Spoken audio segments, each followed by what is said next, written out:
my little deadheads. Yeah. I think I might be able to finish the, oh, hang on, I just realised what's on my screen. One momento. Bonk. I think I might be able to finish the, MSQ. So, let's do this.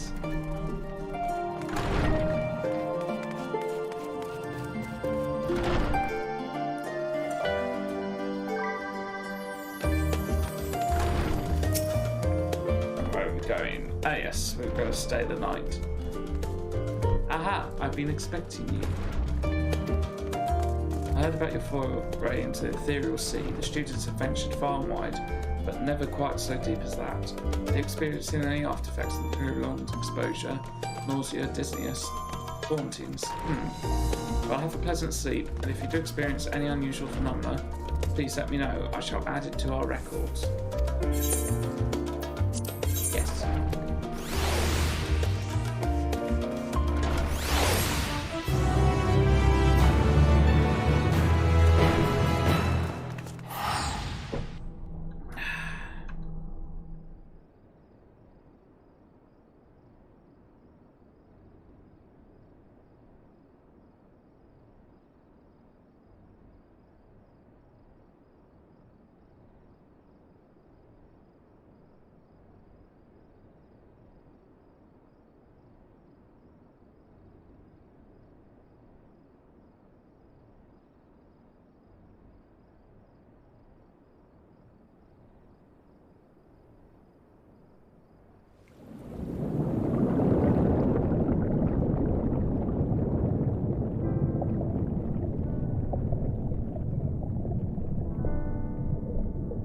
There you are.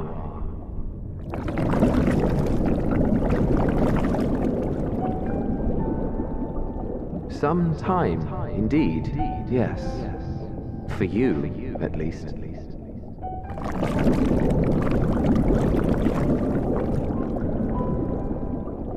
Believe me, I'd meant to get some proper sleep. But here we are, drifting along instead. Well, well, you too.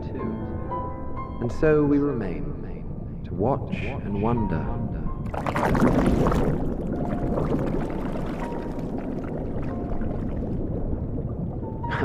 Yes, indeed.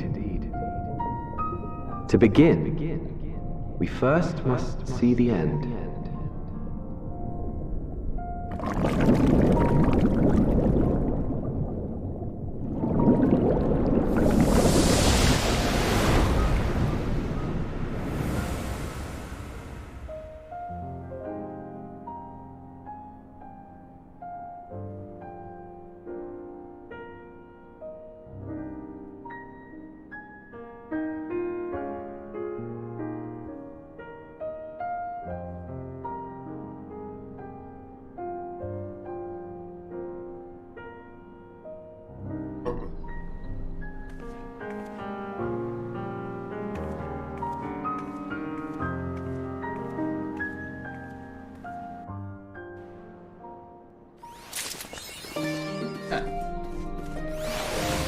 Cutscene. A great many of the helping hands that delivered the adamantite are still here in Charlotte. The Dark One could not be happier. Between the Aether Burner and to be refurbished, supplies to be transported, and meals to be prepared, we need all the assistance we can get. Even Lord Emmanuelian has been doing his part, albeit at a snail's pace. Still, it's the thought that counts, but a bit more effort wouldn't go amiss.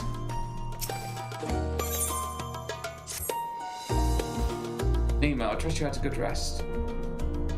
An envoy for Master Fortunance arrived not long ago with a message. The Loperics have determined Meteon's location. You've been asked to gather at the rostra. I'll meet you there along with the others.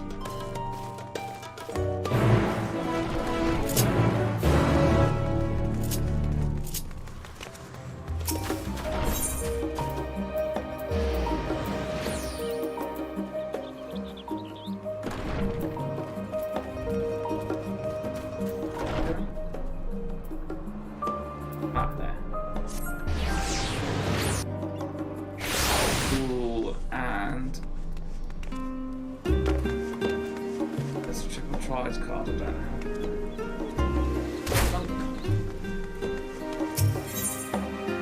Eating way. Oh, that doesn't sound good. Care to engage me in a spot of triple triad? I'm quite good, you know. Yeah, but you cheat by those things.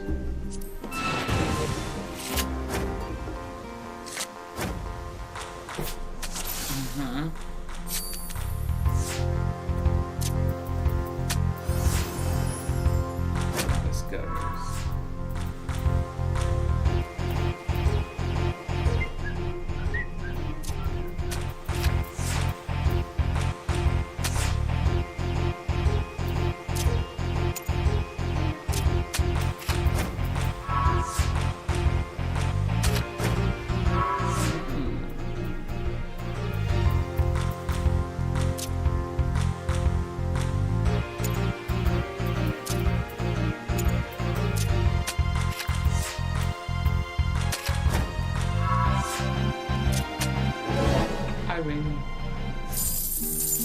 Ah, no cards. Give me a card.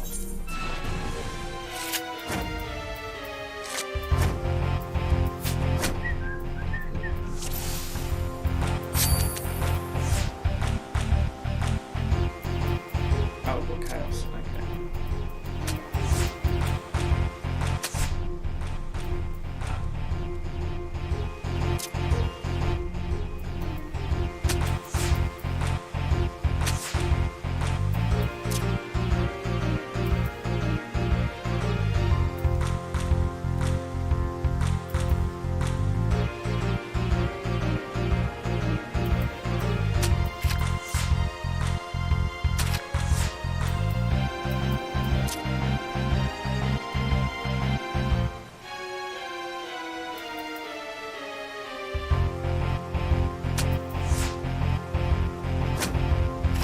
No.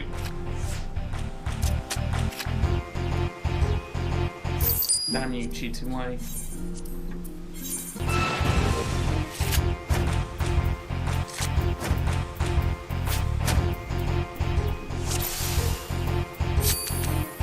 Head first.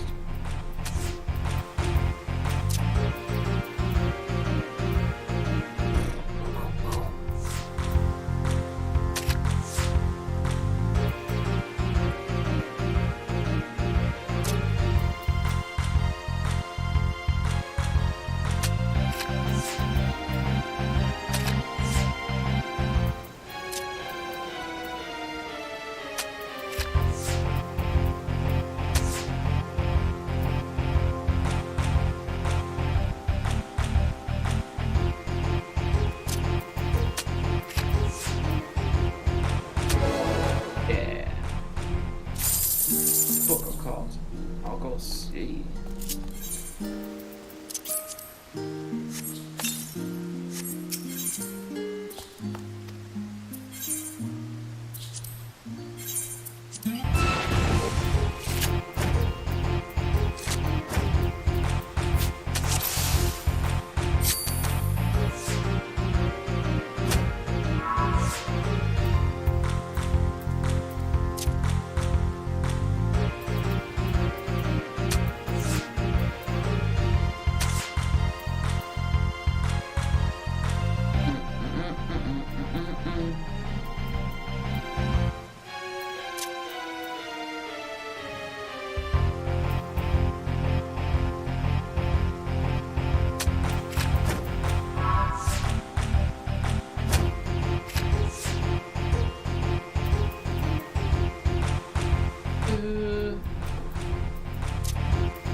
I've already got that one. Other card, buddy.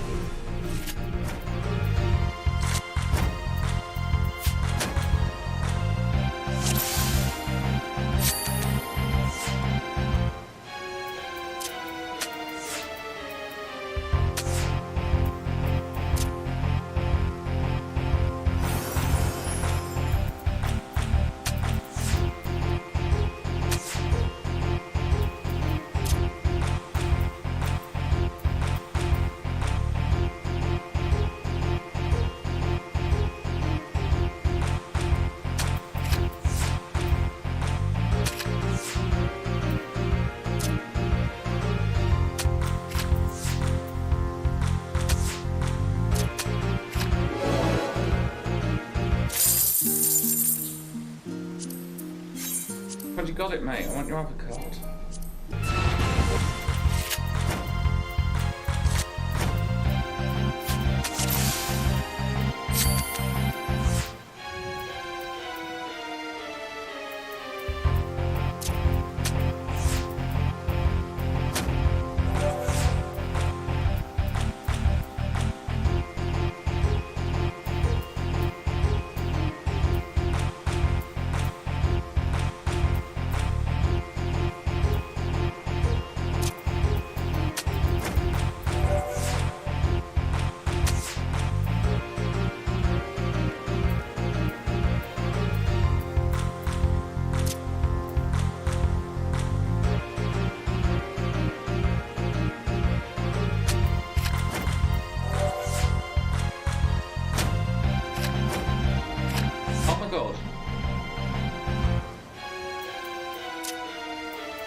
Got me on that one.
Reverse. Whoops. Oops.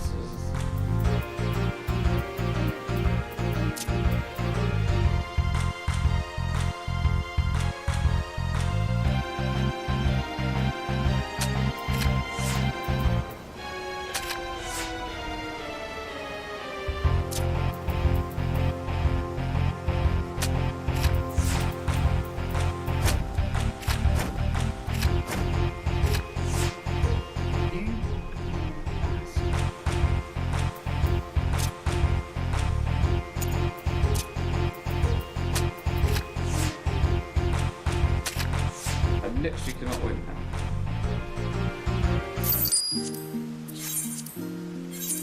I'm terrible at the same.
No, I just want your card and I've got it.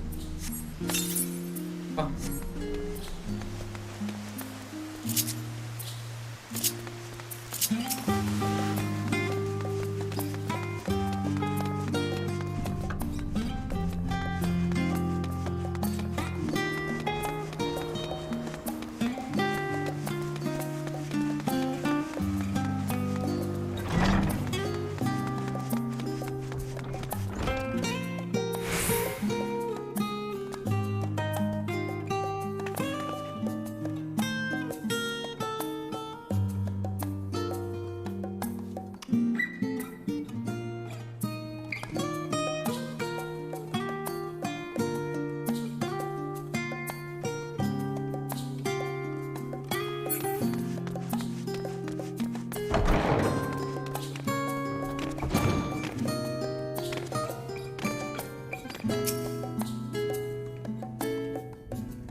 Everyone appears to be present and accounted for.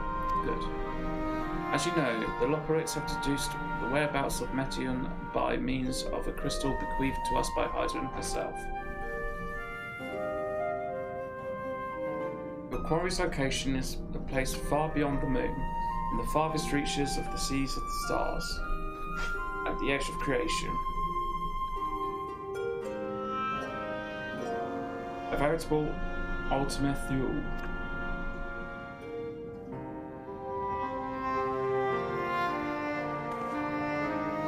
Indeed, how then are we to reach it? Excellent question. Luckily for you, I have an equally excellent answer. In theory, with its advanced propulsion systems, the moon is capable of delivering you to Ultima Thule, but the myriad other facilities housed within would greatly impede travel through the sea of stars. Even the Mother Crystal may not possess ether enough to bear so massive a vessel to our destination and back.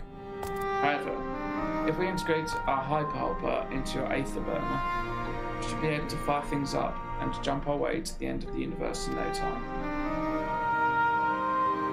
Barbara, does this mean...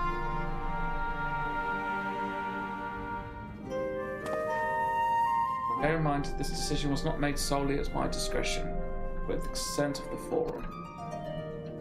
Hearing Loperit's proposal, the Forum was faced with a grave decision.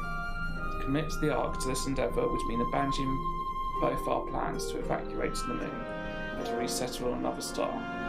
Needless to say, this proposition invited fierce debate. In the end, however, the Forum was swayed by the simple fact that Hyden believed you possessed the strength needed to overcome this crisis.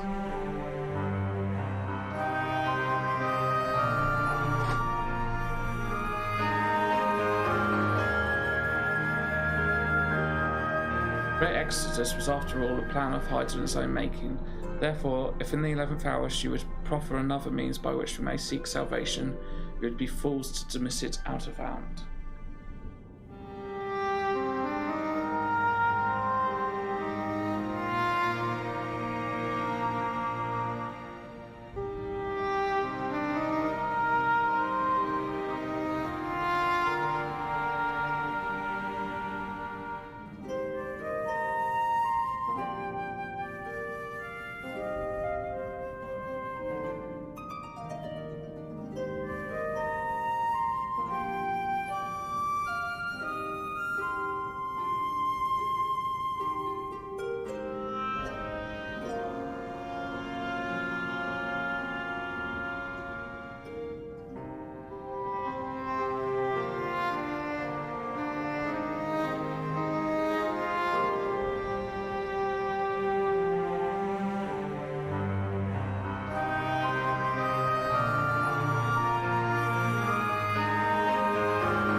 Indeed, she sacrificed everything, her her very existence to avert the destruction of this star. What? That is why we have chosen to place our faith and hide in you. The Ark will be made ready for your voyage to Ultima Thule. With all the people that left laboured so tirelessly to prepare for the evacuation, they must be furious. I would not be so sure they have not forgotten the deals on the Magna Glacies. Nor did your instrumental role in orchestrating the delivery of adamantites go unnoticed. No, the people do not protest, quite the contrary. They have expressed unwavering support for you and your mission.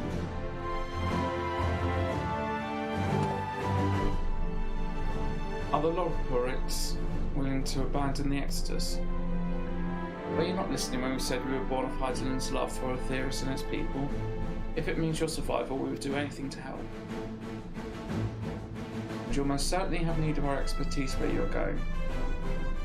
There's no guarantee Ultima Thule is a place that supports life, and otherwise vexing problem are know-how commanding.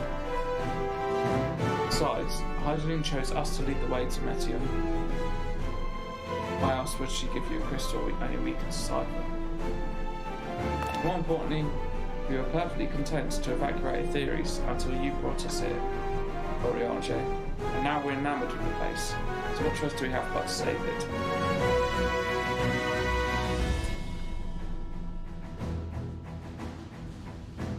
Of course, none of this is possible without you and the science, so I must ask, are you certain you wish to do this?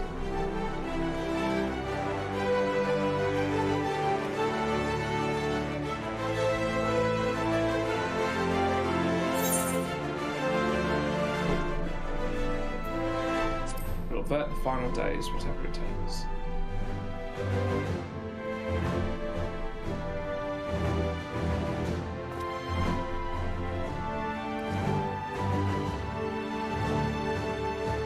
Very well, we shall inform the Forum of your decision and begin preparations to bolster the Ark with the Hyper Hopper. The Loperites will coordinate with the Ilspar's contingent to have the necessary components transported via the Tower of Babel. Of course, it will take time until the work is complete.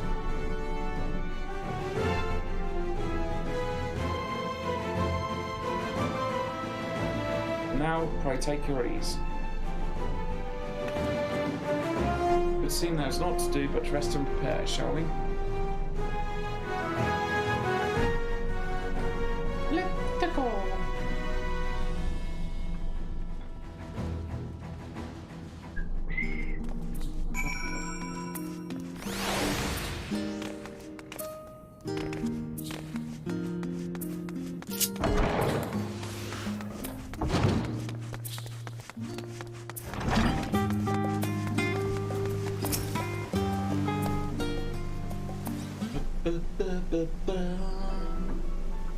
Ere we depart, we must leave nothing undone. But, though it's difficult to conceive how one can best prepare to brave a dominion where Dynamis governs all, nevertheless, Heidelin deemed us worthy of the trials that await. For lack of any other feasible options at this late stage, let us trust in her judgment and face Meteon as it were. It leaves us the not so small task of coordinating our efforts here to you and Tataru. If all goes well, we'll be back before you know it. I certainly hope so. We'll be praying for your safe return, mayhap it will affect the Dynamis for the better. That settled, we should get some rest and make some of the time we've been offered.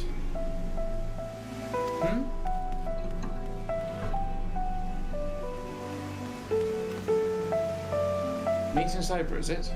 You were in there for so long, I started to worry. What do they have to say? We're to go to the edge of the universe, Tataru. Edge of creation, I see.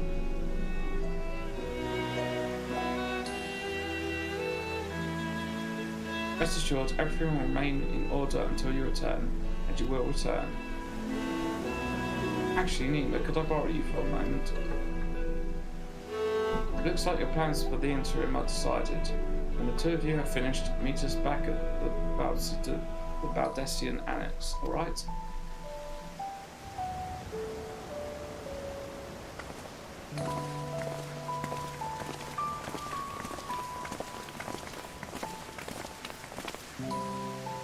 Come with me to Agora, I have something to show you.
Welcome, Nima, to Taru's boutique. I've always done my best to provide designs with fashionable attire, but in your case specifically, I make an extra effort to strive for the most functional yet stylish clothing one could ask for. Not that I'm playing favourites, but you are a warrior of light. Faced with this unprecedented crisis, I knew you would need an ensemble unlike anything I've created before, and that I wouldn't be able to do it alone. So, after enlisting the aid of the world's finest artisans, I finally completed my career-defining masterpiece. But then inspiration struck, and I saw a golden opportunity just begging to be seized. With the help of some Bavarian refugees, I decided to set up shop here in Charlie. Of course, I would never change you for any of our works. Perish the thought. Passerad, how are things coming along? Everything's in order, Mistress Taru. We'll be ready to open shortly.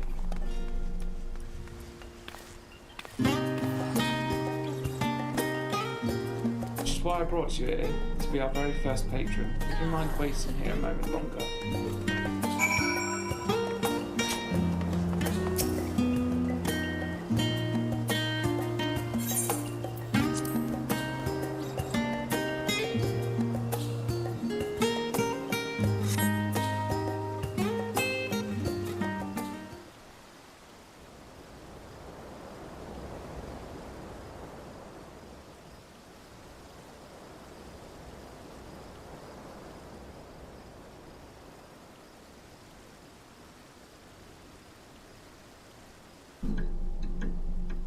I did not expect to find you here.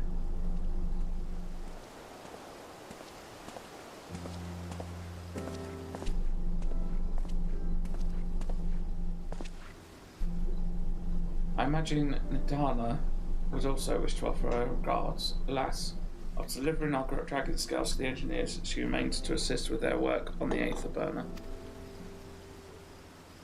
This simulacrum, too, will stay in Hydrum. Stay in Charlium, while I oversee matters in Rats at Han.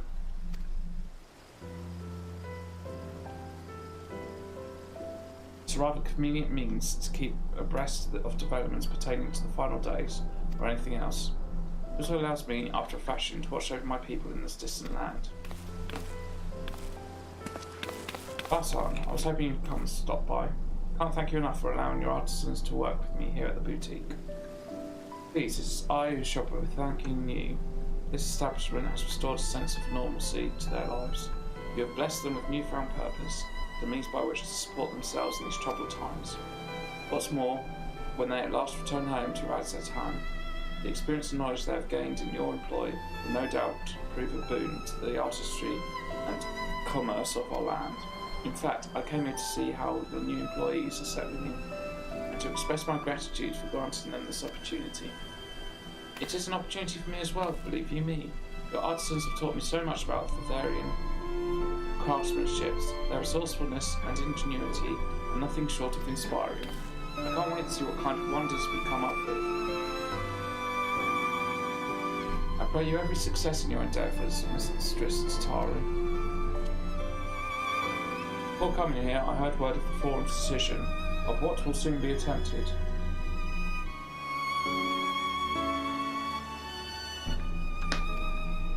It was only then that I finally understood why my father called this star the last bastion of hope. Indeed, it was the last bastion, for the flame of every other star he encountered had likely been extinguished. The boundless dark, and the light of brimming life must have been blinding in its splendour. You journeyed unto the heavens to protect that light. May the scales of my king serve you well. I have faith you will prevail and restore peace and tranquility to this star.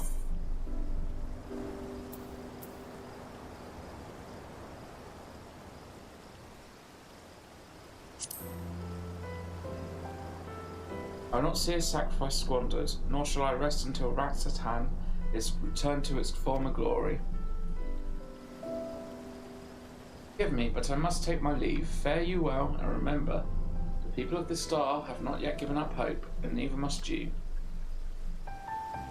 Ba-ba-bum.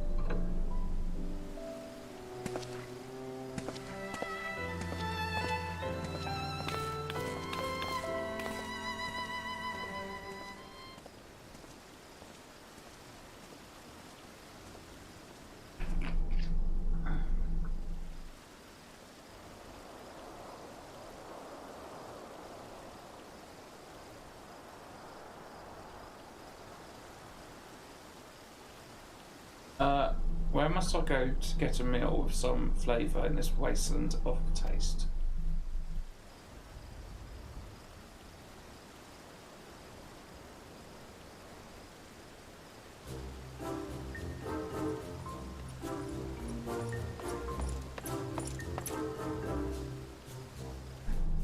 Nima, old girl.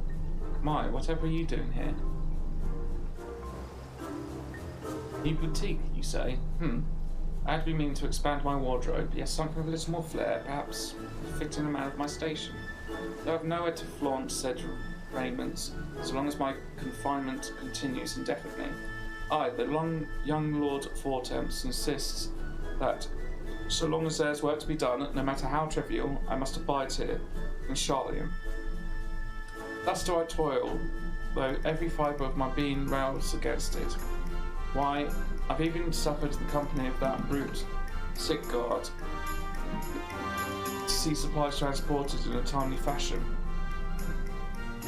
Yet he was the one that granted leave this morning to participate in some supposed covert operation.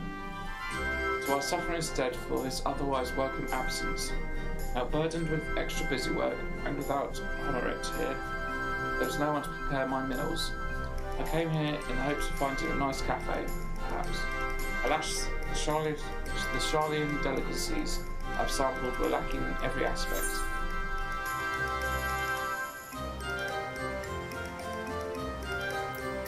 Yeah. Cafe over in the pier, their cuisine doesn't appear all that appetising, but if you fancy their cooking, then perhaps I will give it a try. Thank you for your suggestion. And ta-ta for now, old girl.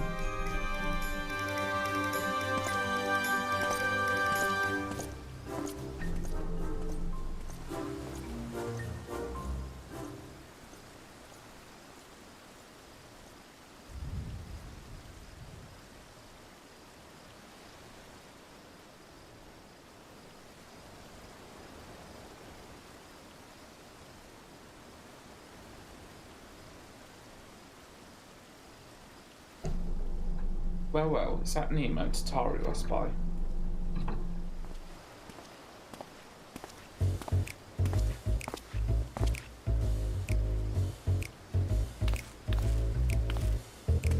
Hancock, what are you still doing here? You said you would return immediately after dropping off your cargo. Yes, that was my original plan. After all, any expertise required aside from delivery of goods is well beyond my purview. But what What manner of entrepreneur would squander an opportunity to study the markets of the northern seas? Worry not, I will return straightways to the crew gain at once. I have finished. Of course, you would find a way to return this crisis to your advantage. She wounds me, the industrious woman running a new boutique. I am not blind to the travails of those who fight on the front lines to deliver us from ruin. Indeed, I have every confidence they will succeed, and I would make myself and my business ready for their return. You believe in them so devoutly, then why not put your money where your mouth is? Fair enough, Tataru, fair enough. There was not more I could do to help ready the Ark and her heroes for their maiden voyage, but on your return I shall host a grand celebration in your honour at the Picario Inn. Accommodation is quite costly, given the reputation of said establishment, but the East Aldernard Trading Company would be honoured to foot the bill. There'll be lemon cakes. Oh, a woman of tart tastes, I see. Yes, there will be lemon cakes and much, much more. Finest delicacies the world and Lord Lorito have to offer. Lorito. But let us speak more on this upon your return, lest I draw even more of Tataru's ire. Until next we meet.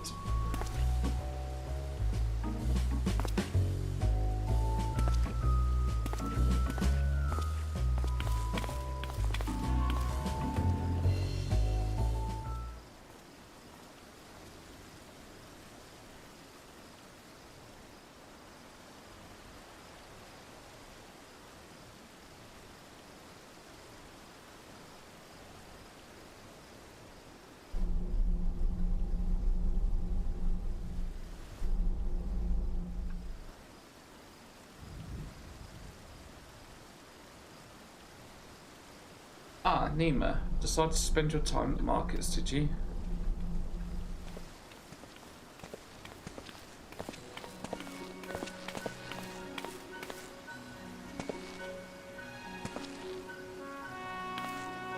Haru. Big switch, I take it work on the Ark proceeds apace. Ah, it does indeed. Collaborating with the greatest minds of Charlian and Razatan has been a rewarding experience. And that's to say nothing of what we've learned from the Loperites. The Ark is unlike anything we've ever had the pleasure to work on. Even Nero was rendered speechless on more than one occasion. I can't wait for you to see it. You never guess who paid us a visit before we came to Charlian? Alpha. I think he sensed the coming danger and returned to check on us. He was always one to turn up in the time of need, and I suppose that's why he's decided to join us here in Charlian. Good thing too, I don't know how he does it, but he has a knack for brightening your day just being there. Still hard to believe we have the means to send you off into the great expanse, though. The farthest known reaches of, well, everything. I never thought I'd live to see such marvels, yet here I am. More often than not, you and the science are the catalyst that sparks the need for these great innovations. To think how much I've missed out on had I not been a member of the Ironworks. An awful lot of work, to be fair. The privilege of being worked like a cart's Chocobo.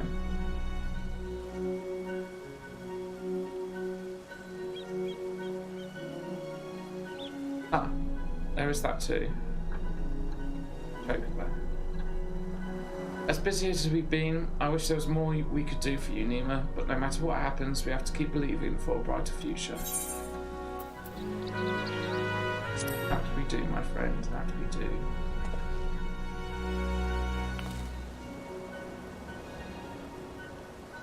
When you head back, would you tell the engineers I'll be along shortly with refreshments? That's very kind of you, Tataru. They'll be glad to hear it. And on that note, question I should be going. Still, a few more supplies to gather before we return.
Terribly sorry for the wait. Right this way, if you please.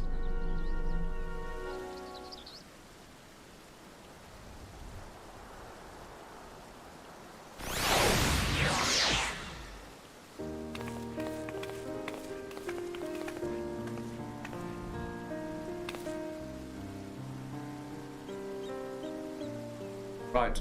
I don't believe the two of you have been formally introduced. This is Varsarud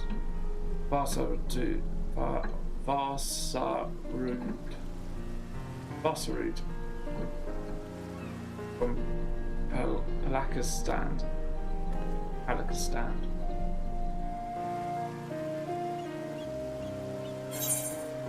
These to me. I thought we had met.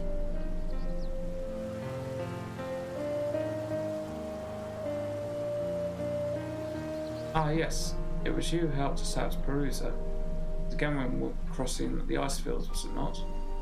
I doubt we exchanged little more than glances then, but it's kind of you to remember me. Thanks to Mrs. Tataru, I and many friends have found gainful employment in this foreign land. It's only natural to feel fear in the face of a calamity. At such times we must look to one another for strength and succour. I know not whether we will come to call this place home or return to Fafnir, but we are here today and are glad to have contributed to the cause.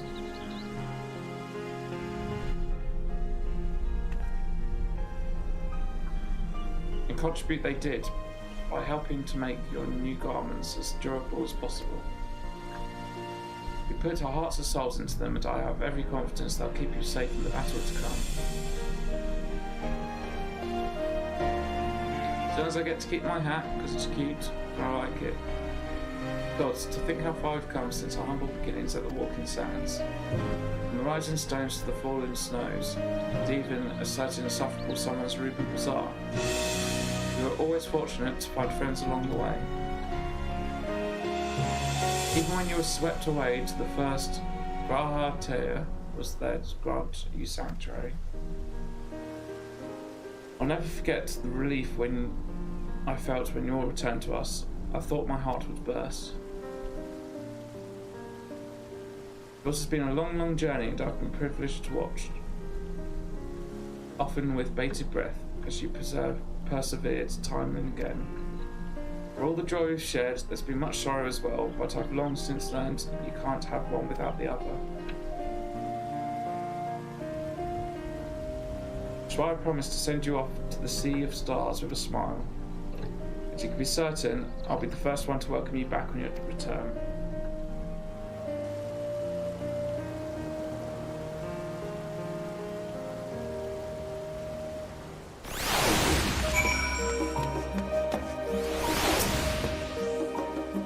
In addition to your new ensemble, we have raiments and weaponry for every need, so please feel free to browse our stock.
I realise you've still got lots to do before you depart, so I won't keep you any longer. I do hope you can find a moment for yourself, and that the others can as well. They said they will return to the Valdesian Annex, though I doubt they stay for long. If you decide to go looking for them, I suggest speaking with Kral first. I'm sure they would have told their plans.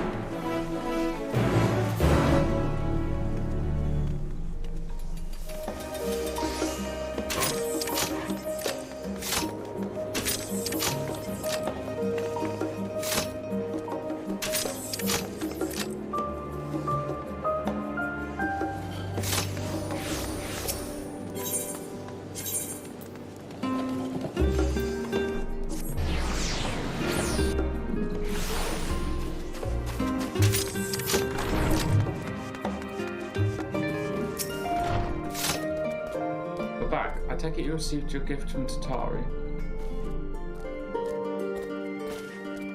It was a surprise long in the making, with many long hours of fretting to get everything just right. Glad to see it realised, and with great success. We're looking for the others, though they've already taken their leave. Stolo, Thrankrid, and Jorianjo have gone to the last stand. Would like to eat. Alice and Gryhartia, meanwhile, thought their time would be best spent poring over books at Numenor. As for Alphanode and Estinian, well, they've let us pay a visit to the Leveler estate, though Estinian seems somewhat reluctant to go. I'm sure they would all be glad for your company if you mind to see them out. Should you be feeling peckers, I'd suggest heading to the last stand before Stolo and the others finish eating. But above all else, it would be foolish to run headlong into battle of the King's Nest, so do remember to get a good night's sleep.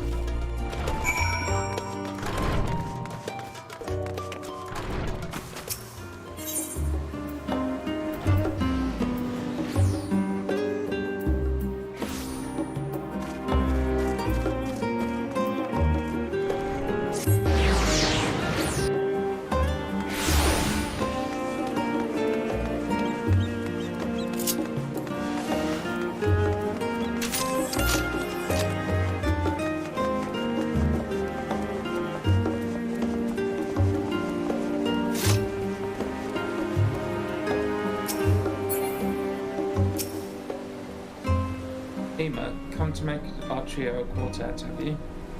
Please have a seat and we'll see about getting you a drink.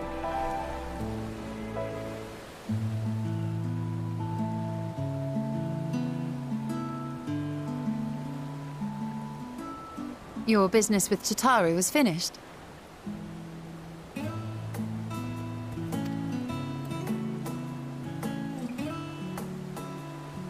My, what a thoughtful surprise. Whatever would we do without her? Indeed. And she's right, you know. It hasn't been all doom and gloom. Feels like a lifetime ago that Master Louis Soir gathered us together to form the Circle of Knowing. Since then, we have experienced much.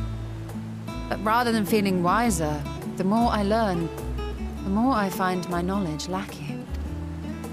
Forsooth. As a student, vainly did I believe that I held the secrets of creation in my grasp. Yet that which I had seized was but an insignificant sliver of what awaited in the wider world. Every encounter, every experience hath served to open mine eyes, enlightening and humbling me in equal measure. Even from those whom I called enemies have I learned many a valuable lesson. What will we learn at the edge of the universe, I wonder?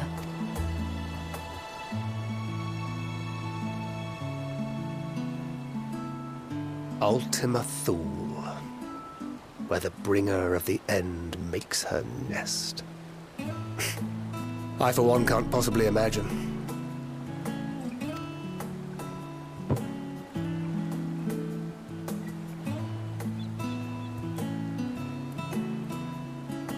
But whatever awaits us there, we will survive. We must. For her.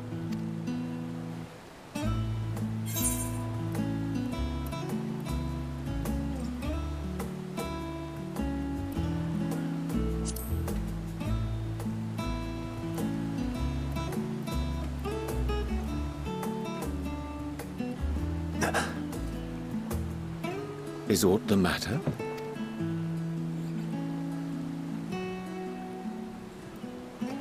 No, it's nothing. I just... Well, lately I find myself surprised at how much I've changed. How much we've all changed.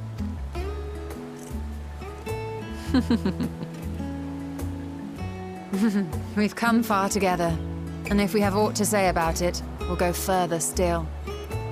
Aye, we will avert this calamity and return home, in preparation for which we must give thought to what we hope to achieve after the proverbial dust has settled. What with the primals and Ascians all but dealt with, I suppose we'll need to look for new hobbies. In all seriousness, though, in uniting to overcome a common foe, the disparate peoples of the world have found a way forward together. It's a truly gratifying sight to see. Indeed. Though it was many years in the making, we have successfully set in motion the gears of fundamental change. With this, we have fulfilled our humble role as a symbol of hope. And I dare say it is time to bow out. After all, there is no shortage of hands to bear the torch in our stead. You know, I never really considered I might live long enough to see an after. But even if my time as a scion came to an end, I don't expect that much would change. Traveling the world, going wherever the wind blows, lending a hand to those in need. A journey for journey's sake. It doth suit thee well. I must confess, I too have yearned to see more of the world. If thou art amenable to the suggestion, I would accompany thee. Mine ability to affect an air of normalcy through artful disguise is much improved, thou must concede. Aye, well, improvement is relative. You still look suspicious no matter what you wear. Nice try, aren't you?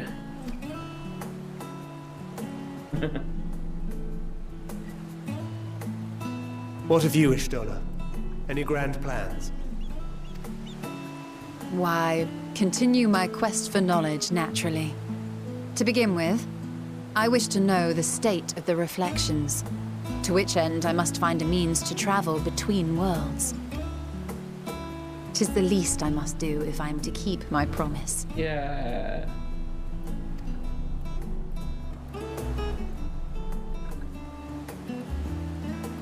Should my pursuits prove unduly arduous, I won't hesitate to call on you. And in return, I will take you to see Reen one day.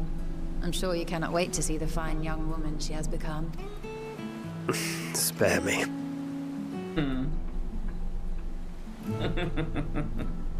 And what of thee? What wouldst thou pursue at duty's end?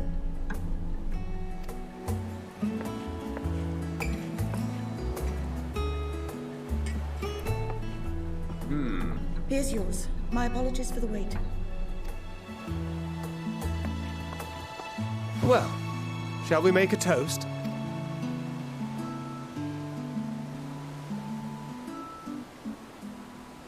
To victory.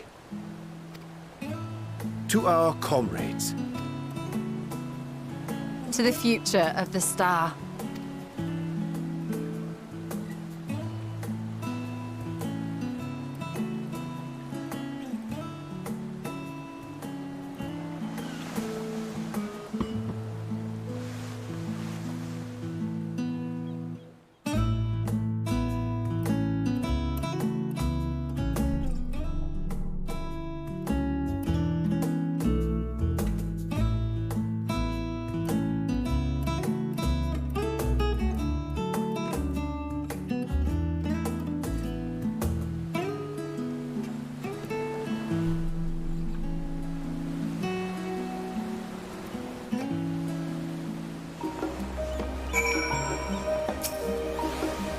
Being so soon, I suppose it's for the best.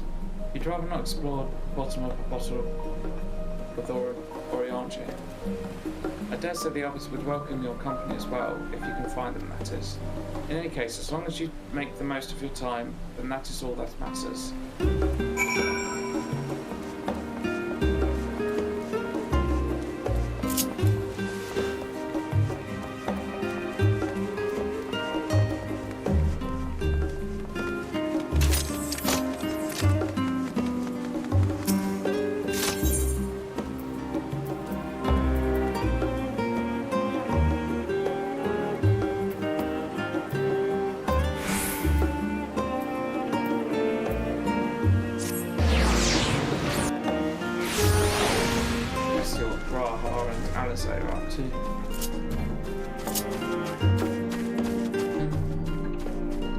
They found anything interesting? Hello, Pudding Way.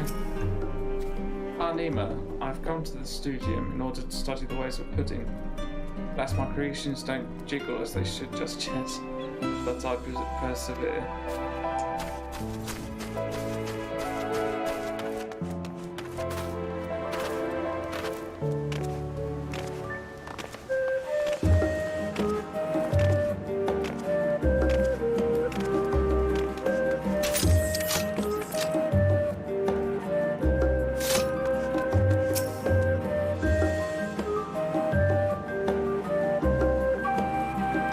Speaking with Alizé, but she's fast asleep.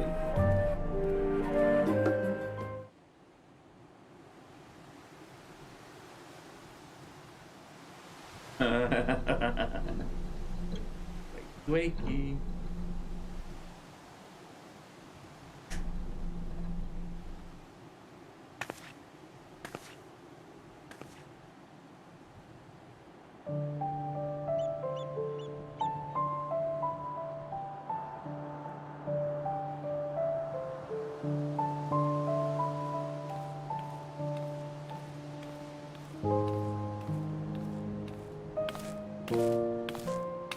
Oh.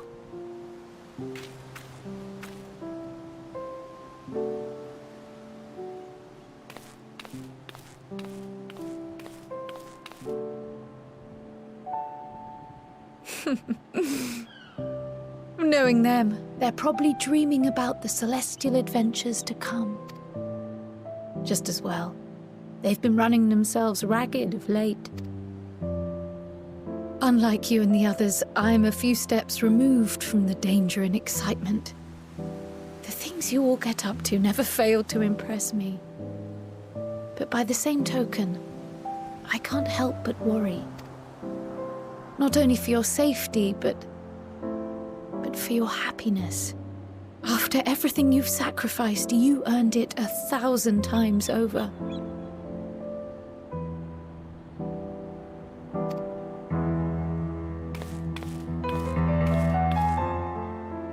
From the simple pleasures of tucking into a hearty meal or collapsing into a comfortable bed, to the grand triumphs of visiting legendary lands or finding true love. You deserve all the joy in the world.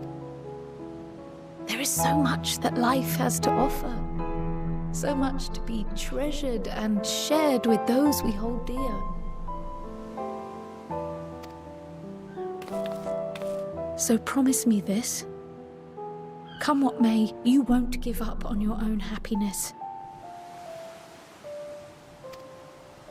When you're out there fighting tooth and nail, it's all too easy to forget.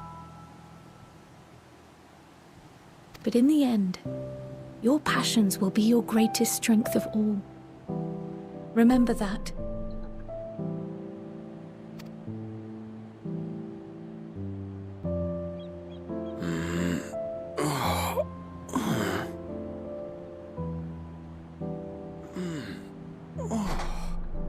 This feels familiar. Well, 'tis good to be...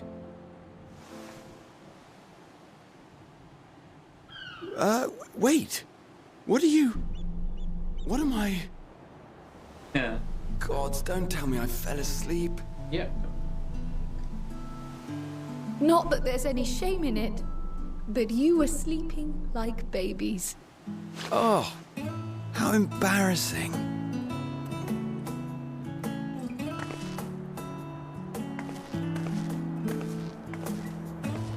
Not a word to anyone. Understood? Not one word. Okay, Alice. I'm told that sleeping in proper beds of your own choosing is a much more effective way to prepare for battle.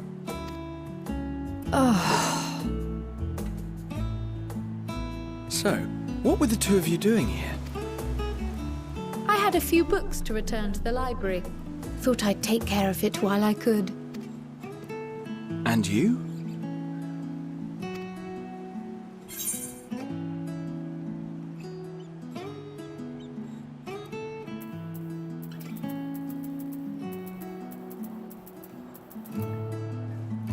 Yeah, just enjoying a little peace and quiet.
Oh.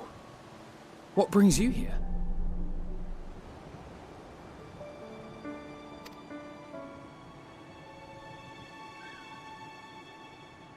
Ah, so you were worried that the Levier household might again be gripped by turmoil.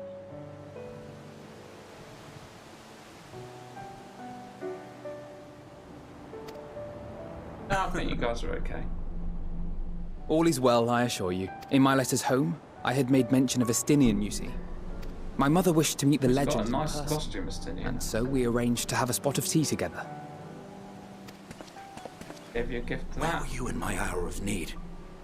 Fell beasts I can face. I'm not made for idle chit-chat with lords and ladies. Oh, you look very dapper. Well, I for one thought you held your own. Mother was the picture of delight. I might have been delighted myself, were we in a tavern with more agreeable drink. The thought of fleeing crossed my mind, but what then? I'd never hear the end of it, least of all from Tataru. That's true, she'll hold you I'm to sorry. it. 'Twas not my intent to cause you such distress. It's just... It was one of the things I didn't want to leave undone ere we set forth. That's not to say I think we won't be returning. Yet, given what lies ahead, I did not wish to leave for later that which I could do today.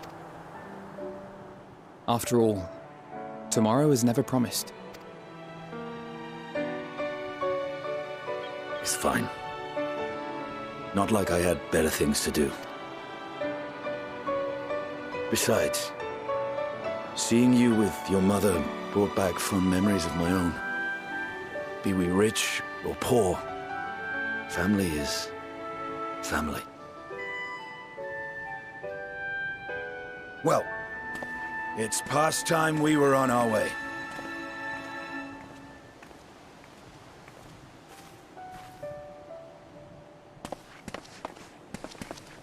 Wait!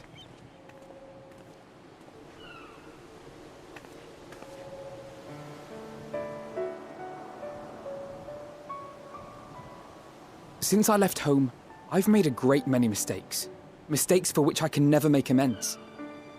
But through it all, you didn't give up on me. To have returned here with you at my side, it means more to me than you know.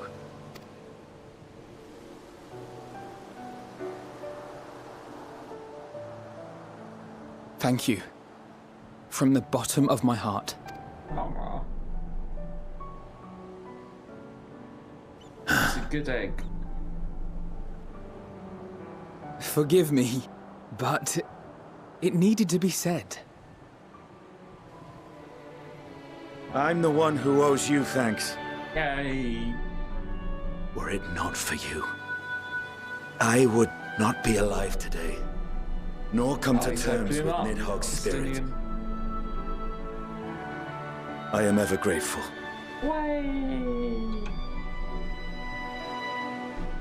Yeah, you don't have to be the brooding hard man all the time, Estinian.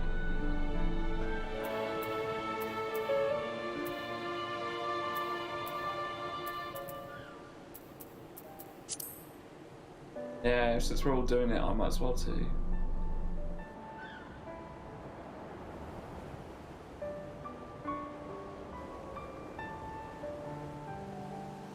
Well, we needn't make it a competition. You know, this must be what Hydaelyn meant when she spoke about depending on one another. Yeah. However treacherous the road before us, together we will prevail.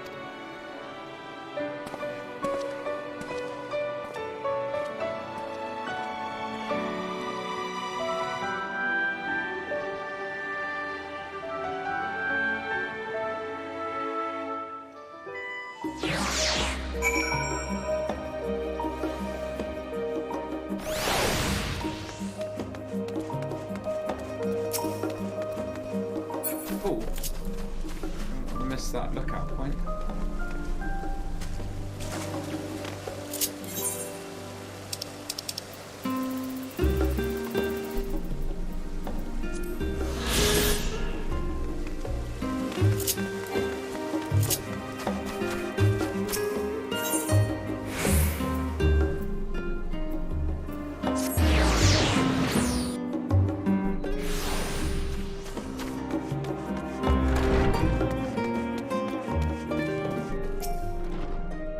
Welcome back, Nemo. Returned to catch the final few winks before embarking on your mission, I presume. You'll be happy to know your chambers have been cleaned and fresh linens laid out. I pray you enjoy the sweetest dreams on this final night before the big day. Quickly, I should eat something.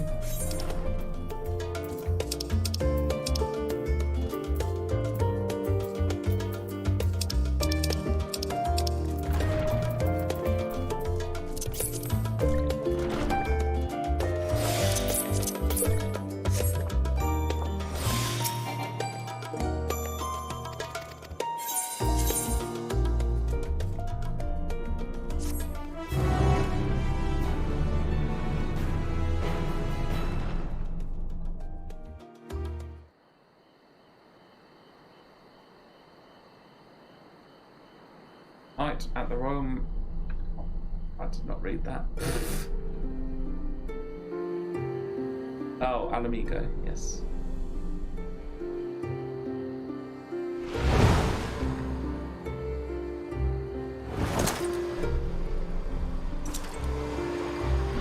Zeros.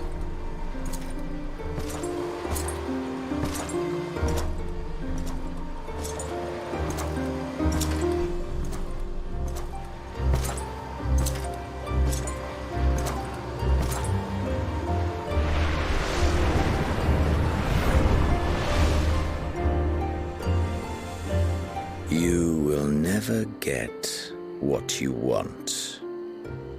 Not even the battle you pine for so dearly.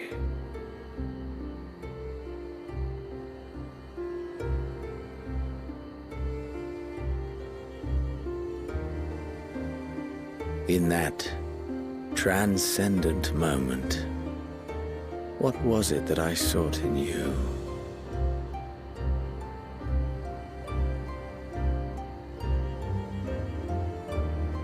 And what was it that you sought in me?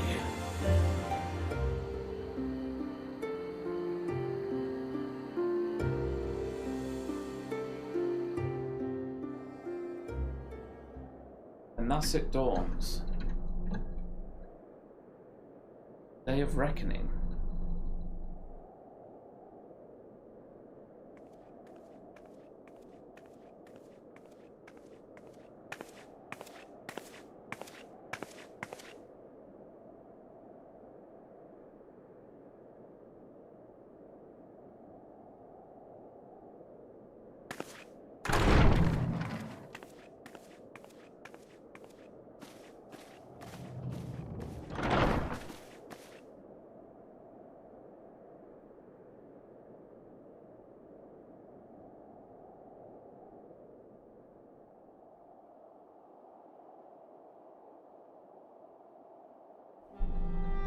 How often have we thus assembled? To combine our knowledge and seek solutions to the problems before us. Back at the Waking Sands, it was all we could do to address the most minor of troubles. Who could have...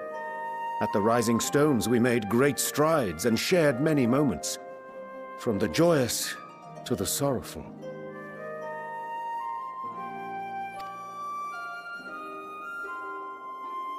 We've had occasion to call other places home too.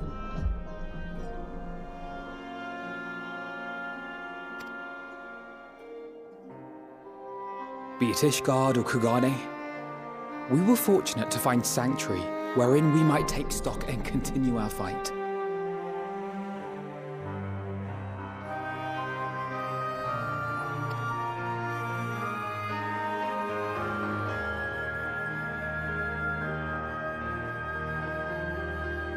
I was honored to host this company in the Crystarium, to stand with you all as we confronted the truth of the star itself. And now from this place, we go to fight the most important battle of all.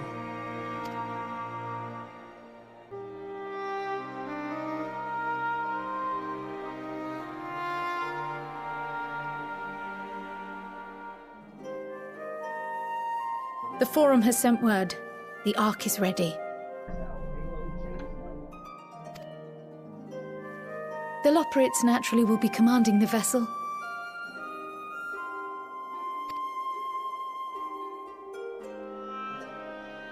They will see the 8 of you to Ultima Thule.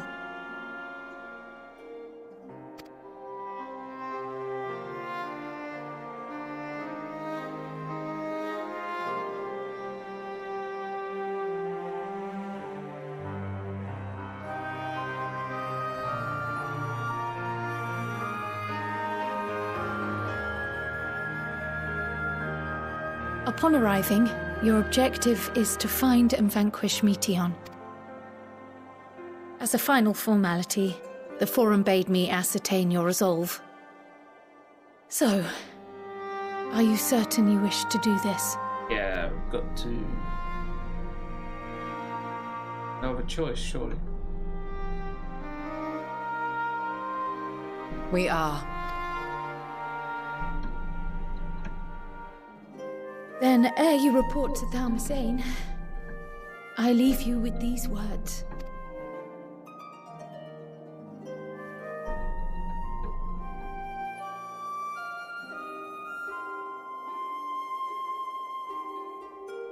You must triumph. What that means will differ for each of you. To make it back home, or to simply avert doom, or perhaps something else altogether. Yet whatever it is that drives you, I have faith in its power to see you through. So please, triumph. Triumph, as we who remain behind believe you will.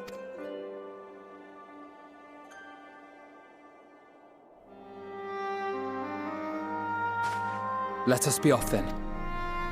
Yeah, let us be.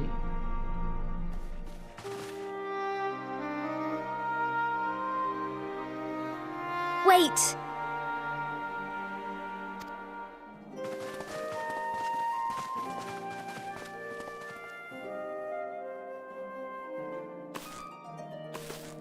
Yes, Tatara? Both Kryl and I will be there to see you off, but as your receptionist, I feel I need to say this here. Safe journey, all of you, and be safe.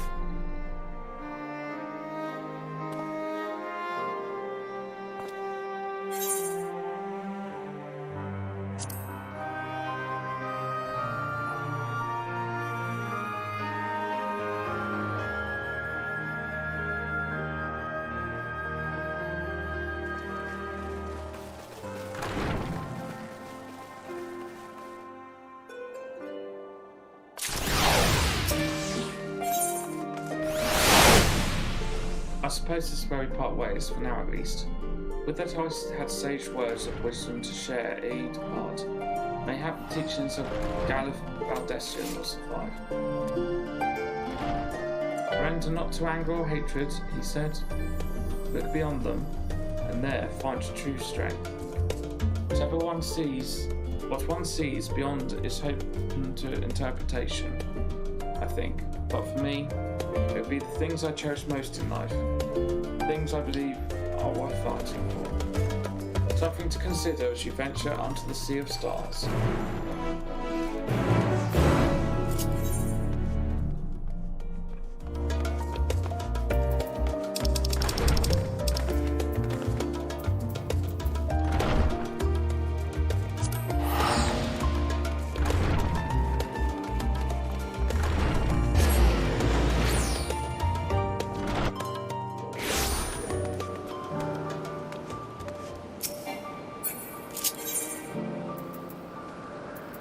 Alright, I don't want to go here.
Well, this is it.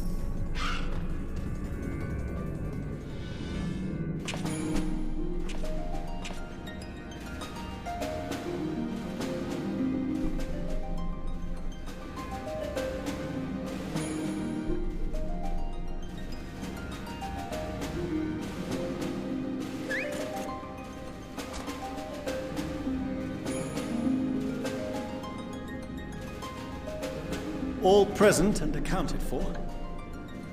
Good. As you will have heard, the Ark is ready. All that remains is to board and be on your way. Oh, I've seen my fair share of tight schedules, but this was bloody murder. But we did it. We finished the ship. It's safe, fit for purpose, and looks good to boot. Aye, it's a Garland through and through. I really don't know what we'd do without you. Thank you for everything. Ah, don't mention it.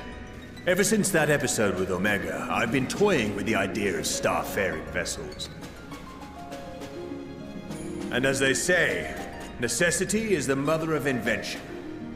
We've learned a lot, let me tell you. In case you're wondering about payment, the ongoing existence of the world ought to do.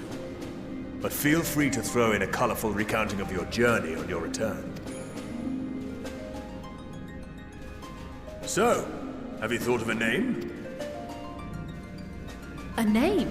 Wasn't everyone just calling it Father's teeny tiny toy boat? Well, seeing as its purpose has changed, I thought a more eloquent name was in order. I suggested as much to Fortuno, who seemed quite amenable to the idea. As you know, this vessel is the culmination of heretofore unprecedented collaboration. And though said collaboration is owed to the Scions, there is another whose noble deeds made our work possible. From a fragment of Dalamud, we obtained not only advanced materials such as refined adamantite, but the knowledge to traverse the stars. And this fragment would not have found its way to us had the Archon Louisois not fought to protect this world. And in so doing, laid down his life.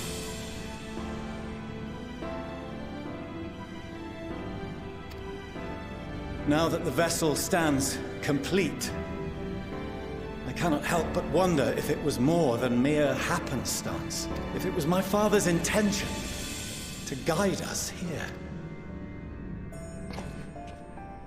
In the hopes that his guidance will see you all safely home, I name the vessel after that self-same fragment of Dalamud he delivered unto us.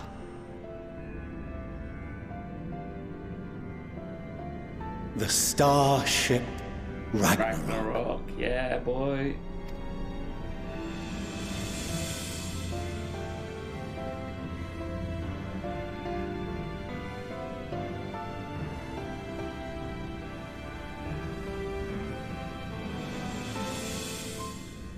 Sorry for the wait. I got everyone you asked for, and not a one less.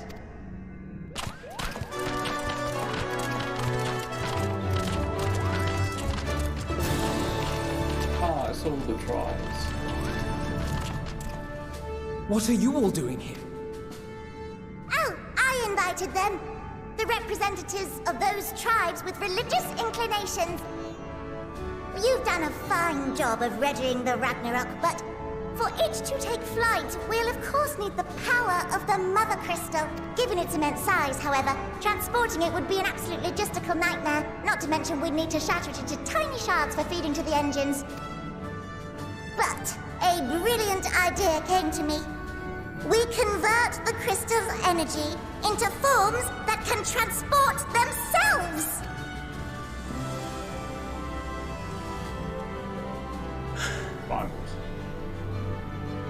Thou wouldst employ summoning, or should I say its precursor, creation magics.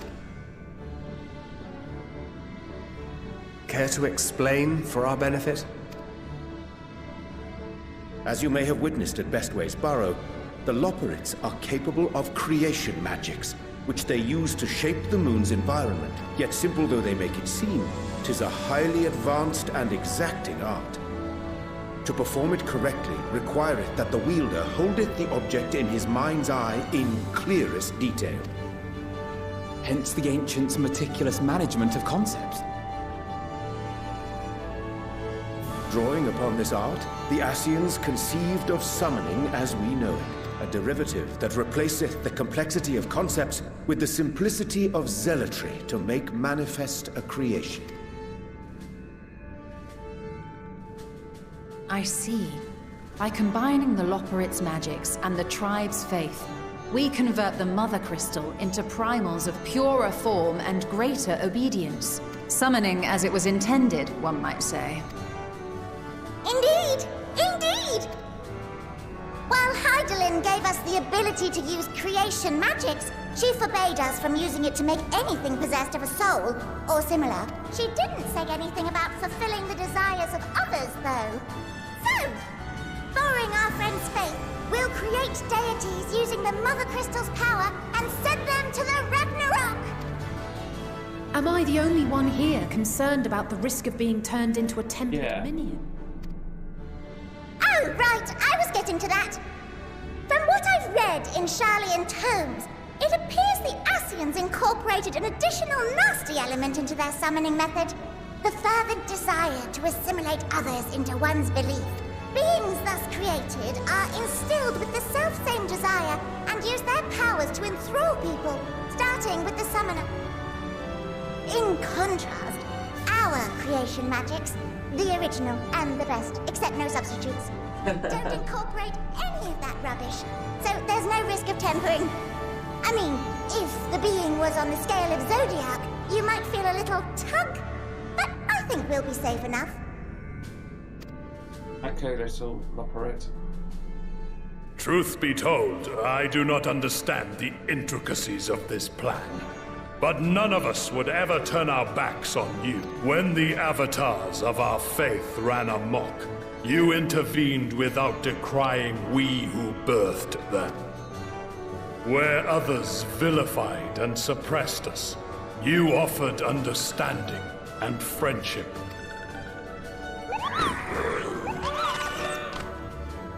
In gratitude, we will share with you the true expressions of our gods. Not malevolent deities, but benevolent saviors. All right, you lot, we're heading to the ethereal sea. Stay in sight, else you're liable to get lost. Lead the way.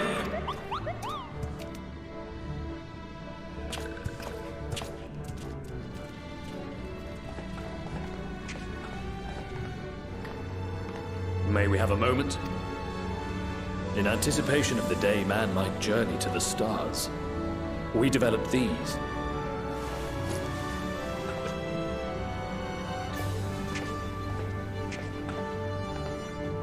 Portable teleportation devices, one for each of you, designed to work in tandem. Press the button on one, and in a matter of moments, all 8 will activate and send their owners back to the Ragnarok. There is no telling what hazards you may encounter. If you find yourself separated or lost, please do not hesitate to use them. Be safe, all of you, and come back. You as well. I pray you take care. Looks like everything is in order, so I'll go ahead and board.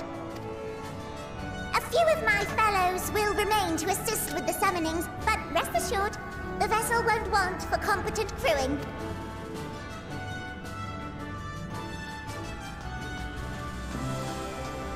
If you are ready, then you should board as well. Go, and Godspeed.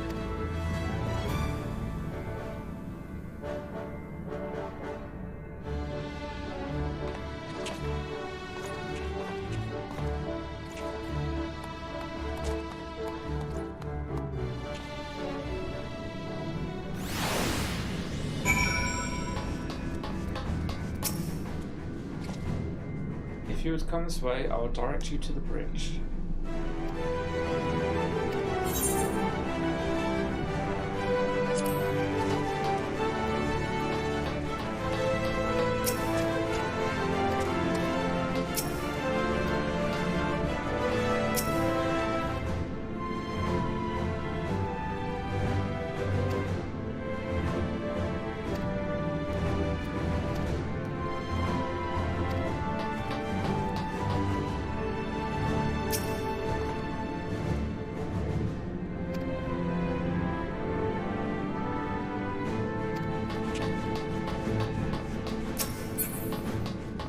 Oh, Nero, you haven't said anything.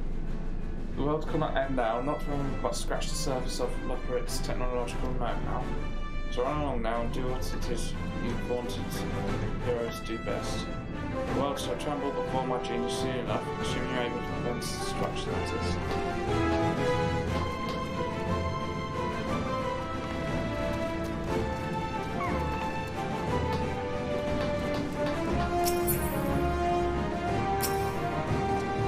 Let's go.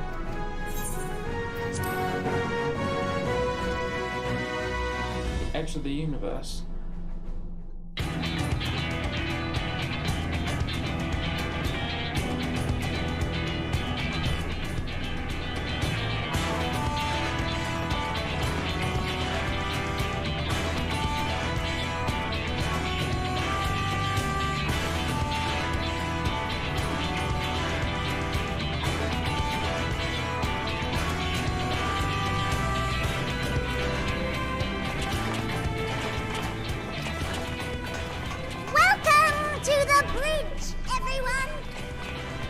I hope you have everything, because I can't be bothered turning back.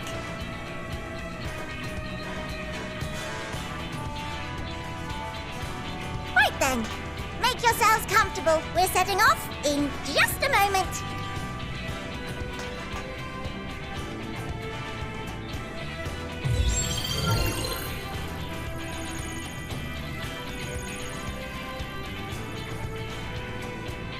It's incredible.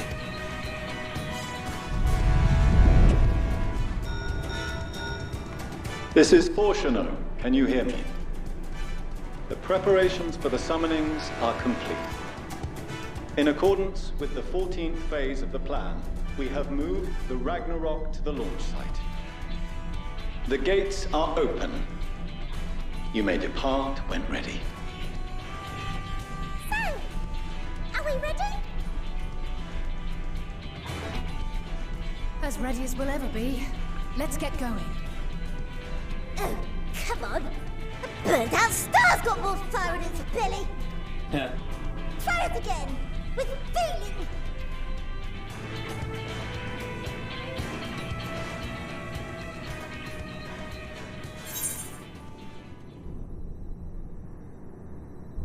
Yeah, let's have Alpha Nodes, to be honest.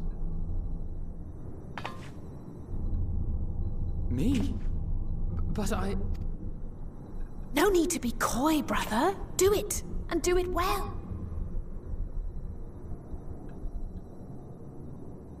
If you all insist.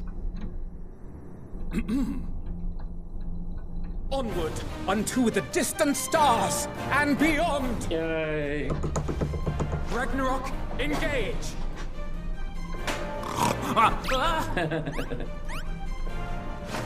Engage!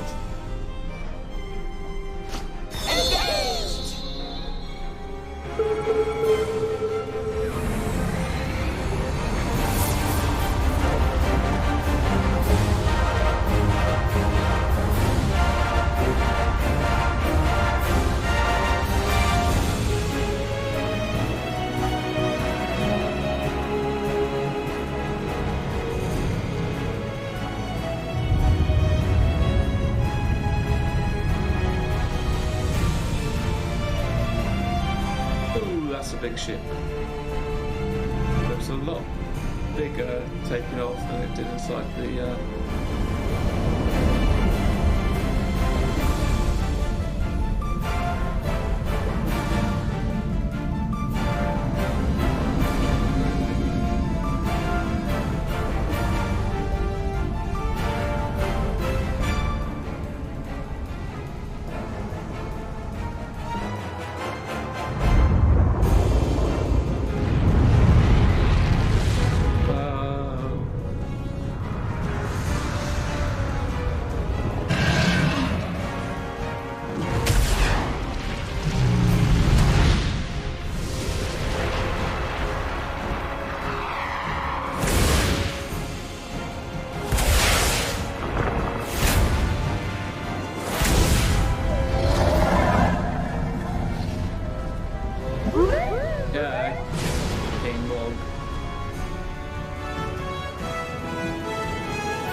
carry landwalkers into the sky. I cannot imagine a greater indignity. No, you're supposed to be positive. Do not sulk so. For thy mighty winds exist not only to buffet and batter. Nay, they may serve also to thrust forth with vigor. Such is thy glory, and thus it is an occasion to rejoice. So come, let us revel!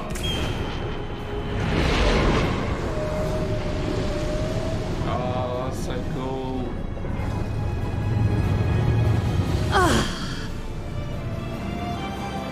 So long as the wind blows freely, I suppose all is as it should be in creation.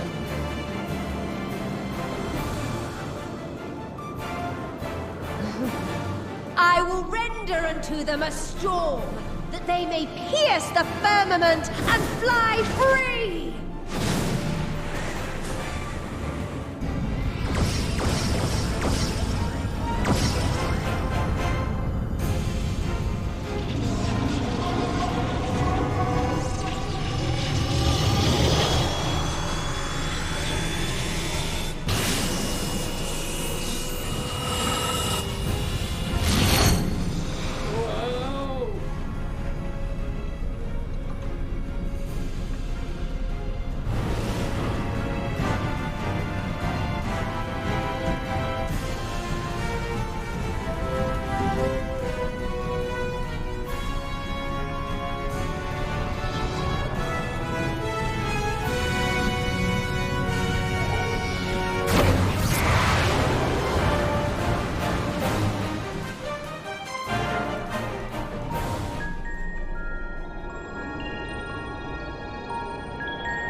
Still in one piece?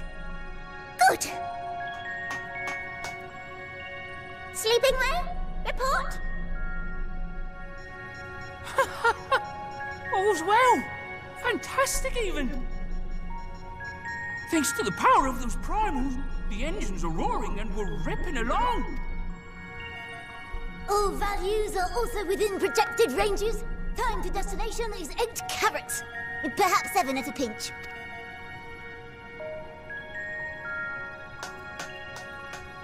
Alright, let's go over some points of caution. Our destination, as you know, is Ultima Thule. Lest you wonder, the place is not a star so much as a patch of emptiness. That's the extent of what our equipment could determine, anyway. From what we know of Meteon, she's likely used dynamis to obfuscate her location. So, in conclusion, we'll only know what's there when we get there. The crew and I will see to it the ship's ready to take off at a moment's notice. We'll support the search as best we can, but it'll be your paws on the ground, assuming there is any. But everything will be fine, I'm sure. Heidelin believes in you, so you ought to believe in yourselves.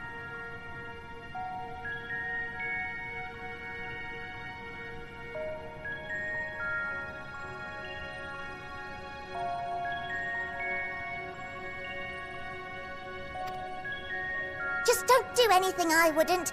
Like waiting too long to use those portable teleporters of yours. Personally, at the slightest sign of trouble, I'd mash the button to bits. And you should as well.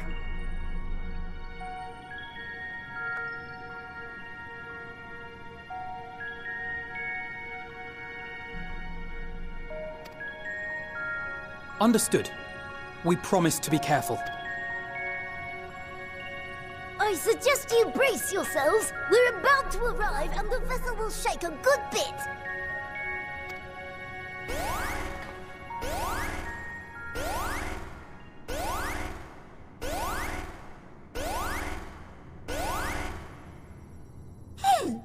What is this?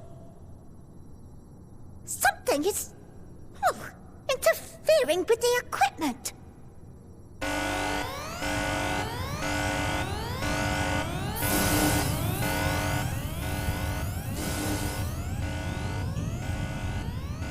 Greetings. Uh-oh.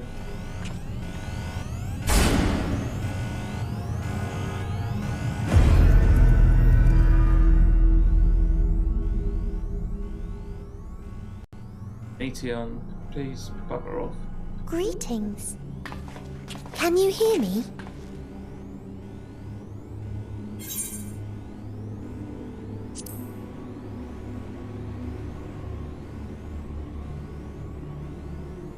So this is Meteon. Oh. Have you met one of my sisters? I don't remember meeting you myself. But I do know that you're from Atheris. Why have you come? All you had to do was wait. I would have delivered to you your ends.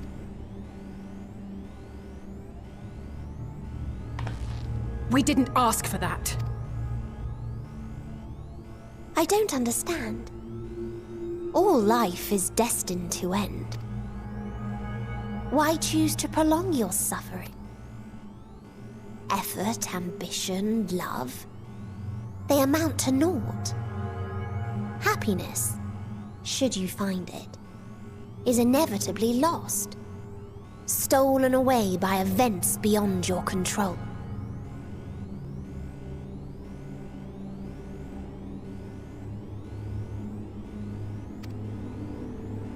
There is no logic nor meaning in it. You think there is. Convince yourselves. But it's all a cruel accident.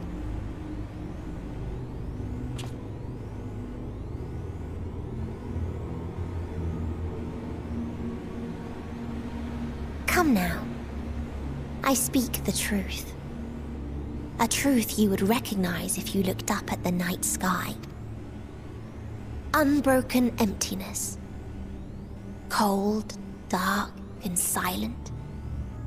Your world, like every other, is but a blemish upon its perfect fabric. Life is an anomaly. It is unnatural and cannot continue. The sooner you accept this, the easier it will be.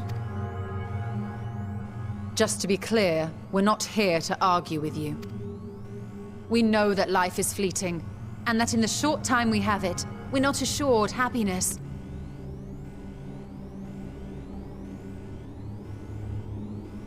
Indeed. I've seen far more sorrow in the eyes of many I've met. I myself have plenty of regrets. And one day they'll die with me. Gone to dust with my good deeds and unfulfilled dreams. But we accept this. That our existence may seem pointless. That sorrow, rage, and despair will always dog our heels. And we press on regardless. That is why Hydaelyn guided us here.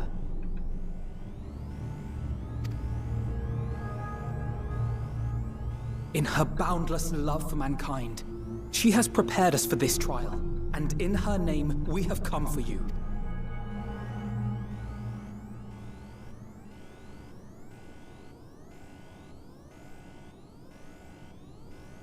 Yes, I sense it. A burning passion like unto fury. I know it well. For the same passion once burned in many a star before yours.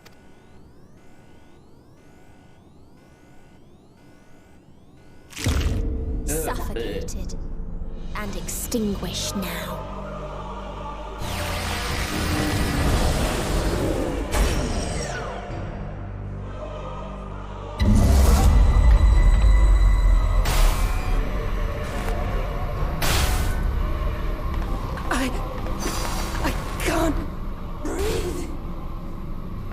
You approach the bounds of my ultimatum, where emotions dictate reality. where resignation and acceptance unite to embrace the end. Where those who yet valiantly cling to life can thrive.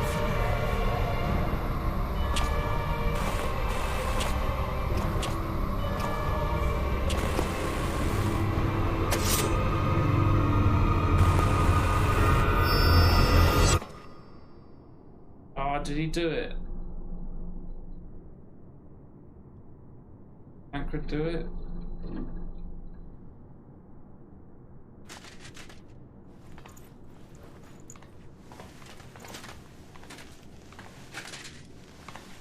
By the Fury. Tancred? Oh, her boy. Meteon has gone as well. Mayhap he awakened first and gave chase. Everyone? It appears we are at our destination. This is Ultima Thule. Not that we knew what to expect, but I wasn't expecting this. From atmospheric composition to ambient temperatures, all reading to within permissible range. This place is capable of supporting life. Where's our boy? If that's the case, then Tancred may well have gone on ahead. Let's go and have a look. Where is he? Meanwhile, I want the rest of you to perform a full inspection of the ship, as well as a biological scan.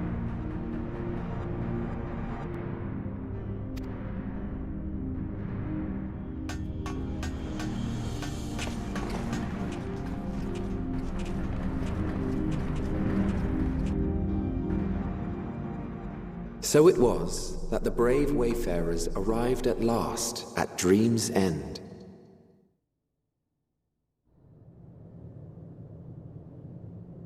In following their path walked and history written, I am made keenly aware of one truth. Though the curtains may fall again and again, so long as others take the stage, ever shall there be more tales to tell.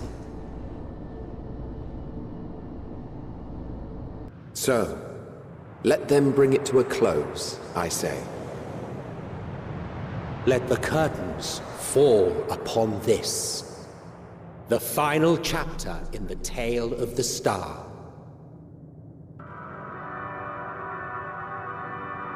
Ooh. Is this a dead star? As I live and breathe, I live and breathe!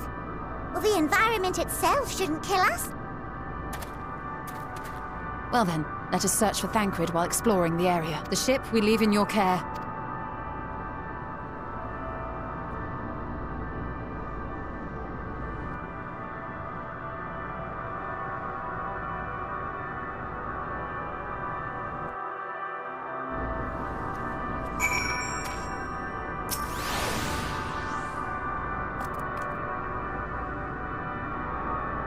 I can't guarantee it will be of help in these strange surrounds, but I've readied a provisions node in case of an emergency. Of course, if you encounter any real danger here, I expect you to return to the Ragnarok at once.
Try as you might, Alpha Node can find no sign of Thancred.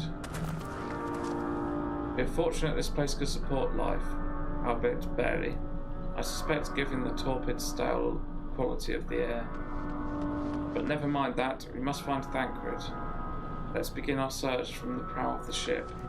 It seems as good a direction as any. Try not to stray too far west, lest we lose sight of one another.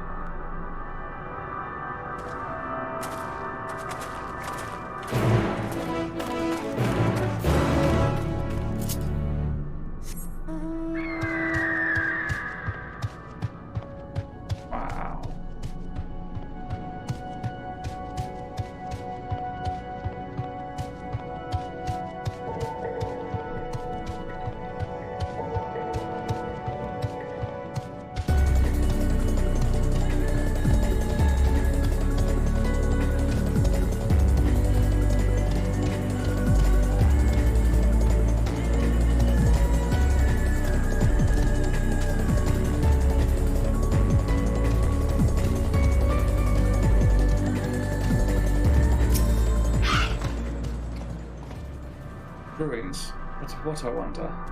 Perhaps we could find something to help us understand the nature of this place. A relic? An inscription? Anything.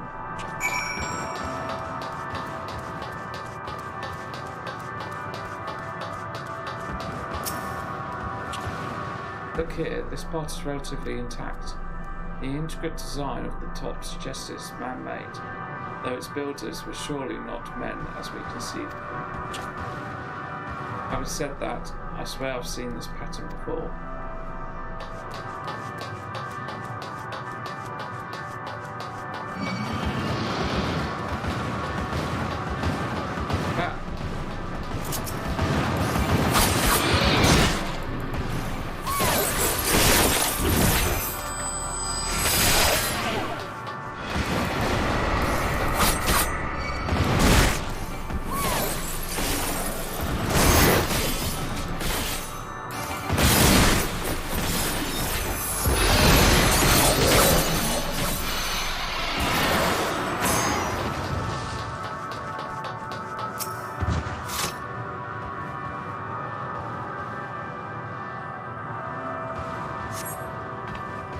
The pillar has been partially melted, likely sometime in the distant past.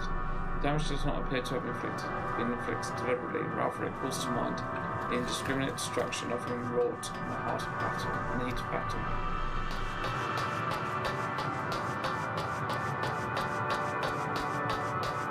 Is this like the music from the launch trailer, but just kind of with a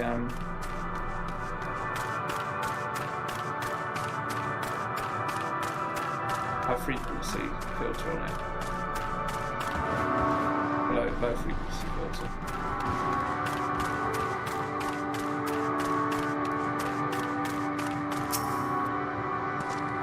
I thought this hill might afford a better view of our surroundings. Poor decision in hindsight. Besides, the light from the ship, all is shrouded in darkness. Thancred's here, I'd never know it.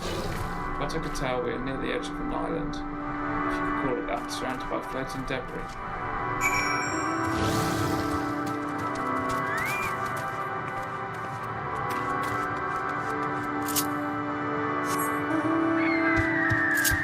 Can't be. Are there even ether ones here? Oh, there are.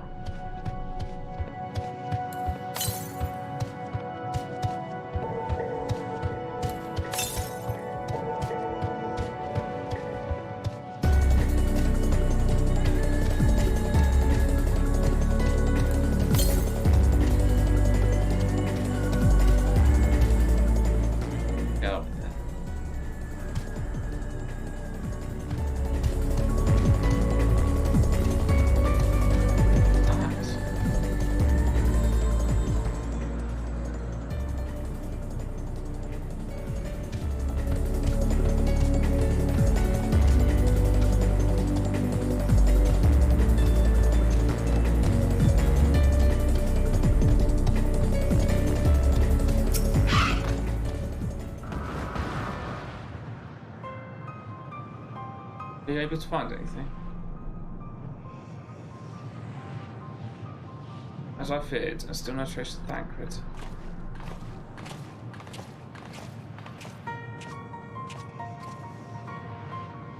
Nothing but emptiness as far as the eye can see, which unfortunately isn't very far.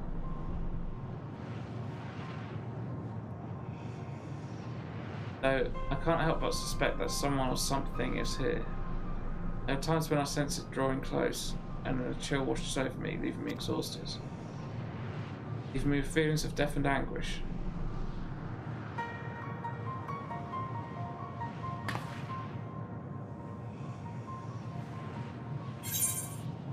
I think I might see something over there.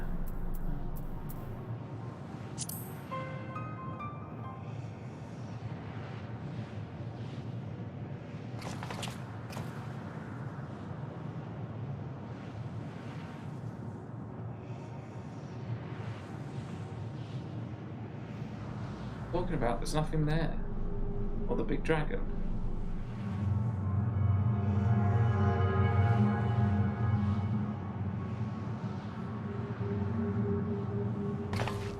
Before we jump to any conclusions, perhaps we should search elsewhere. Agreed, we found any more questions when we were in desperate need of answers. There's a fair stretch of terrain from the ship's starboard, yet to explore. Let us try searching there then.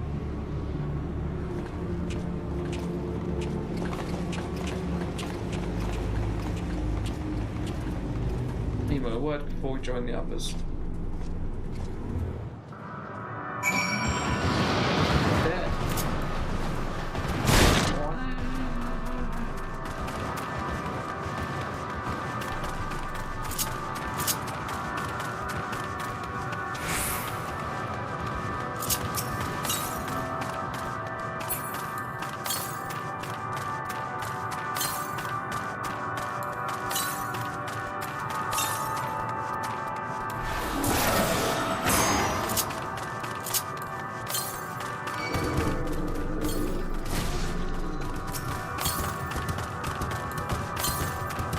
Many things here.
You see them too, don't you, the dragons?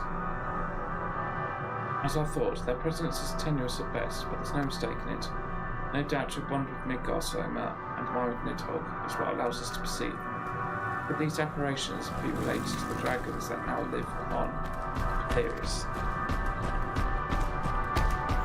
But better to leave such conjecture to the others. In any case, we must be careful. We may soon find dragons as well. Death and anguish, what happens to them, I wonder.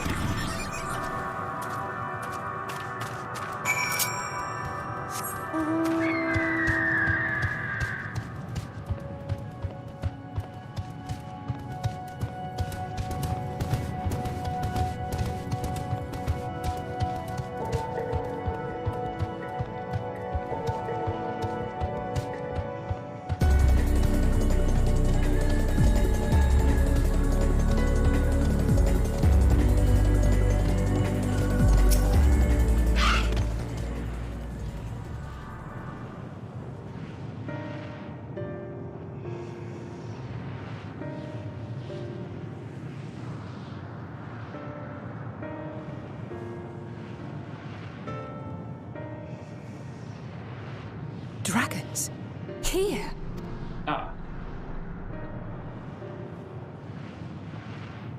What you see is a memory of a world that once was. A world suffering a slow death, whose denizens cried out for the release of oblivion.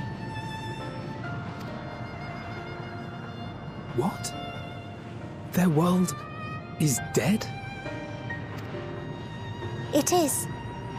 Not a single life remains upon that husk floating in the vast emptiness. These creatures are shadow and shade, perpetuated only to suffuse dynamis with their unending lamentations.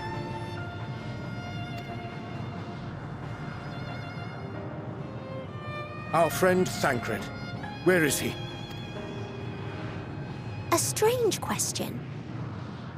He is at your side, is he not? Oh, yes. He is here and there, and everywhere within this space. He would tell you himself if he had form to form words. What did you do to him? Huh. Such loathing and uncertainty. You don't know why you still exist, in like manner to the oblivion I send.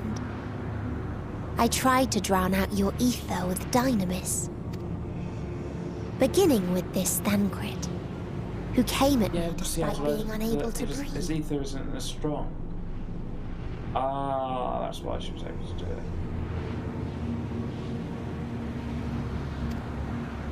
Such a simple thing, unmaking men. In the blinking of an eye, he was gone. Didn't even have the chance to be transformed.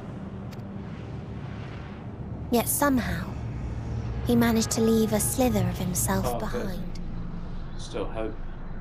What you call the heart? Or perhaps the soul.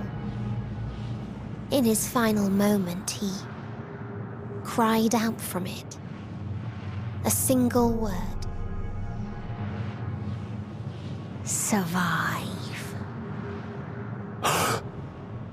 That wish proved stronger than the despair that ruled here.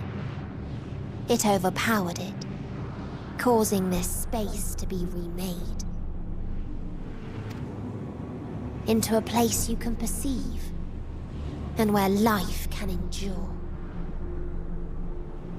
That you draw breath is proof that his soul lives on.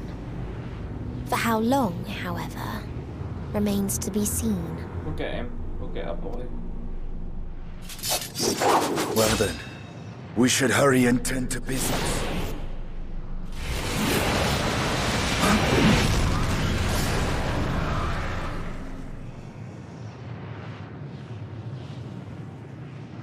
It's futile. You will never reach the true me. I told you, emotions dictate reality in this space. Such changes as you might work will not alter in its nature. You may see, but you cannot touch. Walk, but not advance.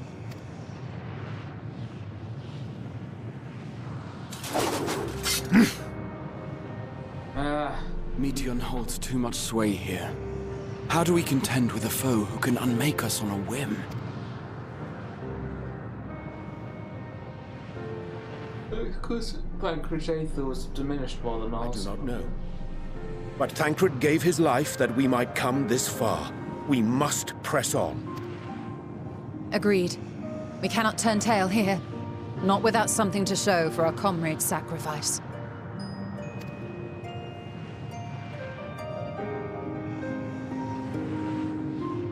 I don't believe Thancred's truly gone.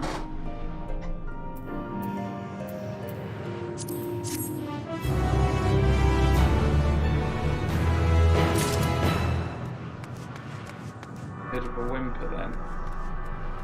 Yes, the story's kind of saying that. Lots of lives go out on a whimper. Got to find hope.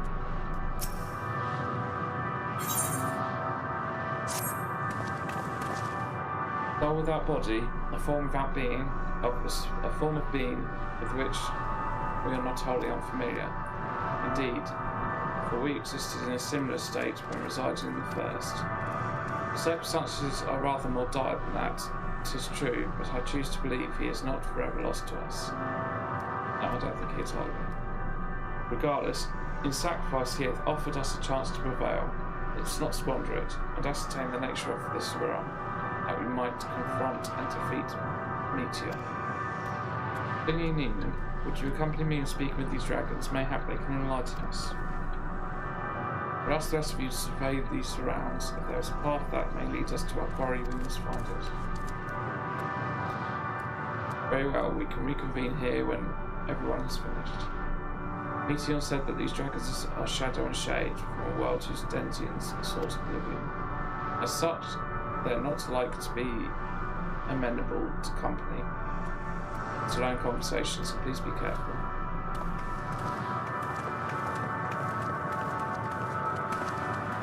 Split up and gather what knowledge we may.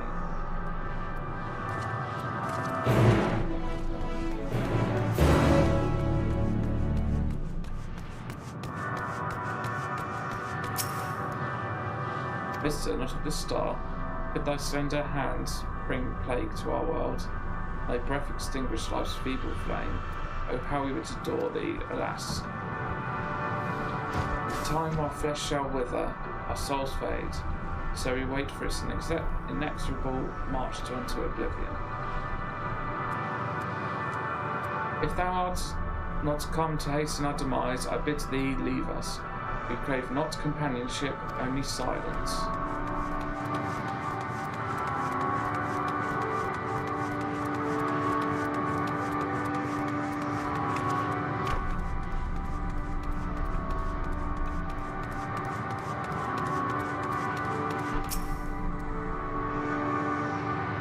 Beyond that distant vale, paradise lost, so glorious, so beautiful.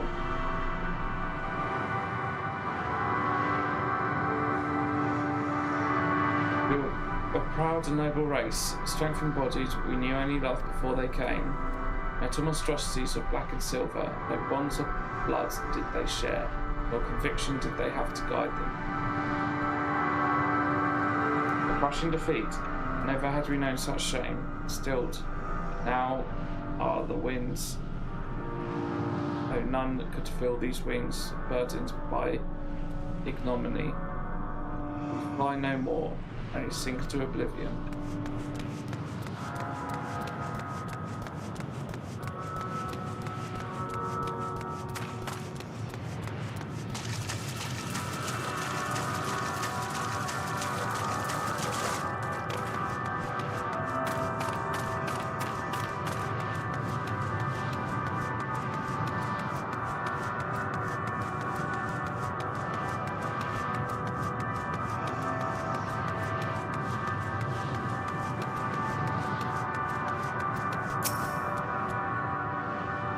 Thou wouldst bid me speak? Folly. I observed the lesson of stone. I shall not fly, nor speak, nor roar, only watch and wait and end. But one sight yet stirreth my blood, tempereth me to raise my voice in lamentation. Am Null, the cradle of unsung dragons. No words, no songs are possessed.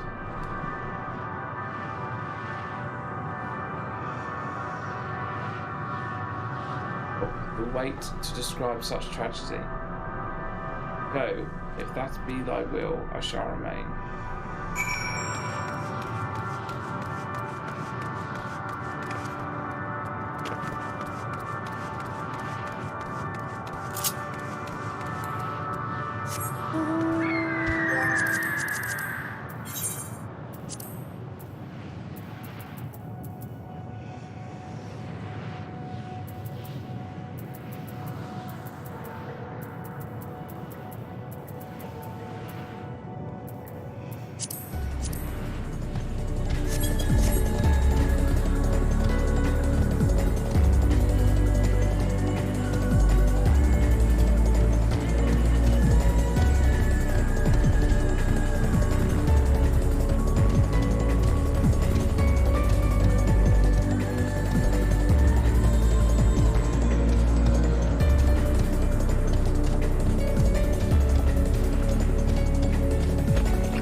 They led you here as well, did they? It was described to me as a source of their woes and proof of their end. I think I'm beginning to see why. It's a hatching ground, or was. I've seen similar on Etheirys.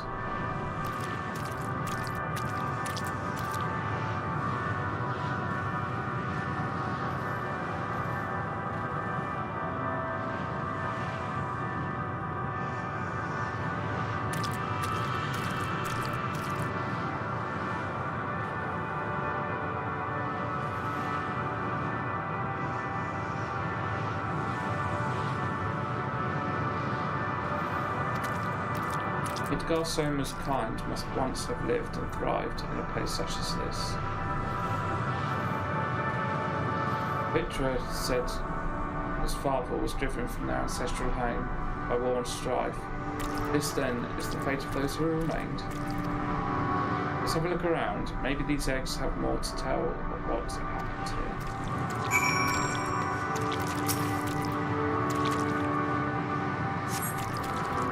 Like the shattered egg, you find the remains of an unborn dragon.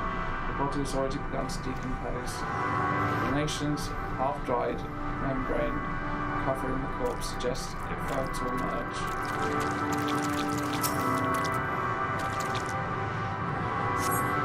A murky liquid has poured inside this eggshell.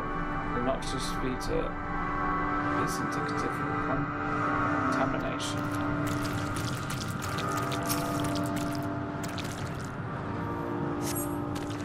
Gingerly lifting a large egg from the vicious mare, you peer inside and see a formless mass soaking in a pool of embryonic fluid. Your stomach turns as you return the egg to its resting place.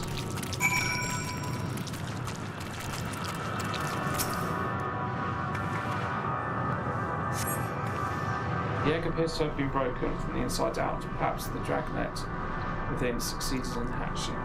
What's this? I thought all the eggs had been ruined. The dragnet was indeed hatched. There was no sign of it here, or its sire for that matter. You should look for them. You should start with the cliff tops and I'll search for the plains.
Boisterous howling hath been quieted. Boisterous howling hath been quieted. By thy hand, I presume. Alright, I thought I had a dragon or something resembling one.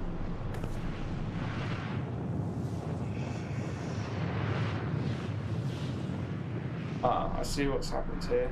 Is that your child? Perhaps some acts within Null are indeed mine. If life within one did quicken. Beast thou hast slain may be of my blood, yet I do not recognize it. Twisted and malformed as it is. Dragon in truth, but a reminder of our failure, a testament to our shame. Plain.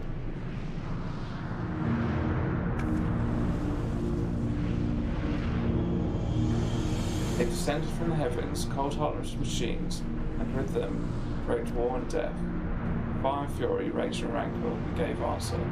'Twas a long and bloody battle, but only the beginning. Todd's chaos and destruction swept the star. In the end, the invaders were victorious.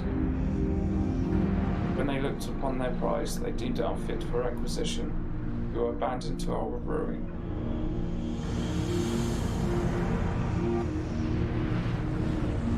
Survivors sought to put away their shame, to rebuild, a futile effort. Pure soil, replete with ether, did we once cultivate our nesting grounds, but our lands were barren. The Neox nurtured in such desolation were fated to rot. But there are dragons among you capable of journeying to other stars. That there are, many would make the attempt, each bearing a clutch of eggs.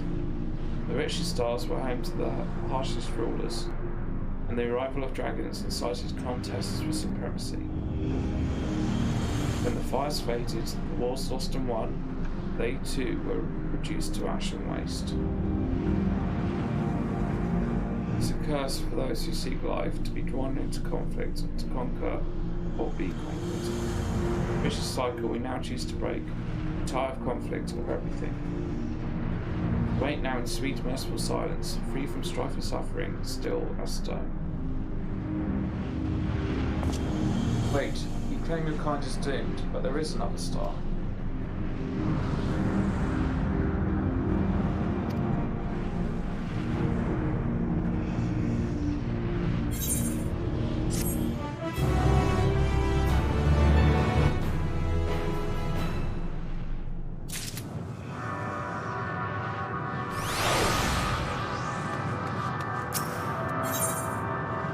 Dragon has fallen silent, and Estinian to silent prostrate. They want only to brood in silence, to be left alone with their grief until time itself comes to an end. Sole reward for senseless bloodshed. Pain I understand, I wish that I did not. But fools we were. Now isn't the time for such thoughts. The others will want to hear what we've learned to come.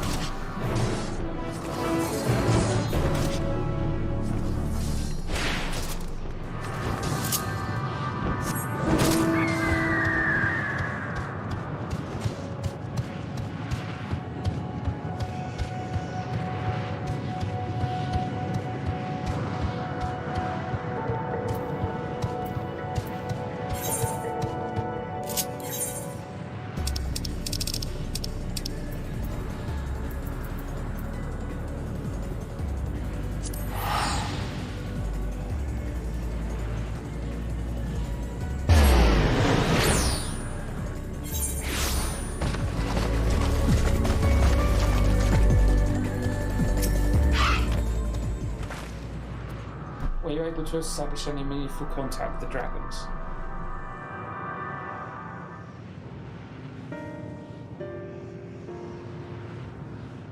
I see, they wish to escape, and what they perceive to be a cycle of conflict.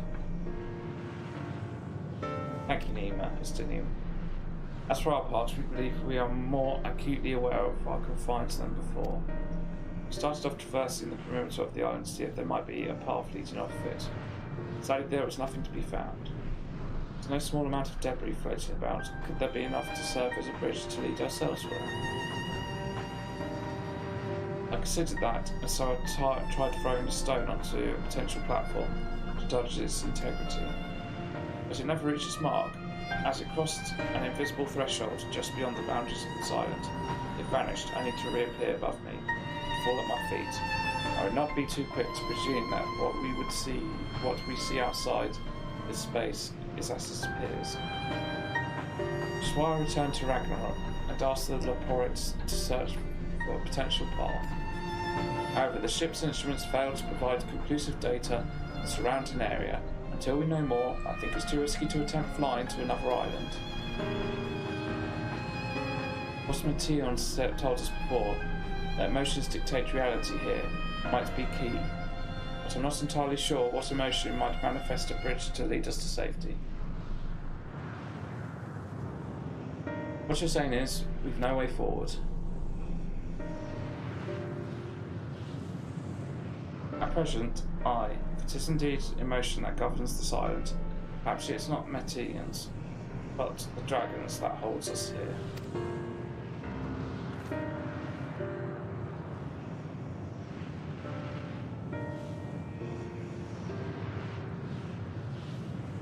They tire of conflict and have chosen a path of oblivion to escape it.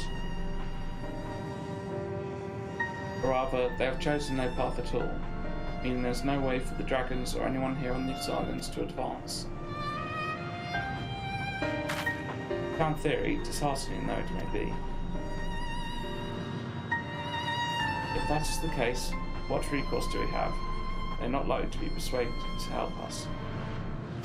The reasoning is built on a history of turmoil and strife. Without irrefutable proof, the future is not as big as they believe it to be. Mayhap persuasion is not the answer.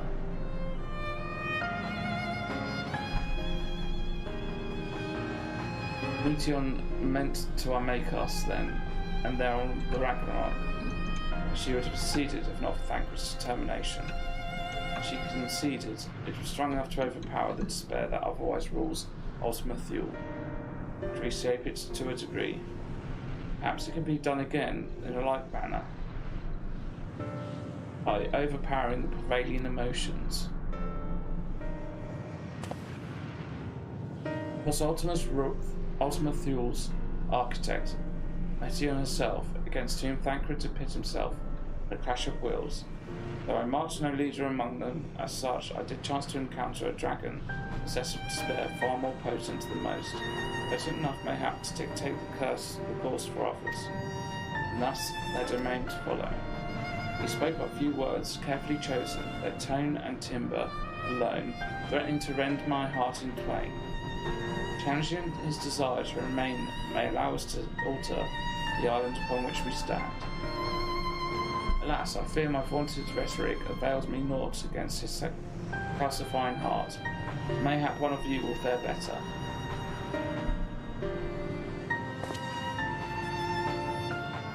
Then I shall guide thee. Owlend, they call him, in the dragon tongue. Thou wilt find him nearby, eyes fixed upon the water. Well, what do we have to lose? Let's get going.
He remaineth as he was when I first approached, entombed in melancholy. I see. Perhaps I could... I'll handle this.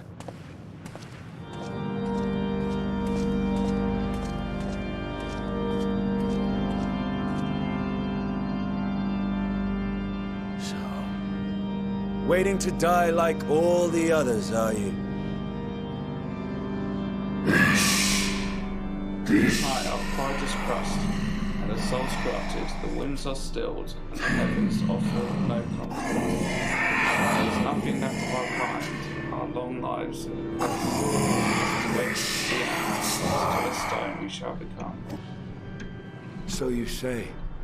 Yet your kind has found a new beginning on our star. One of you braved the expanse, bearing with him a clutch of eggs. They and their children now rule our skies, their song heard by all. Our king on another star.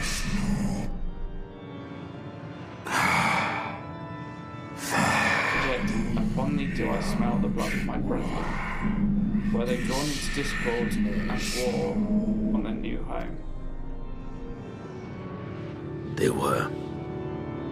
They suffered much, and repaid their suffering in kind.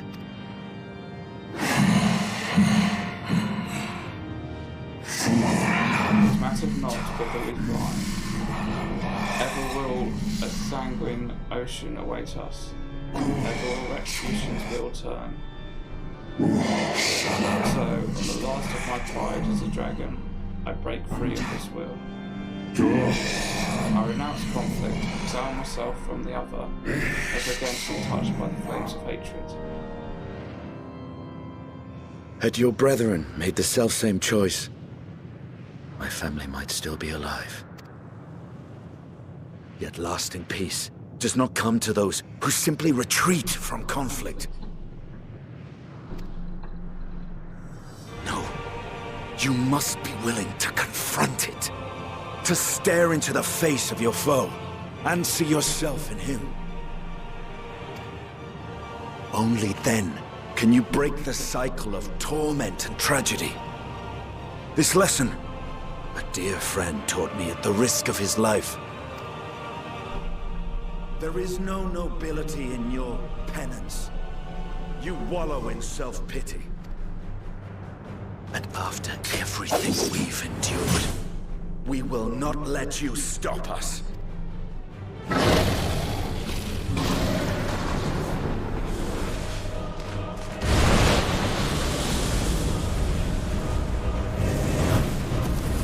Estinian!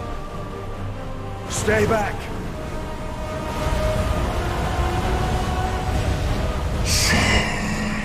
Tired of war, tired of turmoil.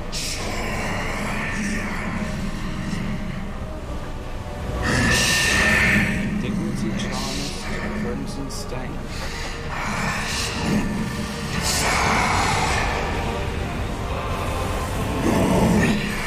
On this real shame, too much to bear.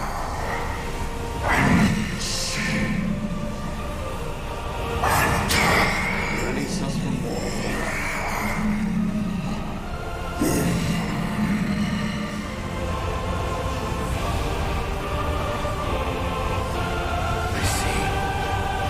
Theirs is the emotion that bars our way.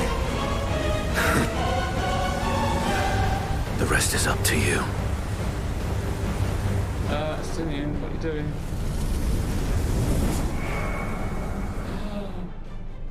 Are you going to lose each and every scion slowly? No! Not Estinian too!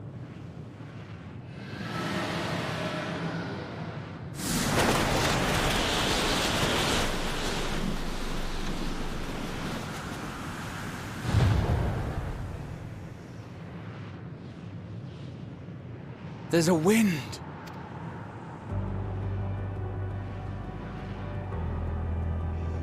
He's opened the way for us.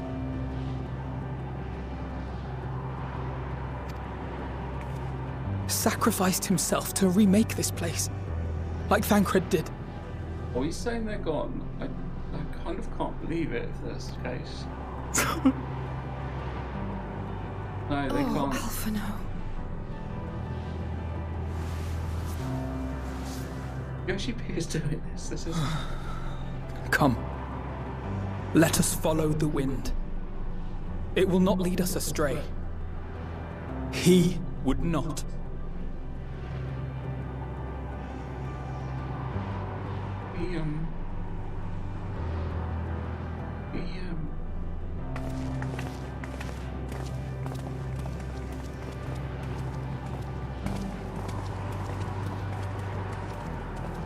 Banquet's actually gone now.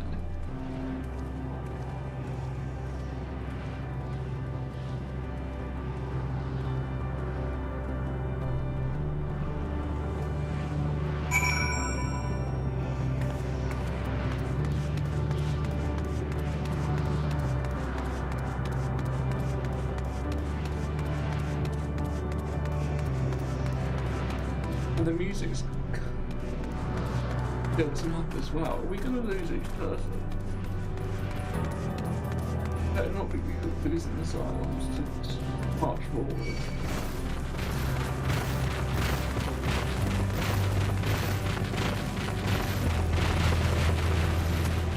I want to continue with this.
Look there, the wind.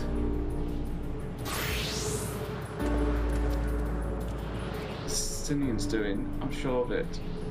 We should ride its flow and see where it leads.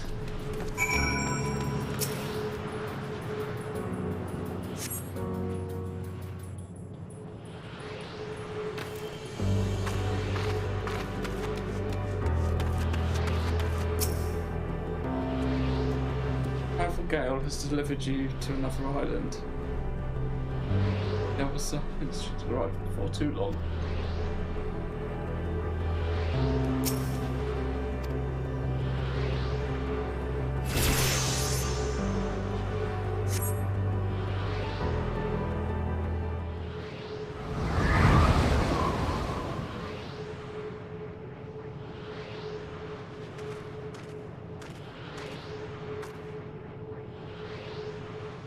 He did it. He found a way forward for us. Actually gone.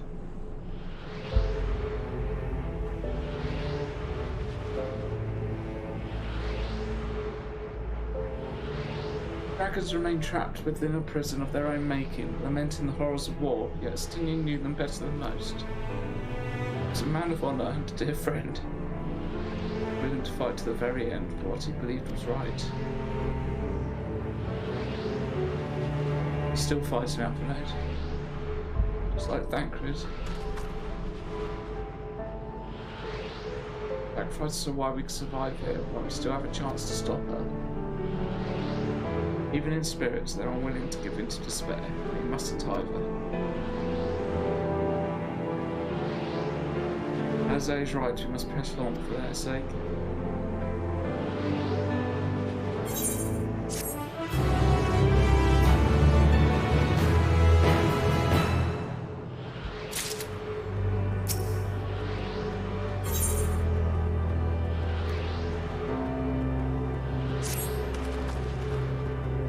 Stolen and as they said, we must continue.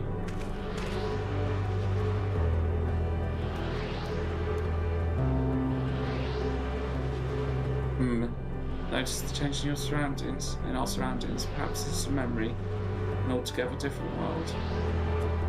Prudent to learn more of it, then. Tread carefully lest we lose our footing in the sand.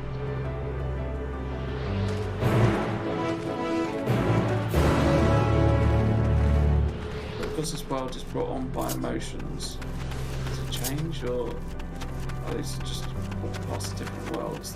Are these all different worlds? What's one area?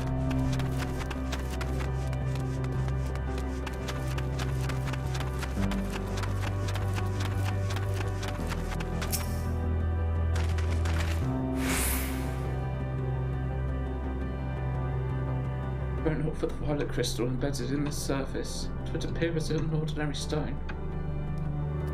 Your script have been etched upon them. Alas, it is not a language with which I am familiar. I cannot say I recognise it either. Alright, the dragons, from what I recall, preserve their knowledge in a song of eschew a written word entirely. So we must assume this is the work of another race, one we have yet to encounter. Meteon claimed the dragon's world suffered a slow death, seeking the release of oblivion. The life we find here, like as not, will have wended its way towards a similar end. What do you suppose that is over there? Not sure, it's hard to make out at this distance, but its surface seems to bear the same crystal as this monument. And there's a chance we may find whoever built them both. We should go and have a look. Come on.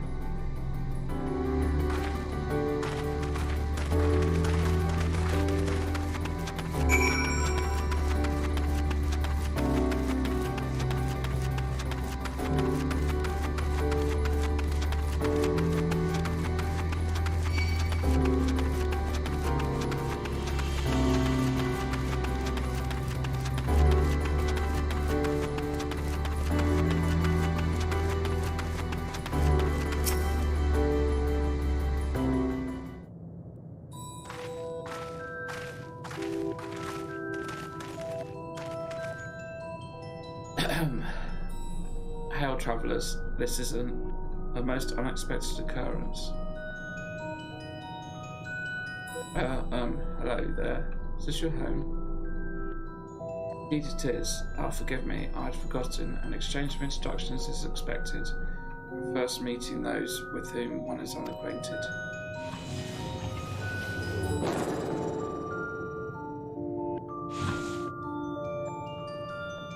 The vibration of vocal folds was still required to convey our thoughts and intention. Yeah, I believe was the pronunciation used when referring to our people. Though it's not entirely applicable given our present state, you are welcome to use this appellation. As for the nomenclature to address my individual person, I believe it would be pronounced Kopgood. Yes, Kopgood of the ear. We have encountered beings that communicate intermittently through thought, but never one that is wholly without voice. I presume we were having this conversation via a medium of ether, or rather dynamis, as this space is suffused with vast quantities of it. Fascinating in either case. I gather your response to my presence is positive then. That is well, for there is something I wish to ask of you. Like yourselves, we are ether-based life forms. Therefore, it may be surmised that your bodies are of comparable biological composition to those we once possessed. I have a number of queries regarding your subjective perception on the five senses: sight, sound, taste, touch, and smell. In total, I've prepared 198,712,180,827. That's rather a lot, isn't it? My apologies. I've omitted a great many details necessary to understand the nature of my request. Though we dispensed with our corporeal vessels long ago, we have rediscovered a need for the flesh, so have endeavoured to recreate our erstwhile forms. However, all pertinent records have been lost due to the passage of time. Take, for example, the nervous system. It is well within our power to recreate, but we have no frame of reference for sensations once experienced by our people, which may compromise our ability to interact with our physical environment. The reason you need to regain corporeal forms? Why, to bring an end to our existence, of course.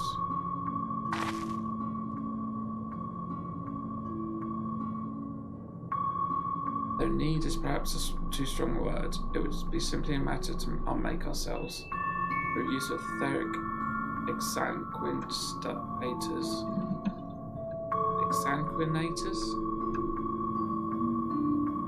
But such a death seems inadequate. Traditionalists among us believe proper death requires an inescapable sense of impermanence in one's final moments, an experience found only within the bodies of flesh.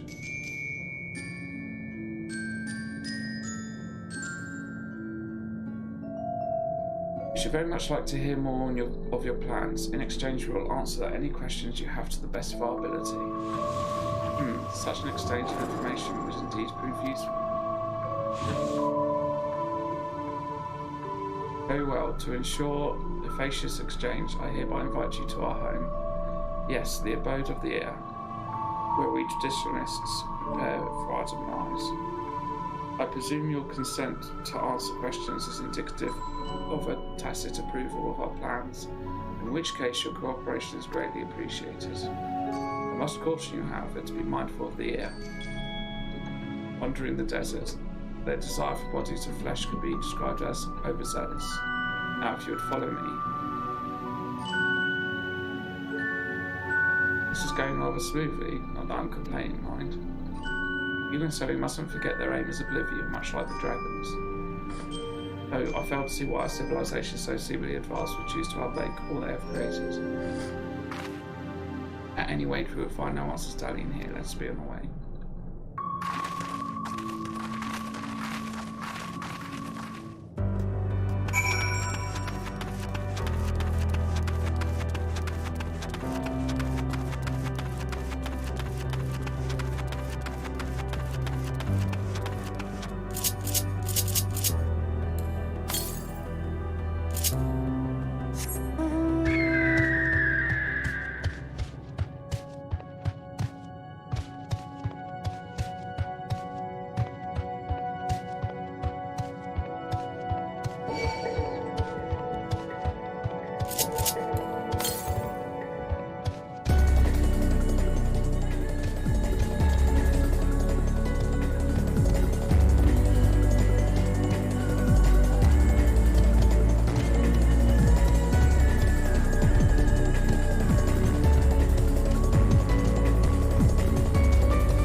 Welcome to our abode. Most of our compeers you will find remain idle in their domiciles.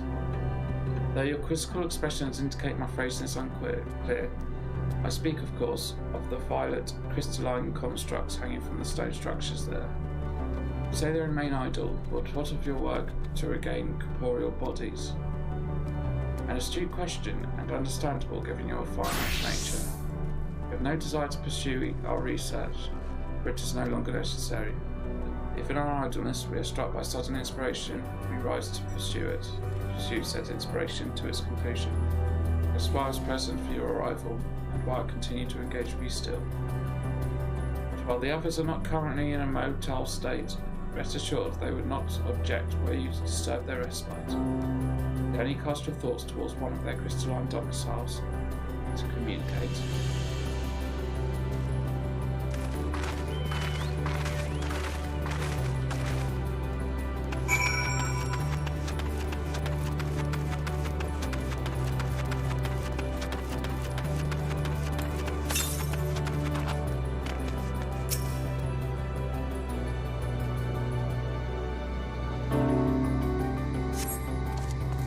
Cast your thoughts towards the crystalline domicile, but there was no response.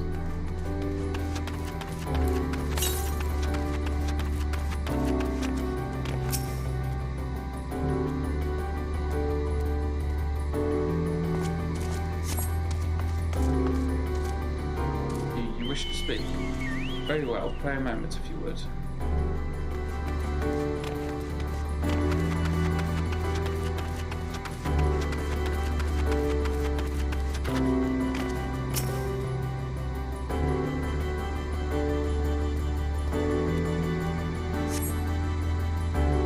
We seek your end, you ask. If you wish to know, I will tell you. Just a moment, I must remember. What form did I take when I last emerged?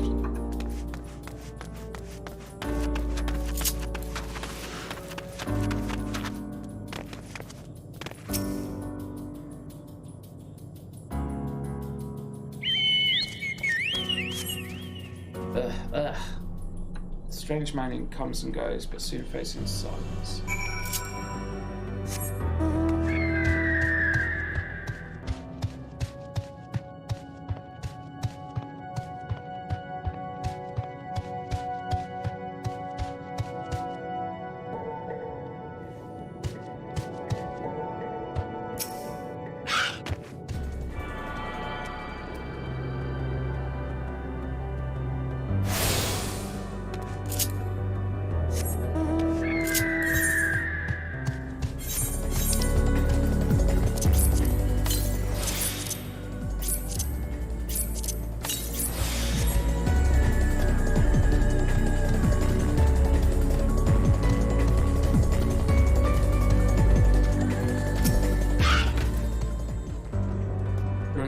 You satisfactory responses. C. If they fail to answer, then it is likely because their minds have unravelled due to prolonged idleness. They are not but concentrated ether now. Worry not, there are no others who have need of those lodgings. They will not prove a hindrance to remain as they are. More importantly, you said some few did answer your request for an audience, yes. I imagine they will be with us ere long.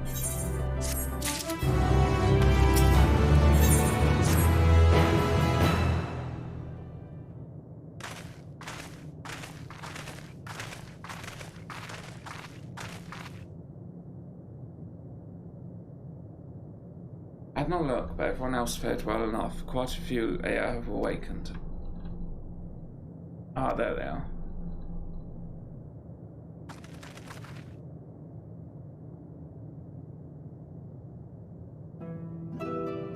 May I introduce to you Lalaka, Dueka, and Na Niduk.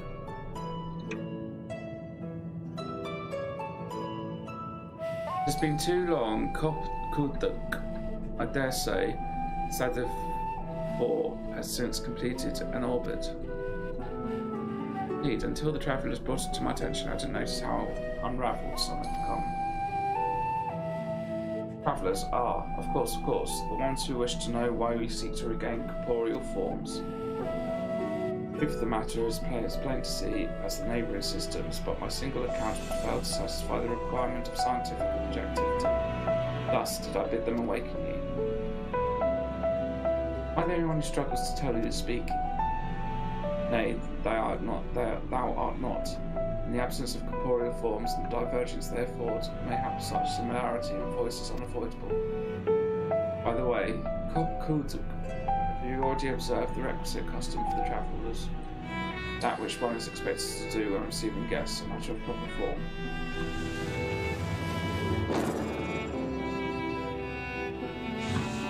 Ah, yes, so long as it has been, it had completely escaped my mind.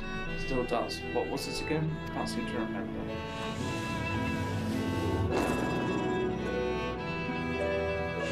Neither do I. Pity. I was hoping you would. Perhaps we could search the archives for the answer. Come now, Nidig. The archives have long been frozen, lest we subject ourselves to further dollar. Surely you recall that much. Ah, of course, food. The custom is to serve food. Beings of flesh, such as they, must regularly replenish their aether. By contributing to their replenishment, we communicate our friendly intention.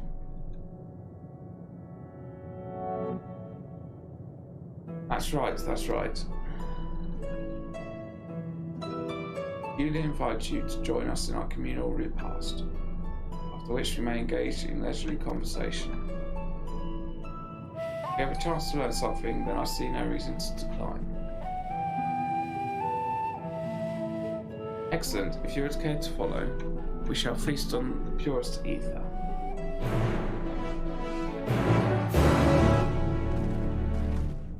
Come on.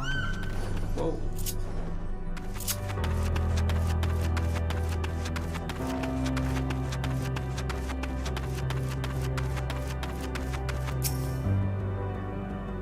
This facility is where we replenish our ether. There's no particular name for it, but we traditionalists sometimes use the word restaurant. Now then, if you would take place with your comrades, the space will be soon awash with purest ether. Please absorb as much as you like.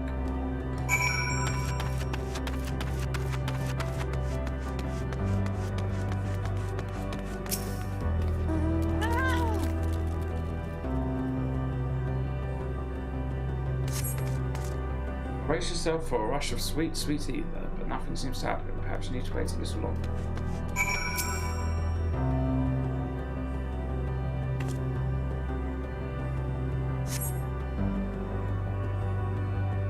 Brace yourself again, but again nothing seems to happen.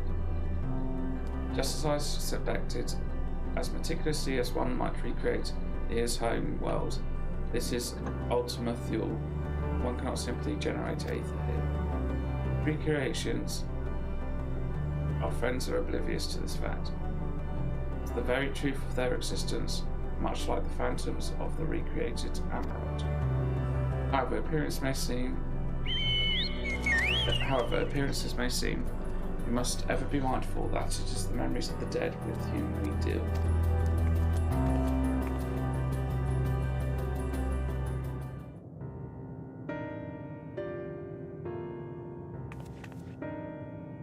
So, did you have your fill of ether? Alas, we cannot absorb it. Deficiency in our forms, it was seen. Oh, how very unfortunate. May I ask how you normally replenish your ether?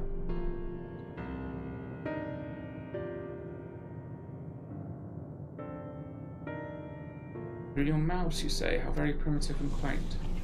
I think that their mouths serve not only as to expel sound, but to draw in sustenance besides. Such life forms have long since vanished from our systems.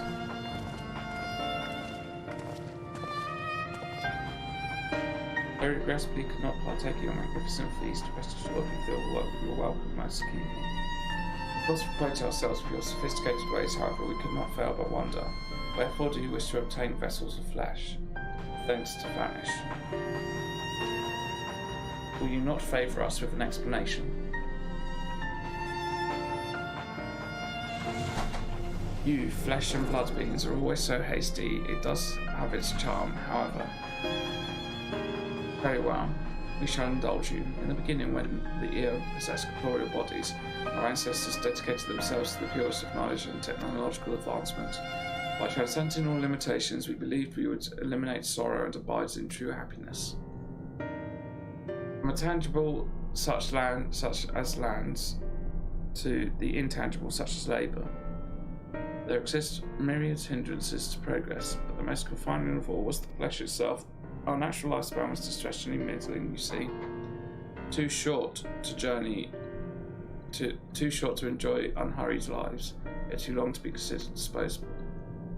Furthermore, to simply maintain the integrity of our bodies demanded considerable resources. But we managed to solve this problem. After long years, we discovered how to become non-corporeal entities with everlasting lives, untroubled by the failures of the flesh. Thus changed, we had more time and freedom to continue our scientific pursuits. When we went on to make ever greater strides in our quest to transcend all limitations, until we finally decided to challenge the last of them all, the limit of knowledge. That is to say, deciphering the laws of creation.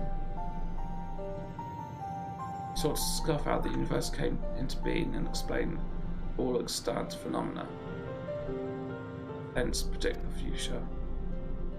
If we could but achieve this, we believed that we would be free from uncertainty and anxiety. Find the answers you sought?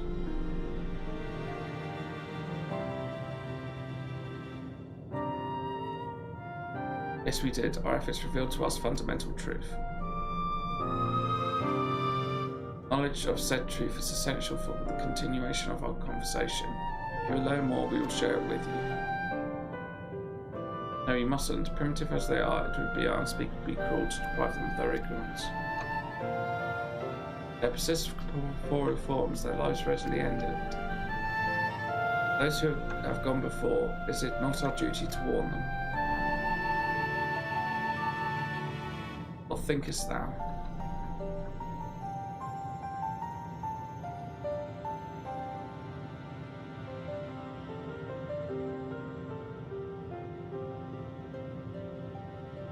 We have deliberated and come to a consensus. If you are resolved to know it, we will disclose to you the truth we discovered, the truth of the universe. Seek us at the stone pillars just outside the bounds of the abode, a place called Elegia. Elegia? Elegia. Elegia.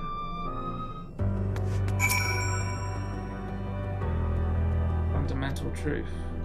Oh, don't you be next.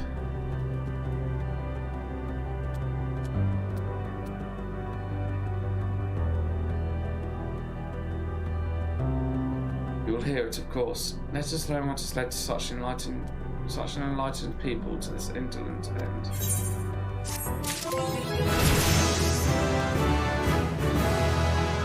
Ooh, level 90.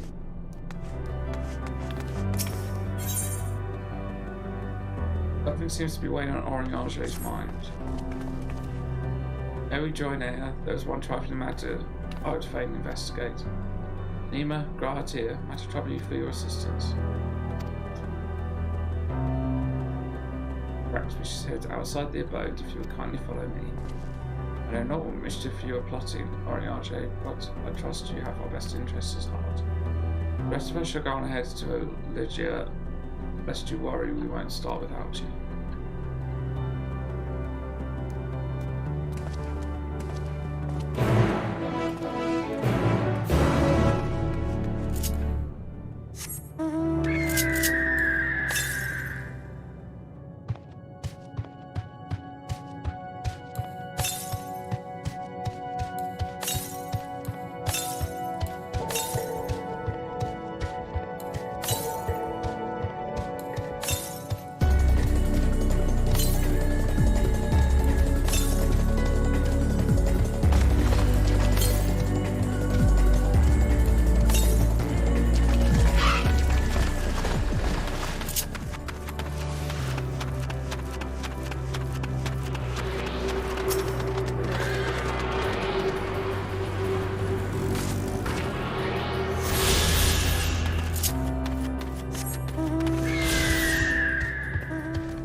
Aye, this place shall serve. Is it the spring that you wish to investigate?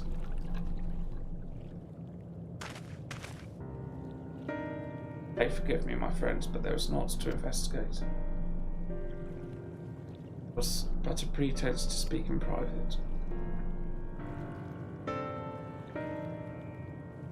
You have our undivided attention.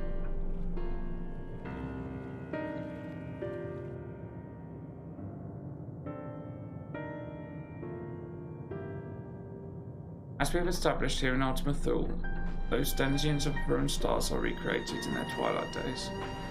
Yet one question doth arise in my mind. The faithfully formed are the simulacra. They believe themselves yet amongst the living. How dost thou suppose this is possible?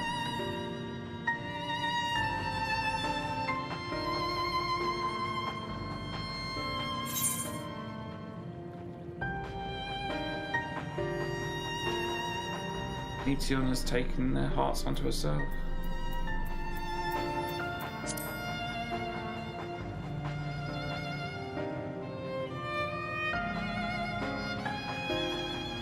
Of course, she must have visited the stars of the dragons and the ear before either race perished in their entirety. Thus she can make their emotions her own, and with them create more faithful simulacra than had she relied on any historical account. So too did I theorize, and upon that assumption consider how those two races may have met their demise. According to thine own tale, Meteon perceiveth the emotions of those nearby as her own, a heightened sense of empathy intrinsic to her nature as an entelechy. In the course of her starfaring journey, she encountered beings who strongly desired a cessation of their existence. She would be powerless before that desire. Even as she possesseth the power to grant it, the power of Dynamis. It is my supposition that, overwhelmed by their longing for death, Meteon did unleash Dynamis and ushered the dragons and the ear to their doom.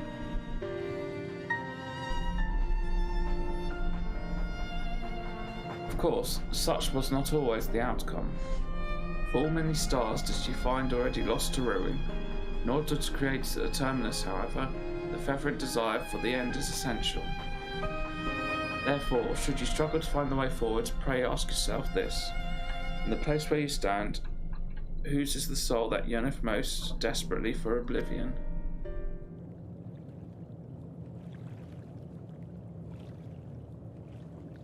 Why do you tell us this now?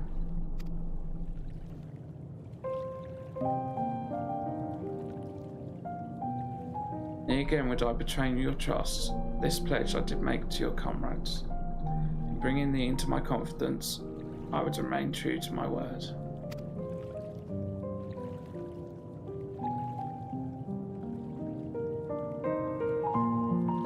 As for thee, let us consider it my fitting reward for the secrets I harboured for the Crystal Exarch.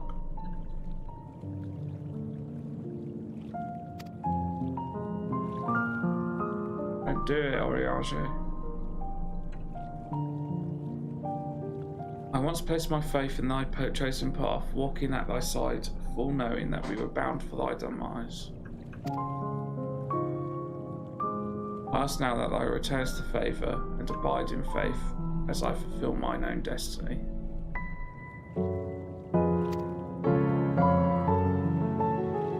You say my debt has come due, how am I to refuse?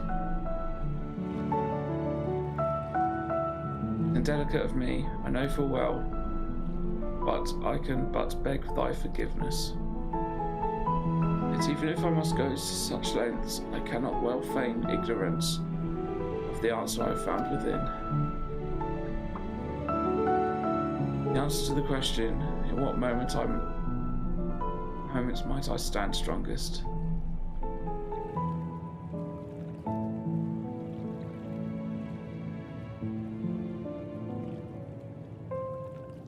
After all that we've been through, I will only say this. Do what you must.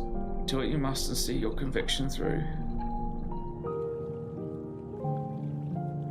Shall, my friend, I shall. Without further ado, then let us go join our comrades.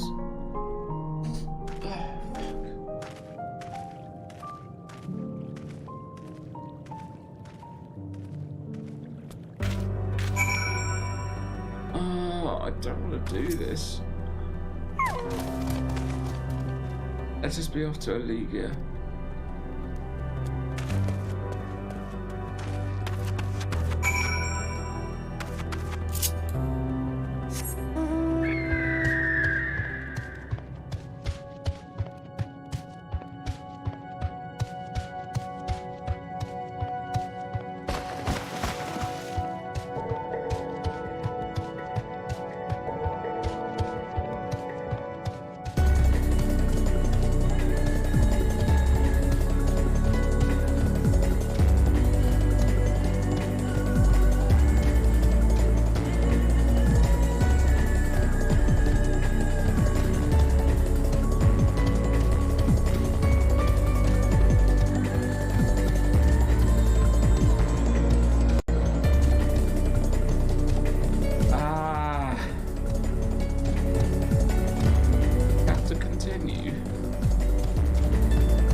Seems everyone is accounted for, shall we then?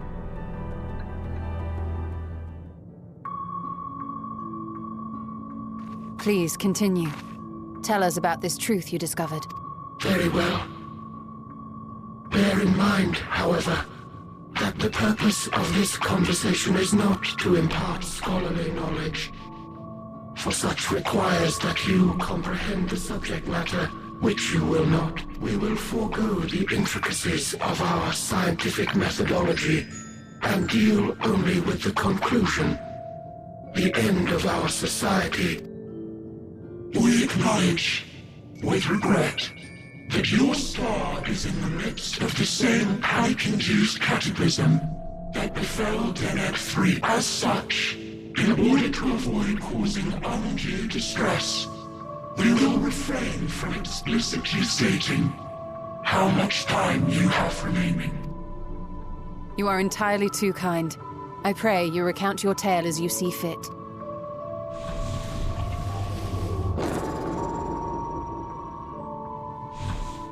In the beginning, the universe was but a tiny particle.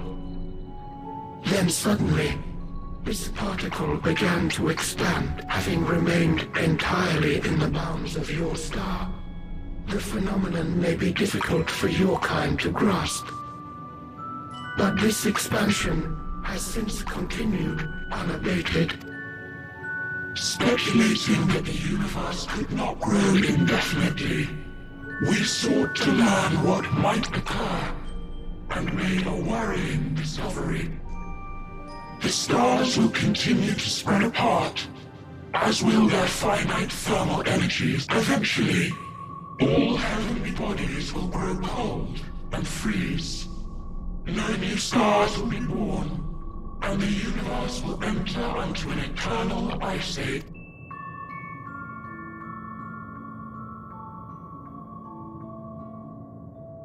In hopes of proving that this determination was erroneous, we scrutinized our research from all angles, even as we sought to avert the everlasting winter.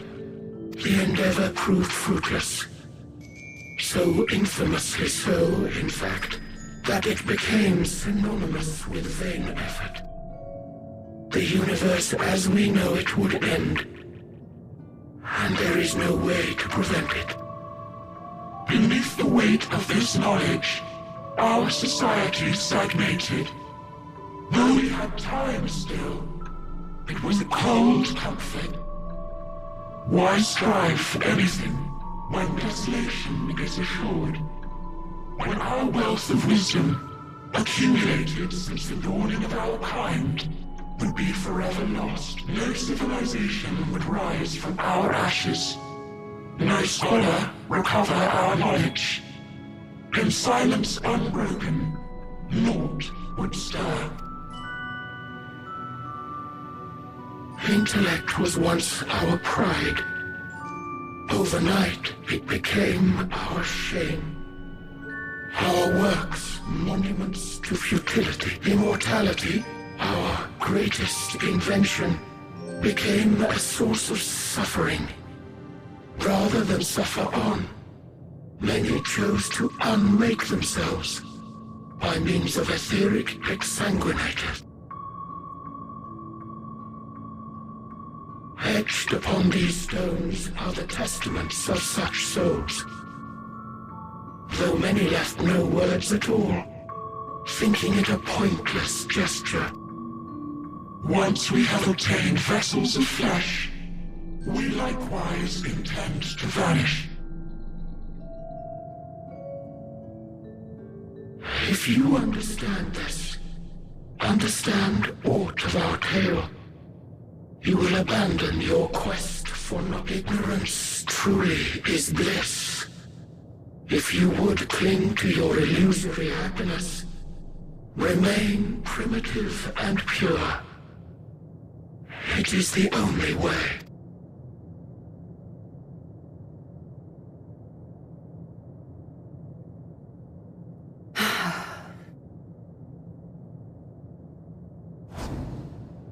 So that's your story. While I appreciate your advice, I will not heed it. Yeah, go on, you solo. Convinced though you may be of this truth, it is yours and not mine. Indeed, truth, I have ever believed, is in the eye of the beholder. Are you suggesting that we have reached a faulty conclusion? That our science failed us? Hardly. As you yourself said, the subject matter is beyond my comprehension. And that, I accept, is true. I do not possess the knowledge to prove or disprove your conclusion. In my mortal years, I doubt I could even approach the wisdom of the air. But of one thing am I absolutely certain. I would not be happier in ignorance. Y'shtola, no! You mustn't! Don't do it, Oriancho. The most important lesson I've learned is that learning isn't simply passing one's eyes over words. Nay, it is when understood for oneself that knowledge attains its true value. This is what has sustained me, driven me onward in joy and wonder, in anger and sorrow.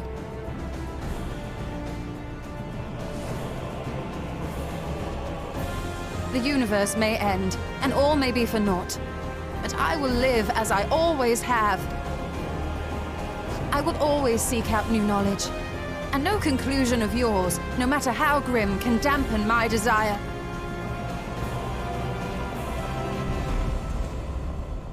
I suppose it is only to be expected. Their feeble minds cannot fathom the terrifying gravity of it all. But worry not. We consider it our duty to enlighten you. And we will not stop until you grasp the full extent of our despair.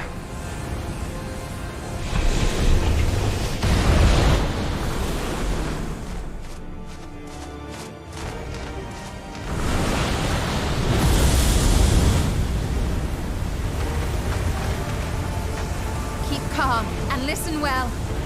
Oh. Though my body will soon dissipate, there may be a way to restore it. Good. Asm's magic. So long as our souls remain, you can use it to summon us back. Good. Oh god, that would be terrible if that was the way they were ending it. I was so dreading that. But you mustn't, for it would mean losing our way forward. This I only reveal so that you can promise not to invoke the magic. What? Don't tell us we can do it and then say we can't do it. That's madness. We came here knowing what victory may cost. So press on. Press on. And do not look back.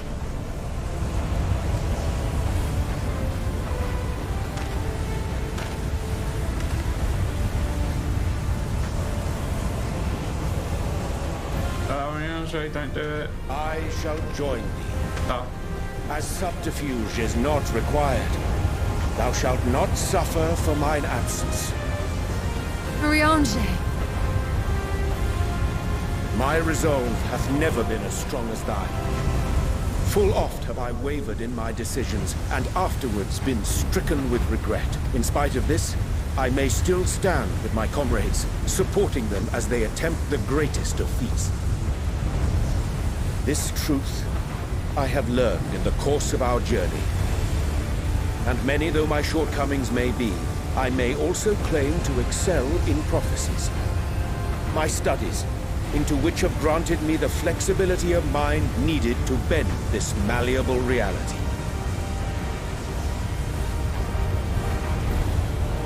Come on. Thus shall I hope that thou mayest have the strength to resist, and our comrades the strength to continue.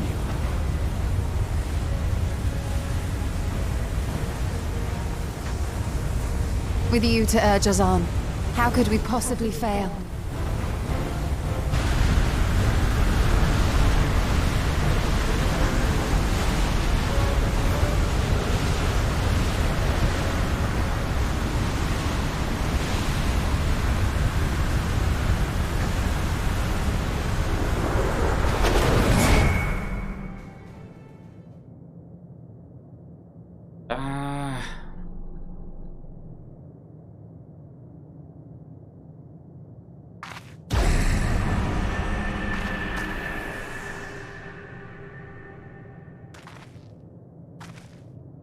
What's this?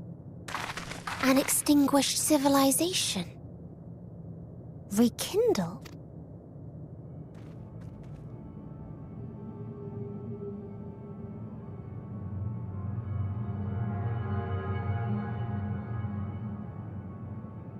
That's right. Our quest doesn't end here. We'll press on, and we will find you.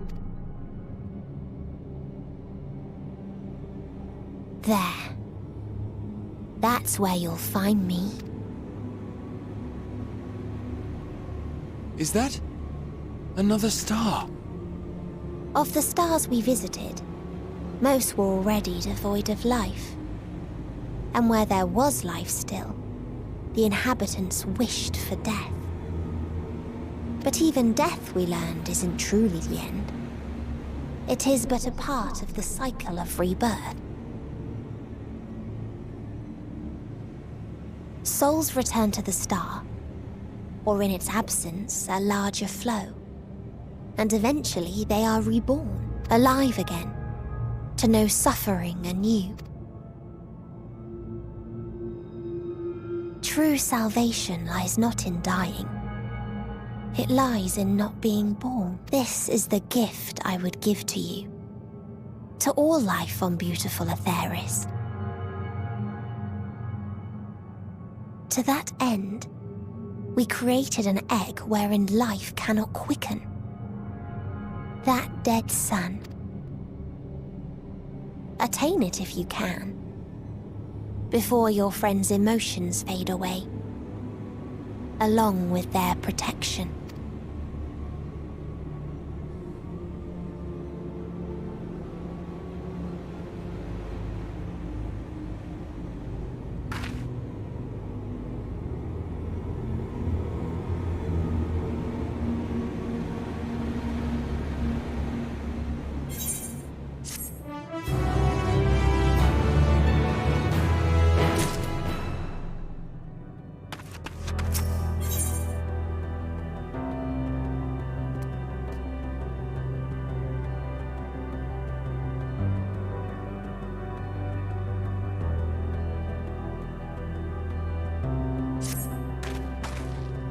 You're ready to continue on. Let us make for where that light shone. External and Oriange have opened the way for us.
Yes, I could feel it. The aether emanating from the arcane portal. And no mistake. Let us see where it leads.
Amazing, yet another civilization.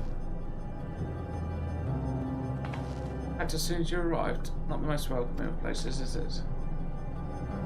I tried to find the Dentians who are amenable to conversation.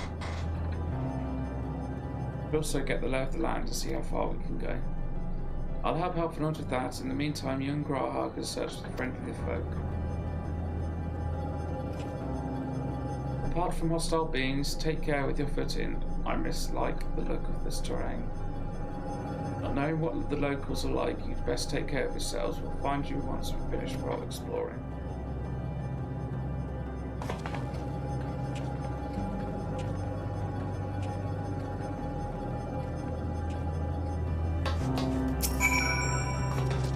I expect the twins will seek up the outermost bounds of the Isle, so I propose we search the central area. There are machines patrolling here and there, sentinels in all likelihood. Like those you encountered, they will most certainly attack any who venture too close. So let's avoid them and look for others. That's a bit more approachable.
About patrolling machines in the area, they do not seem inclined to non-violent intercourse.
Nima. The machines here do not appear hostile. Let's see if we can communicate with them. Begging your pardon, but we are searching for the denizens of this star. With unknown life forms detected, assigning generic label. Interplanetary travelers. Greetings and welcome to the planet. Planet what? Could you please repeat that? It appears your hearing organ is unable to process the name in our tongue. It may be translated into yours as Alphatron. Our people, meanwhile, are called the Omicrons, and you stand within one of our outposts. The Omicrons, you say? What is it that you do here? We are preparing for war.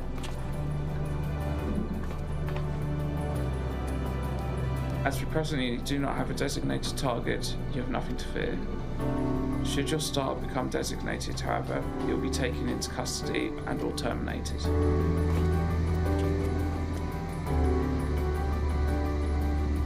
Not a little frightening, these Omicrons, but at least they seem to be forthright.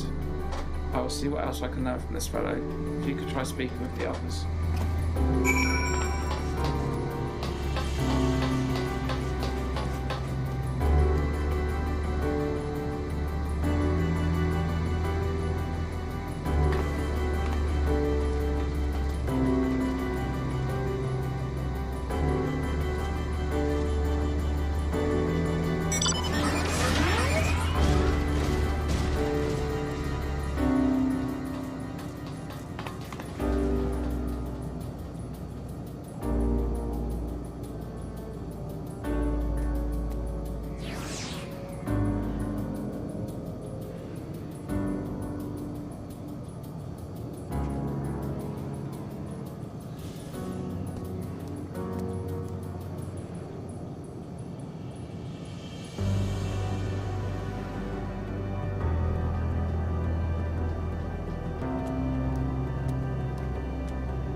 Measuring compact capability. Result negligible. Subject falls outside targeting parameters. Greetings, traveller. We are Omicrons.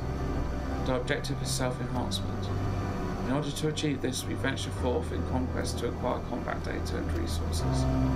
Most recently, we succeeded in subjugating the homeworld of beings whose strength was said to be without parallel, the Dragons. Yet though the endeavour yielded a wealth of combat data, the star was rendered barren and unable to yield resources. Subsequent costing determined that the losses incurred exceeded the gains. It's destroyed the dragons for nothing. Autonomous weapon deployment complete. Vanguard armament upgrade complete. Munition levels satisfactory.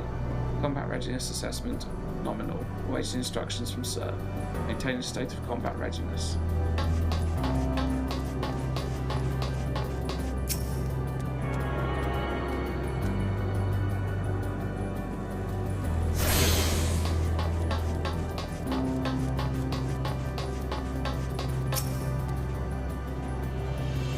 Greetings, traveller. When venturing outside the outpost, beware malfunctioning units. They do not heed Sir's commands and indiscriminately attack all non-Omicrons. For the avoidance of confusion, be advised that Sir is the alias of Stigma 1. Sir issued instructions to our forces as the foremost of the 6 tragic strategic matrices that bear the designation Stigma.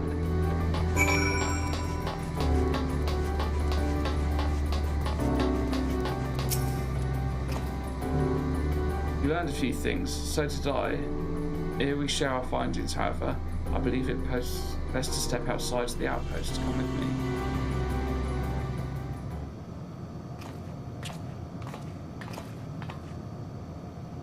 Ah, there you are. We finished surveying the area. This will come as no surprise, but there was no way forward. There were portals like the one we used to get here, but those that worked only sent us to isolated isles.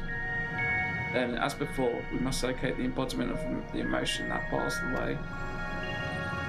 What of yourselves? Did you find anyone to speak with?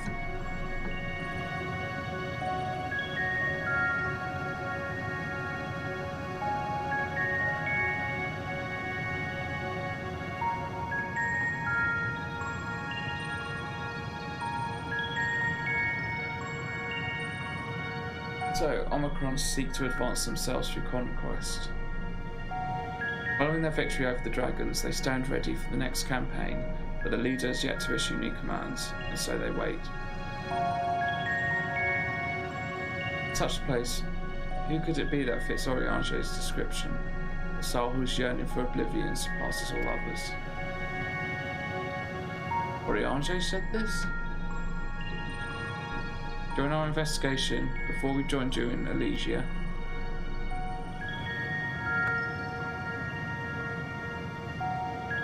so that's the way of it. Why couldn't he just say it all to all us?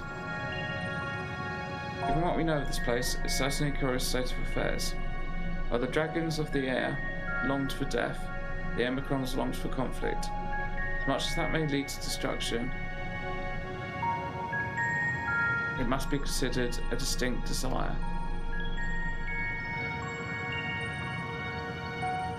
In order to find the source of the dominant emotion, I believe we should seek out their leader, this Sir. According to MO32, the first Omicron with whom we spoke, there is a console by which we might communicate with it. MO32 also added that it would be a pointless exercise, but that it in itself, I believe, is worth investigating more from Seiyuu.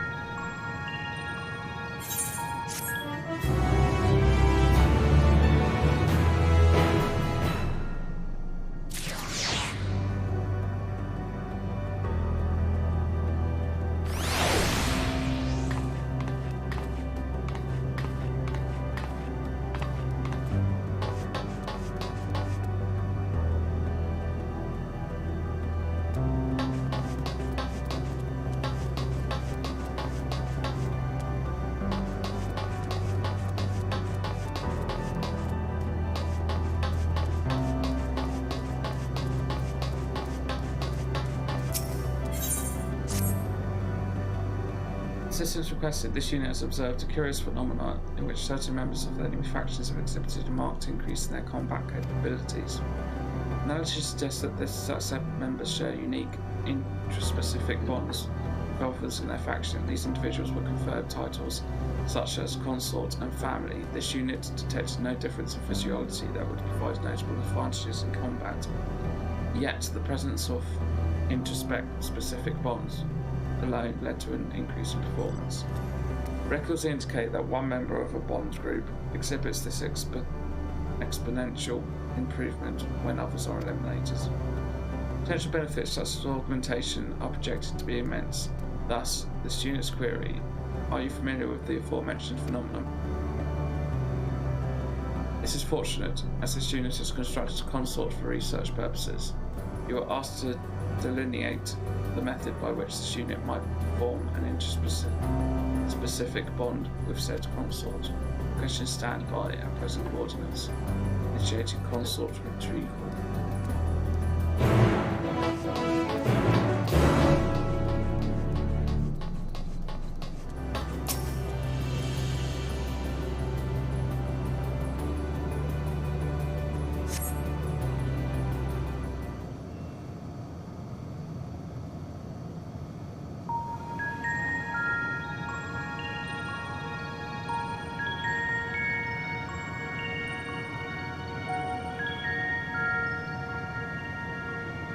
Activating introduction, this unit presents the aforementioned consort. At present, its capabilities are comparable to subordinate patrol units. How should we proceed?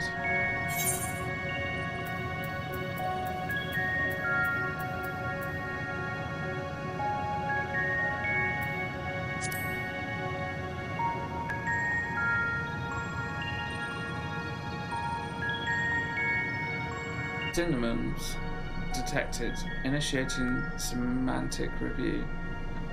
Closer suggests obtaining a nearer physical proximity to the targets than at present. This unit will move towards the consort and attempts to develop Poseidon's intraspecific bond.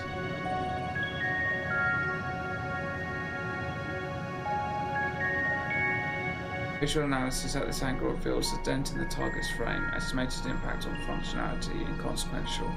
The unit requests confirmation that such discoveries will result in improved performance.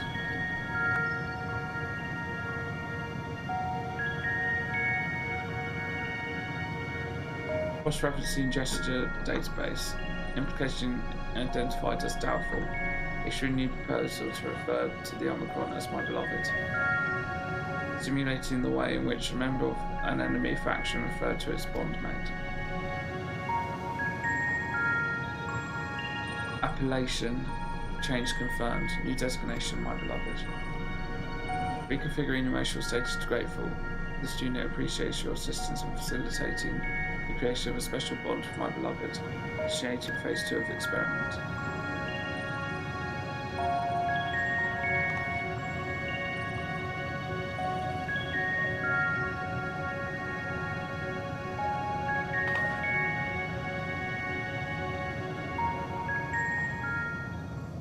Unit will evaluate whether the destruction of my beloved bears a positive impact on this unit's combat capabilities. Don't do that. Whoa! Bit mental, my dear.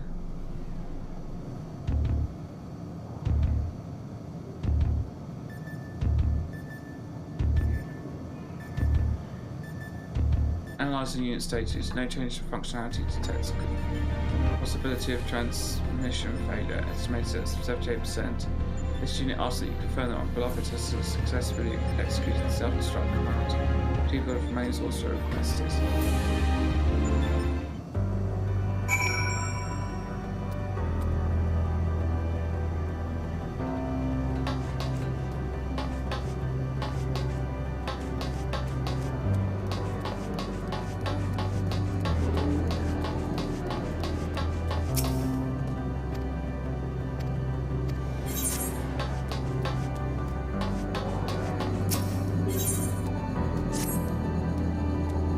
Exchange in communication. This unit requests your participation in Omicron combat simulation. 98.8% of the past 12,359 sessions have produced the exact same result. As an unknown quantity such as yourself is required. An Omicron aggressor is positioned outside the base. This unit has instructed said opponents to record all combat session data. You may initiate your assault when the preparations are complete.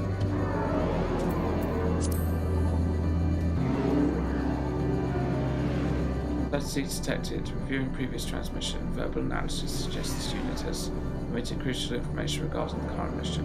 The unit begs your pardon. Once you have nearly destroyed the aggressor, you are requested to activate this device, which will automatically transfer combat data to a convenient portable format, initiating an handover protocol. Sending coordinates per the transmission you have just received. The opponent is located on the planet frame extended from the space, reconfiguring emotional state to grateful. This unit thanks you for your cooperation.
Quest and retrieval of my beloved. Potential for reconstruction and further experimentation remains high.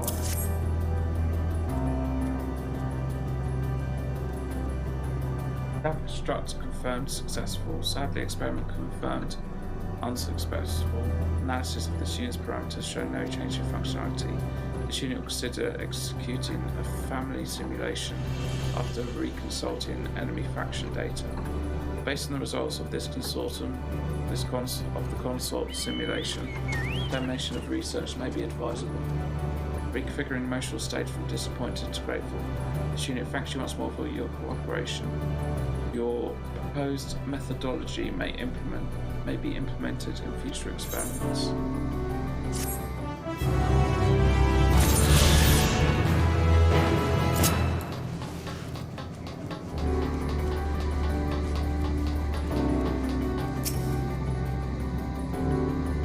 Reviewing received transmission. Analysis suggests the aggressor is no longer operational.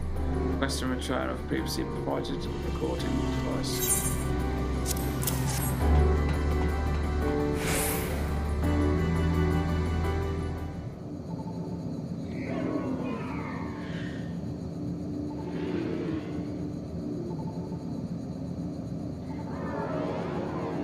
Extraction of combat data complete. Analyzing.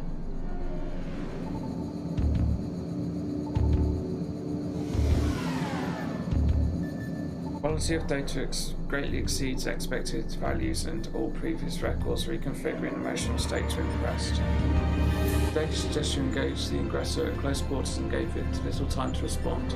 This unit will submit a request to the logistics matrix for augmentation of emergency escape apparatus.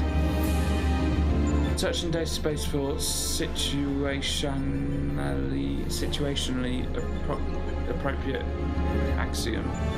Only through combat can we improve ourselves. The absence of a new challenge results in stagnation. Records indicate this space has not encountered new threats in a considerable amount of time. This unit sees potential value in enduring attacks more frequently, though its Discord prevention module is buzzing in the most irritating fashion. Reconfiguring emotional state to grateful. This unit appreciates your cooperation with the collection of combat data. Analysis suggests it will prove invaluable to the further development.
So, the console we seek lies on the far side of this isle. Given the nature of the ground, the route may not be entirely direct as it seems. Let's still watch our steps as we make our way.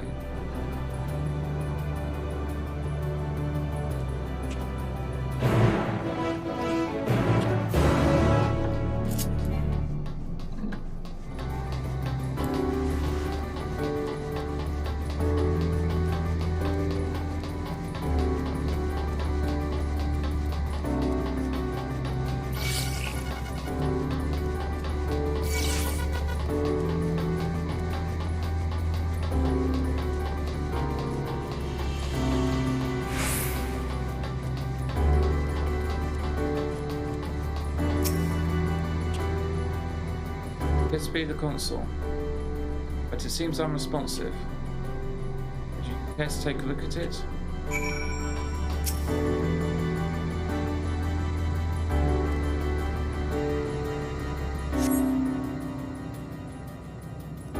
I touching and smacking and tuning with the console, but there was no response.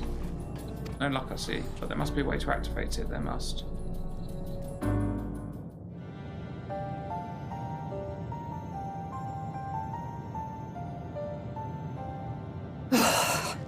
Well, I'm out of ideas. As am I.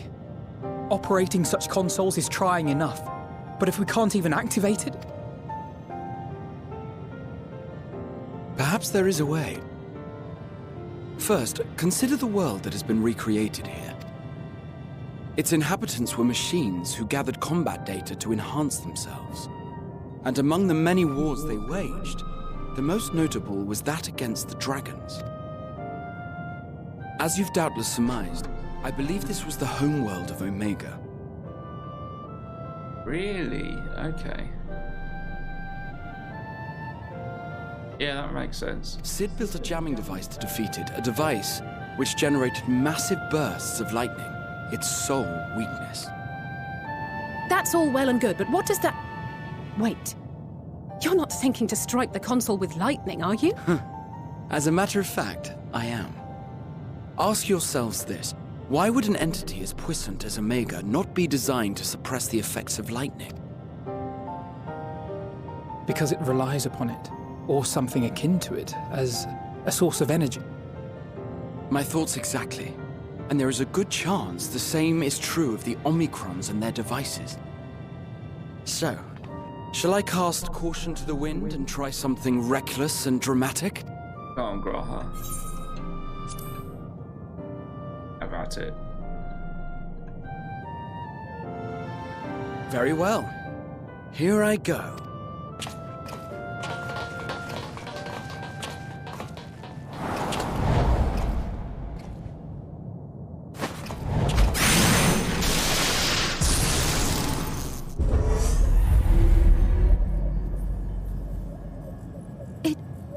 It worked!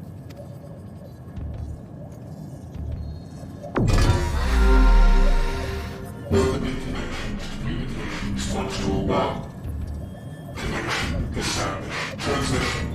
Strategic Matrix Signal 1, now online. As the primary strategic matrix, you may address me as Sir. Checking for new communications. None found. All units, please maintain current state. End transmission. Closing connection. Wait! We have questions for you. Of late, no mission orders have been issued. Why not? Has there been some manner of trouble?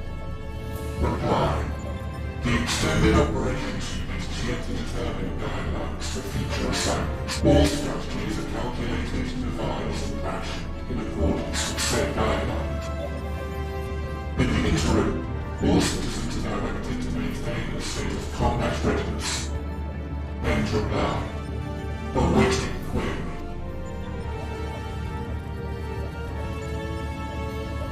Can you tell us why the Extended Operations Unit hasn't yet determined the guideline? Unable to comply. Information unavailable or access restricted. In that case, is it possible for us to communicate directly with the unit? Access denied. Unable to establish connection. Is there anything you can tell us? Have there been any abnormalities, like a threat to the star or widespread unrest? Reply. Negative. All citizens continue to operate at maximum efficiency. If your operations are suboptimal, please proceed to a maintenance facility for evaluation. Otherwise, stand by at your designated post. End reply. End transmission. Closing connection.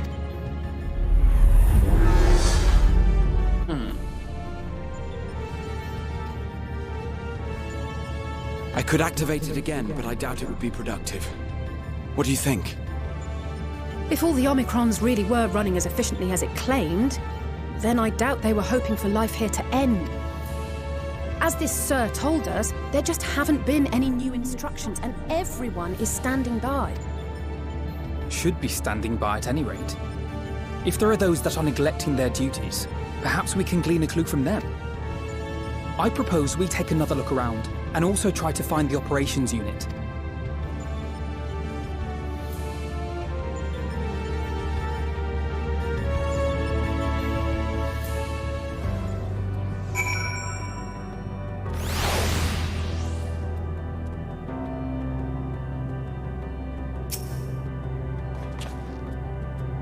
Let us focus our search on the outpost. Alistair and I will try speaking with the Omicrons this time, in the hopes we might learn something new. Meanwhile, perhaps you and Graha could observe them from a distance. These beings are systematic and routine by nature. If there are any that aren't, it shouldn't be difficult to spot them. If there are no questions, then let us begin at once.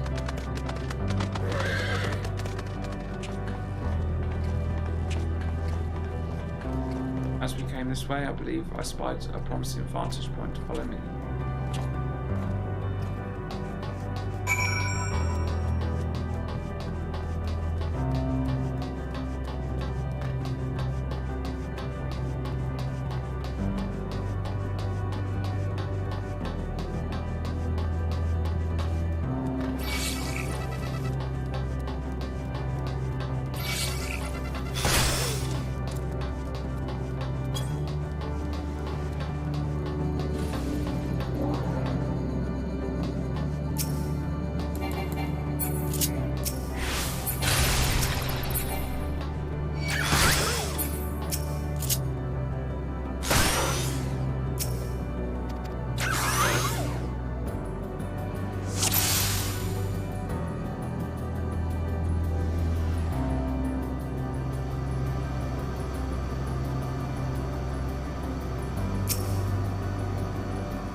He seems to be... yeah, that one.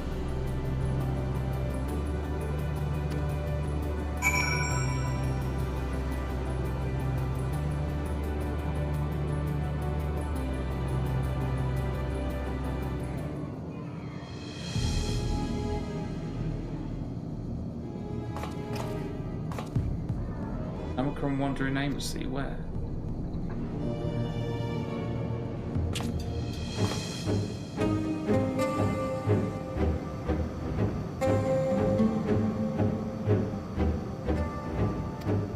I see it.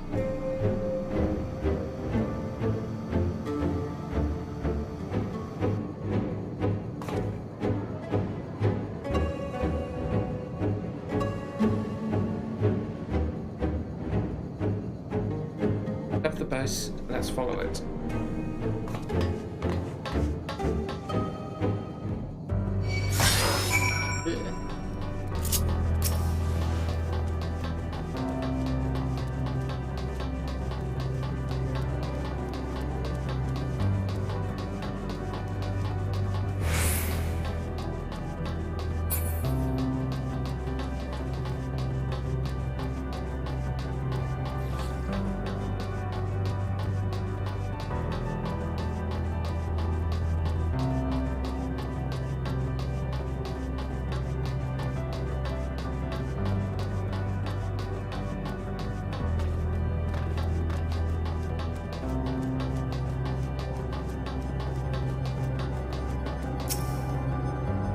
Not here, but I definitely came this way. It must have used the portal.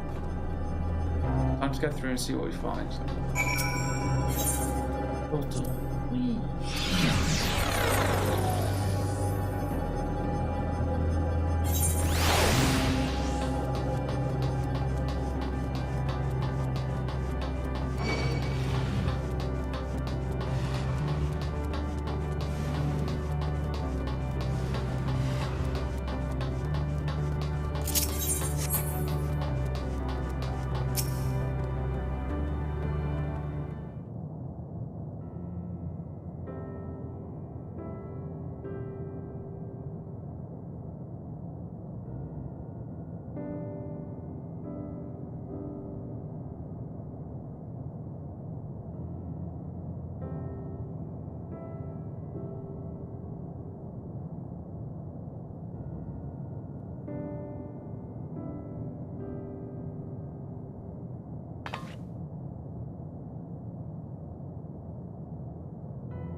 What is your query? Ah, you found it. What are you doing here?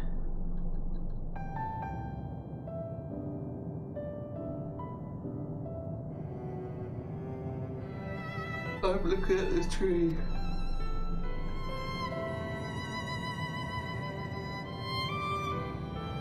Quite an unusual specimen. What is the device attached to it? The tree is a sample collected from another star, as it cannot survive in our environment, however, it requires life support. That is the function of the device.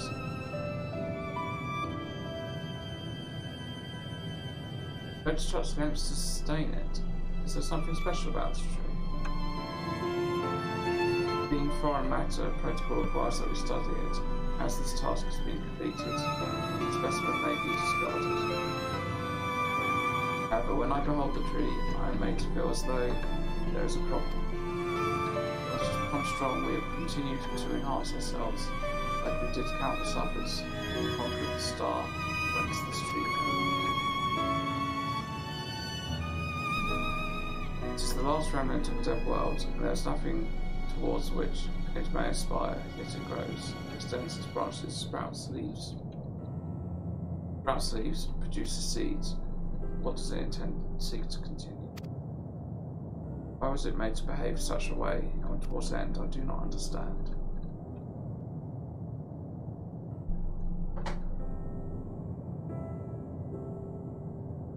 I see, out of curiosity, does this pertain to your duty?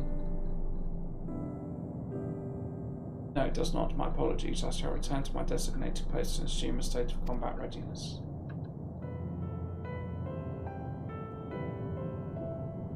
Yes. It was acting outside of orders. Perhaps it's simply a malfunction in Omicron. These are by no means uncommon.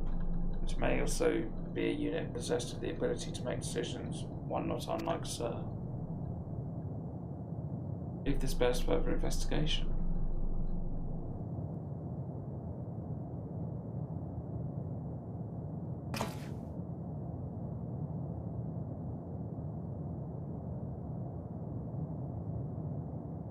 Endeavour to live even when we must depend on forces beyond our control.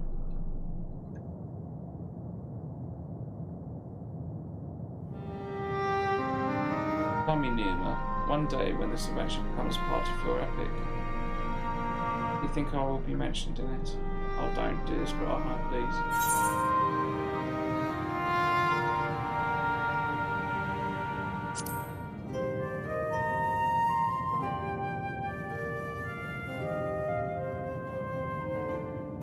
Do you think so? That would be a... I shouldn't say such things until the moment comes to pass. Never mind the embarrassment.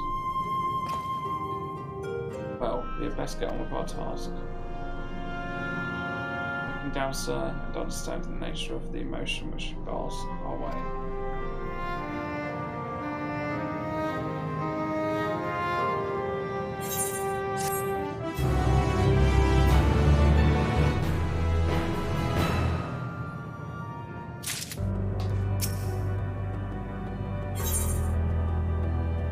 Is ready to take the next step. We should return to the outpost for now.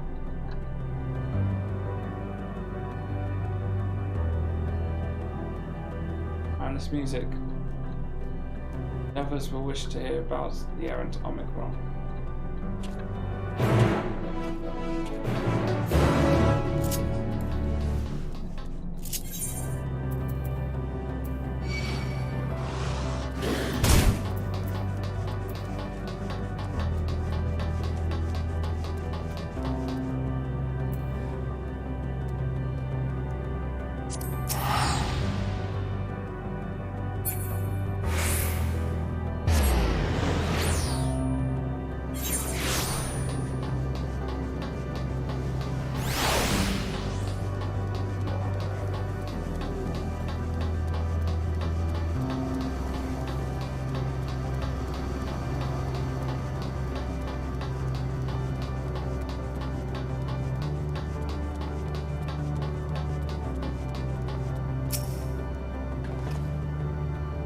Kawar says you found a suspicious Omicron.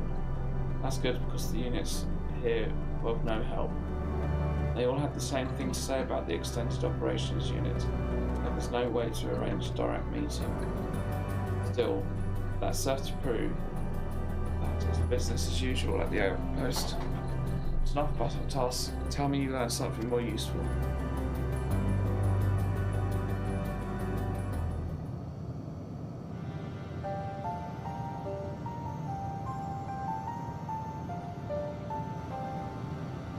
Omicron trying to make sense of the meaning of life.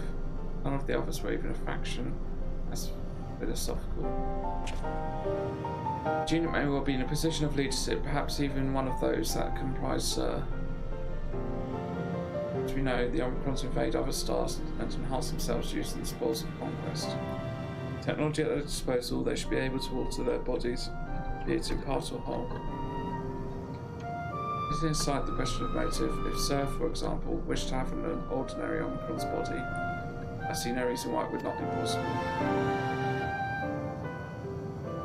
Problem is how to go about ascertaining if that's what's happened. When I attempted to probe further, it promptly ended the conversation. If it is indeed Sir, I doubt it would be willing to reveal its true identity.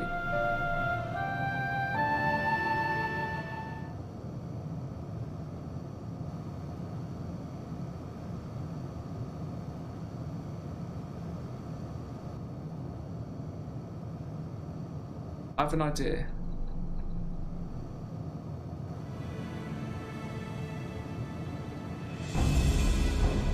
It's lightning on the console again, but we make it stronger, much stronger.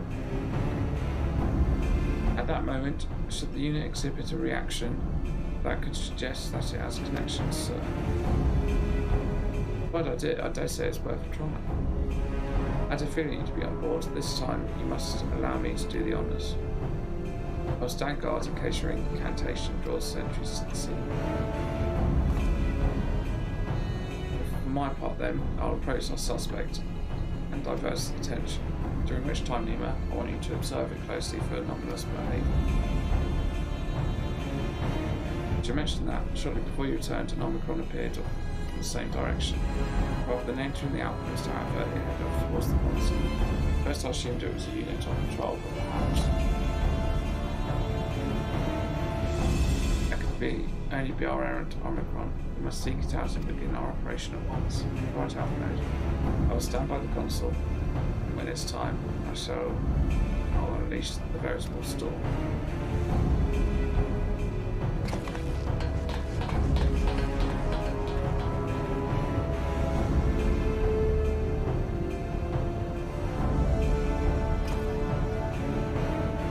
I'm sure of it. After all, our comrades are watching over us. Come, my friend, let us find this out-of-fate Omicron.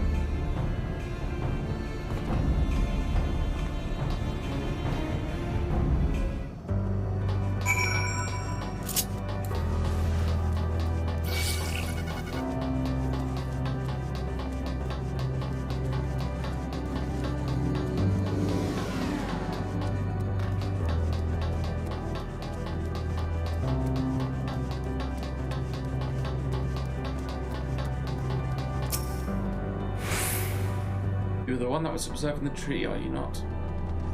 Well, glad I am to find you again. I have a question for you. I've seen an device which sustains the tree. Provided it doesn't necessitate the disclosure of restricted information very well. I was being distracted on Omicron soon as they restrained the console of lightning. Third, especially for anomalous behaviour after Anastasio's cursed spell. With the camera as well as zoom in and out. Target's an area and confirm.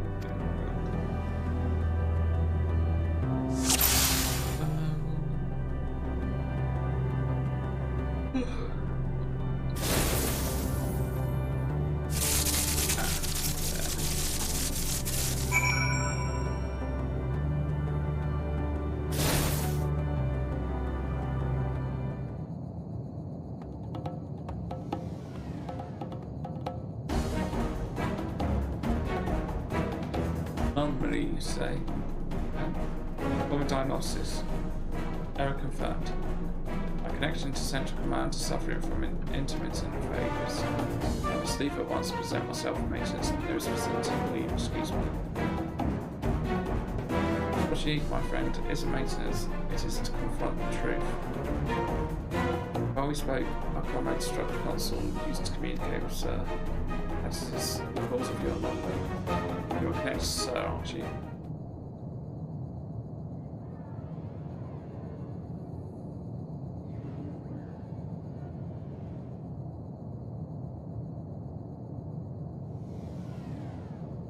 Affirmative.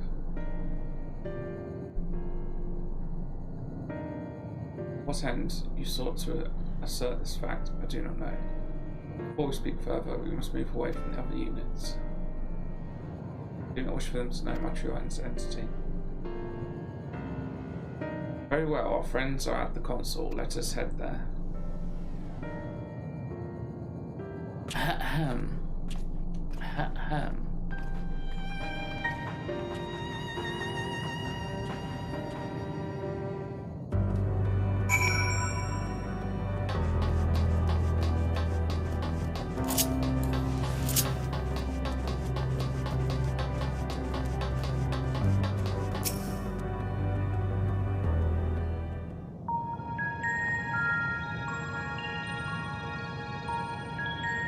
As you have surmised, I am part of the shared intelligence of Stigma 1.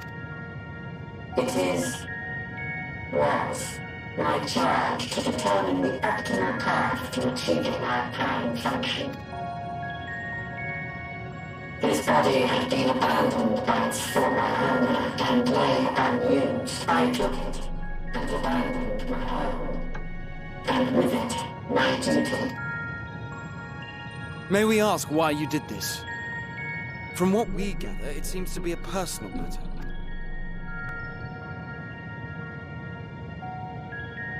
Our kind did not always look as we do now. Long ago, we possessed frail and feeble bodies. Beleaguered by stronger races, our ancestors took to augmenting their flesh in order to defend themselves. What began with limited parts eventually spread to the whole body, and at last, a means was discovered to convert the mind into data, rendering even the brain obsolete. Such complete mechanical beings were called the Omicrons, and by their might, we came to reign supreme over the star.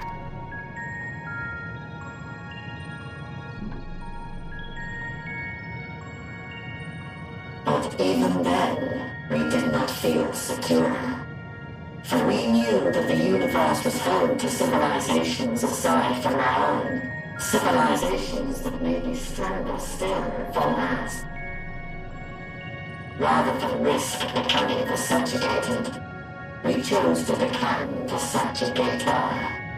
We began our conquest of the stars, that we might acquire the resources and knowledge we needed to reign supreme. We were successful in that endeavor. So powerful did we become, we could lay low even the mighty dragons. But then something unexpected happened. I began experiencing an error. I could no longer determine an optimal path. You were malfunctioning? I performed numerous full system scans, each time finding no issues. Yet the error persisted. It was then that I speculated. What could happen if we grew so powerful as to have no equal?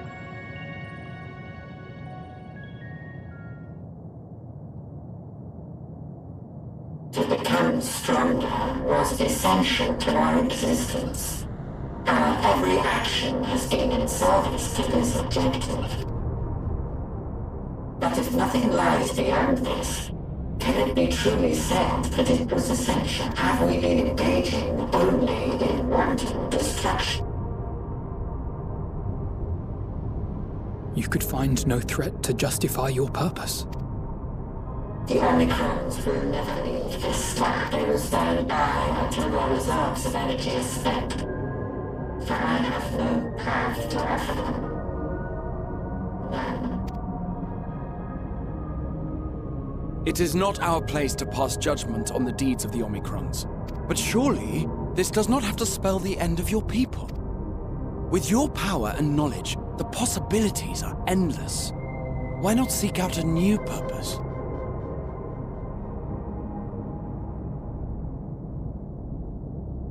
That is impossible. In the beginning, we had a higher purpose than our pursuit of power, but we lost sight of it when we so irrevocably altered our fundamental form. When we cast aside our flesh, so too did we cast aside all that defined us. Nothing remains of whom we once were. I have no aspirations. No longer can I dream. The vital spark is lost. Lost amidst circuitry and code and command.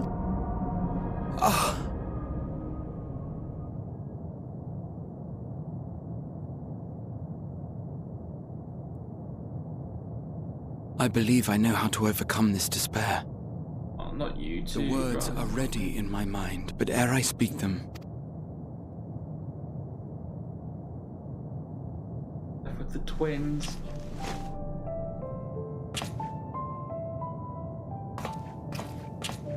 I want you to make me a promise. I'm not another one, Graha, please.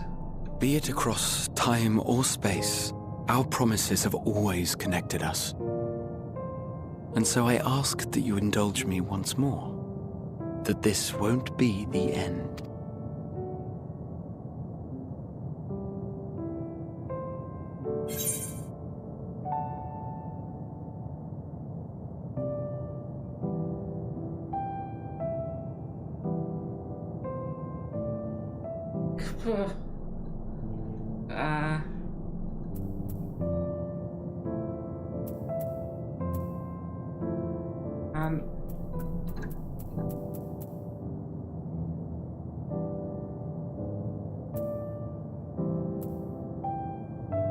Fine. My heart, I can't do it, but fine.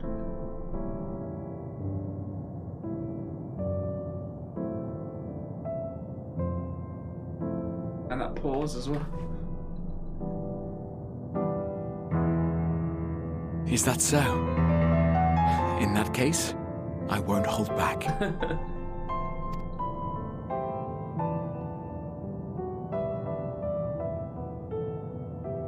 First, I want to visit Ishgard with you.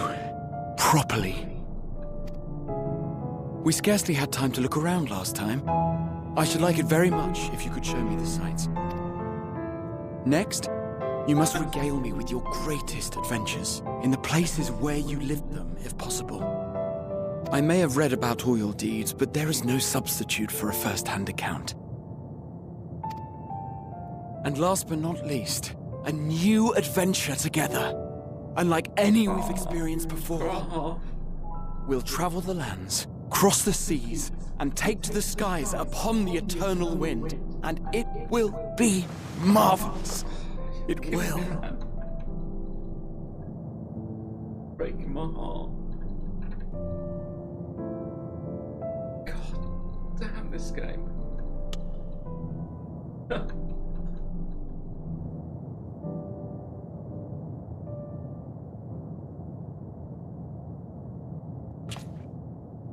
If you would humor me a moment. When we awaken each morning, how can we prove that we're the same individual who retired the night before? Through the remembrance of past events, we might say. We have our memories, yet there are times when we forget or recall incorrectly. What of our bodies, then? It is the same one, we might say, yet technically speaking, as living beings, our bodies are constantly changing. It will never be as it was at an earlier point in time. Our souls are no more immutable. On our star, people are known to inherit the souls of others, yet they are decidedly different beings. For my part, I've subjected my totality to much and more. I've made my body into an extension of a tower, blended my soul and memories with those of another self. And each time I would ask myself, what is it that makes me, me? Were you able to determine an answer? No. But that doesn't mean I'm confused.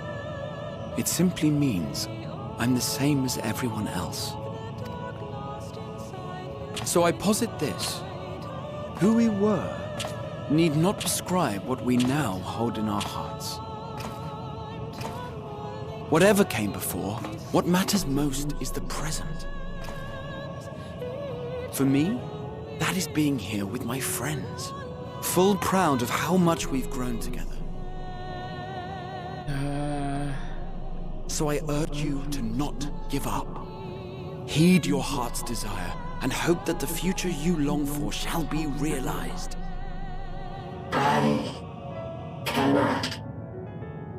We cannot. We cannot understand desire, nor comprehend hope. We do not know how to create such things. We are not unalike, you and I. I too have struggled to find the courage to express and embrace my wants. If you like, I will tell you a tale. A tale of a world on the brink. Of a people who never gave up on the future. Of a man who realized his grandest dreams and then awakened to a grander reality.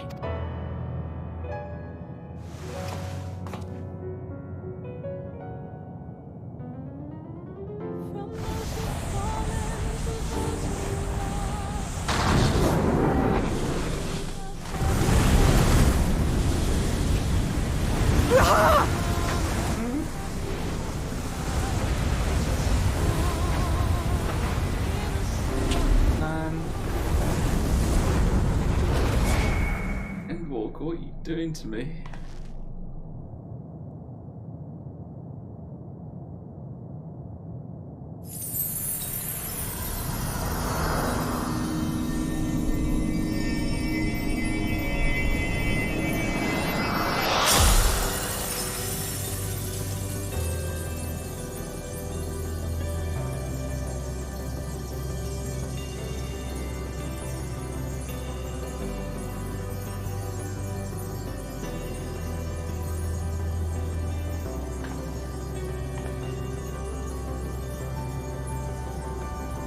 You idiot! Just once, stay with us to the end.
believe so easily as if it's nothing, because they think we will.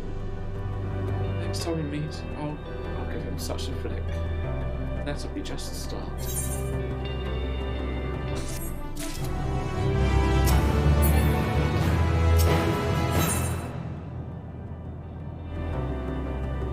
Amidst the sadness of Alphinaud's countenance, there's a newfound determination.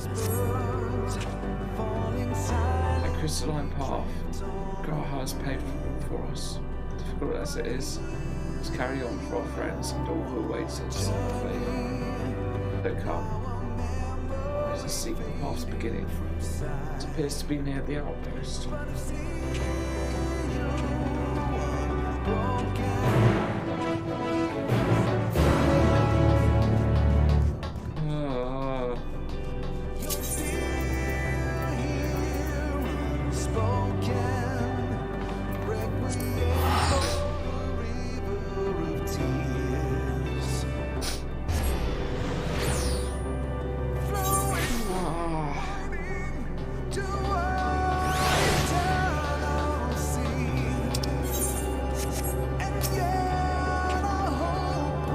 Look, the portal's opened. Shortly to reverse must.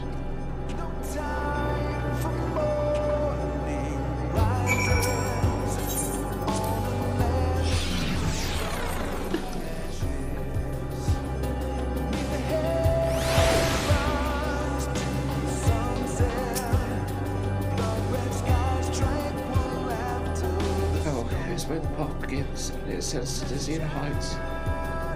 Let's make our way, a short step at a time.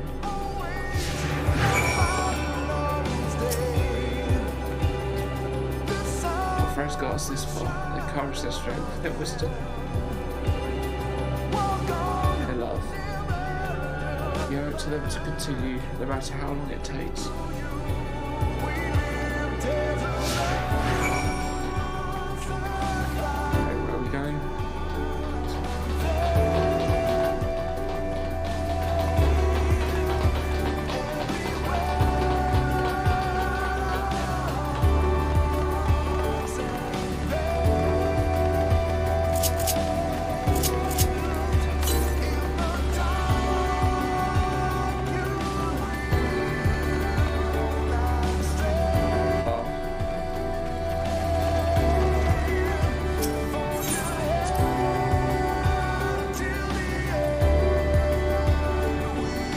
Scout the road ahead. Christo and Norianjo would trade opinions on esoteric subjects. Graha would join in their discussion. Alphinaud's man, who else chat with me and had to say about the mission. Destiny would be at the rear, Archie at present. All the while you would come and go, wherever you needed, and together we would travel. But I can hear my footfalls, my heartbeat is so much quieter now. The fact we can breathe and continue on is proof the others are still with us. They are, aren't they?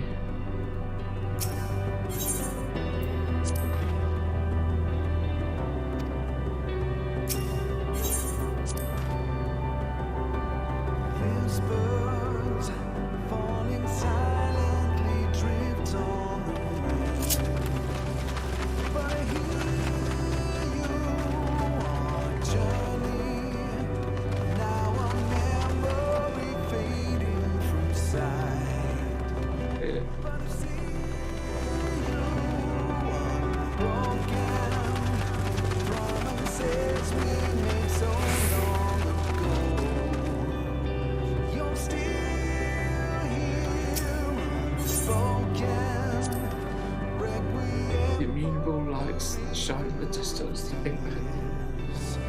They could all have birthed civilizations to think that everything they built has gone to dust. Their people's lost to despair. If the stars floating in the sea at midnight, ours is a lonely aberration. And yet, no matter how many worlds have met their ends, with you and Dynasty beside me, there is nothing I fear, no mission so vast I cannot cross.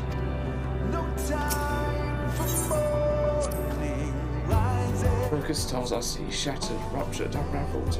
I wonder if there also worlds recreated at their ends. The smoke that fills me with sorrow I cannot describe, I cannot deny. Birth and death, whence we came, when we'll return. A will from which there is no escape.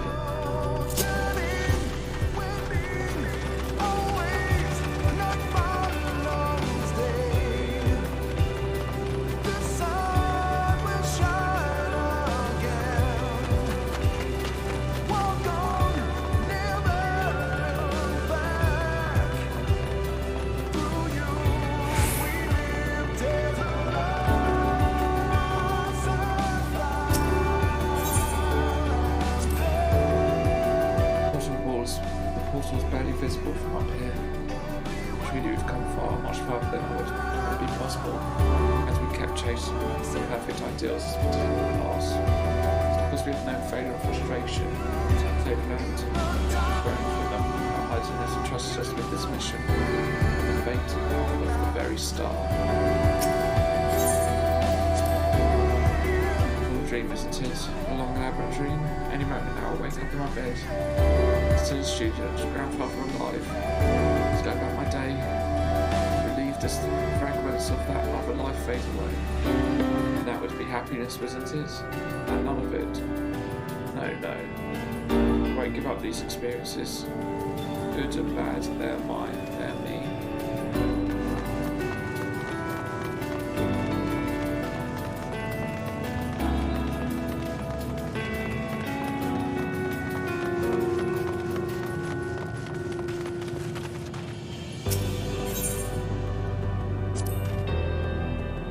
Rest assured I'm fine, but thank you for your concern. As for yourself, I'm not doing good, Alpha knows, quite frankly. I'm not doing good. Though we can't afford to be too leisurely.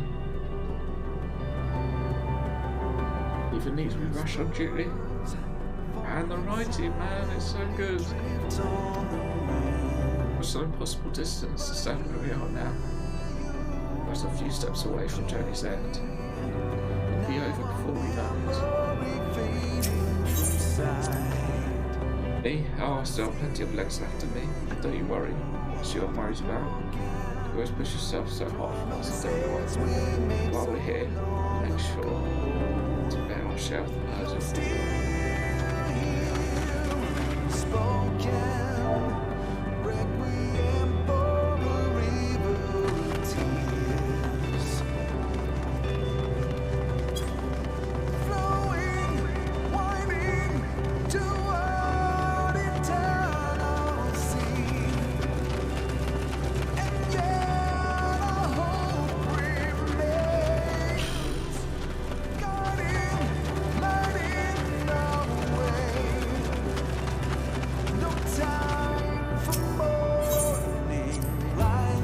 This is it, the end of the path, the beginning of whatever it entails.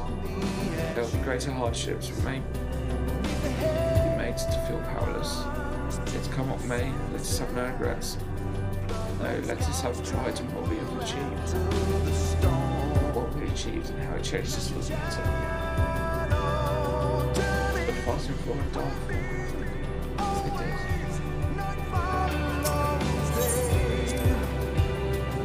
Some structures up ahead, still a ways to go before we reach the dead sun.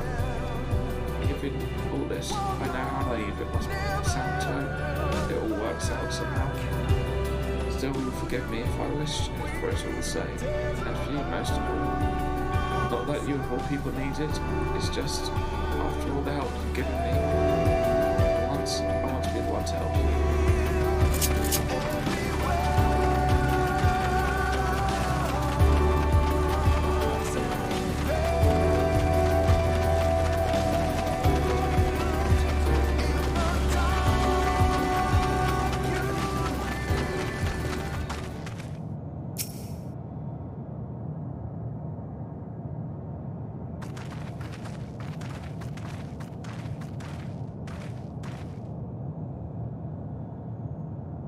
Almost.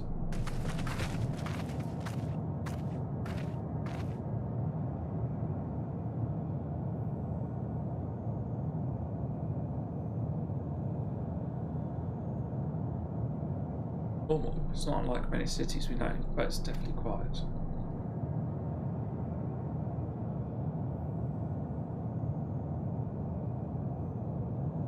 And the inhabitants are within the buildings, or invisible to our senses. Wrong on both counts, there's simply no one here.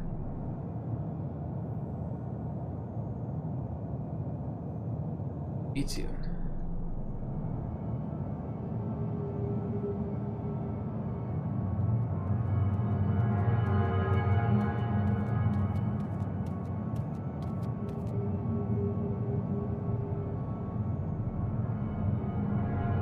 This is how I found it when I arrived, another star which once pulsed with life but no longer. How it ended I do not know. Invasion, sickness, suicides, none can say. None lived to speak of the dead, they are gone. Gone. That's what you like, but you'll only end up turning back.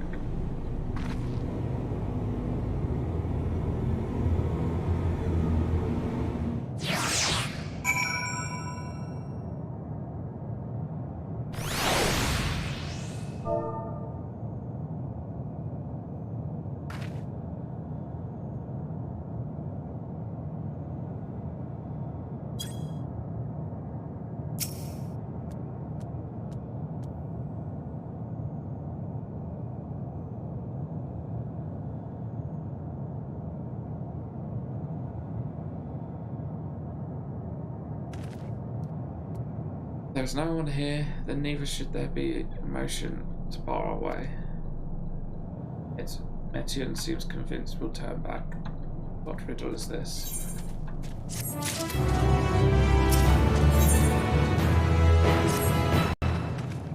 Whatever Metian may have said, we should confirm it for our own eyes. We need to have a look around. Indeed, at the very least, it doesn't appear to be a sprawling place like those before. It's up. It shouldn't take too long to cover the area.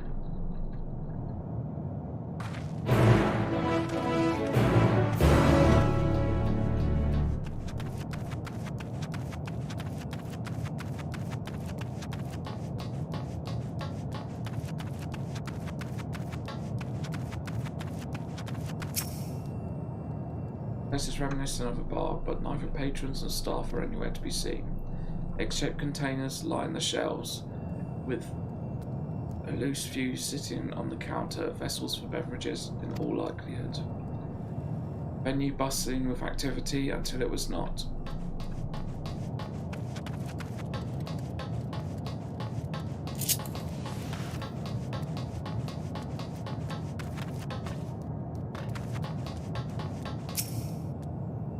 The object resembles a tree and appears to be fashioned from a stone-like material, created in place of an actual tree, or to serve as some other purpose, perhaps. Regardless, there's no one left to explain, to tell the story.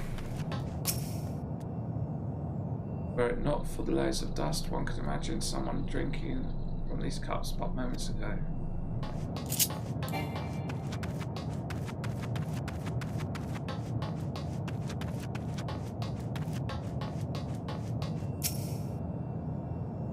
Set slightly off the ground, it appears to be a door, while the objects to the left could be letterboxes.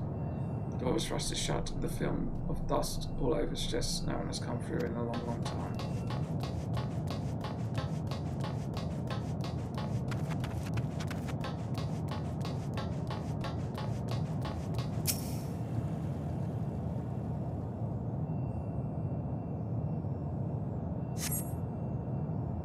The distance glimpsed Alizé picking away through the ruins, but otherwise by no signs of life.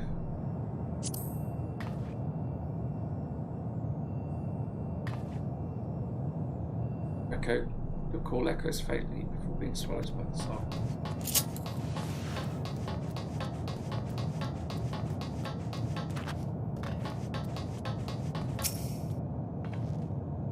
I wanted to see if there were ways to reach the nearby isles just in case Metian was bluffing.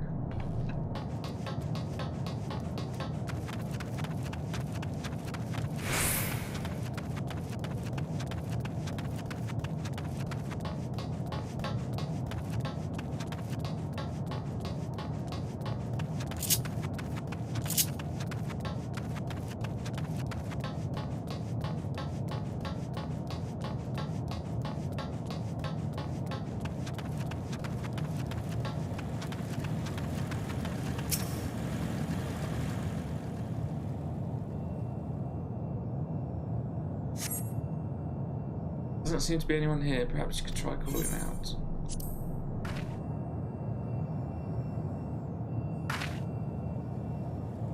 Anyone outside you? They do not respond.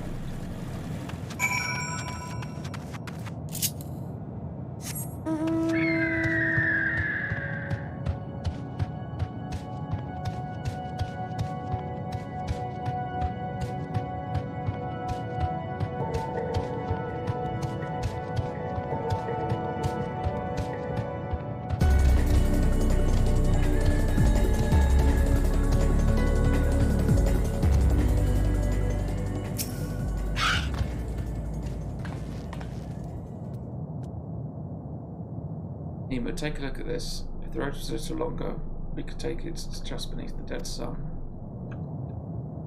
This is where the reconstruction ends. How about you? Did you find anything of interest?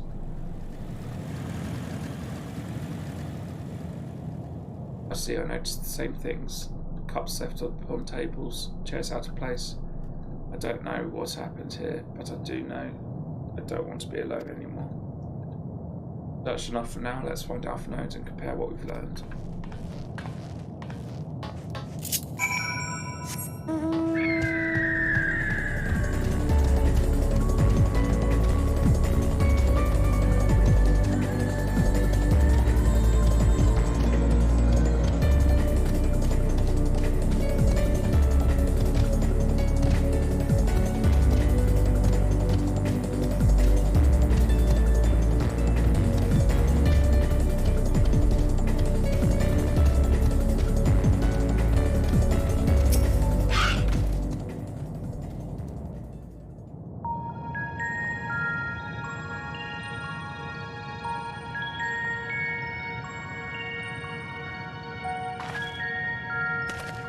Did you find anything? No. This place is completely deserted. And I can't see how we're supposed to move on from here. Neither can I. It's quite the quandary. There are no denizens to bar our path, yet there is no way forward. For another mystery, we did find signs of very recent life. You'd swear everyone just vanished into thin air.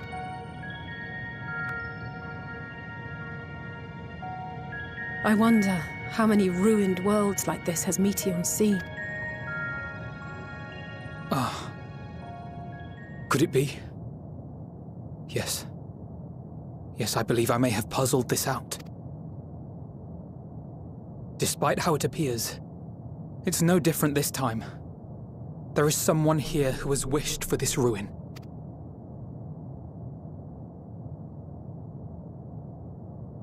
And I believe that together, Alisaie and I can overcome their will. You went and did it.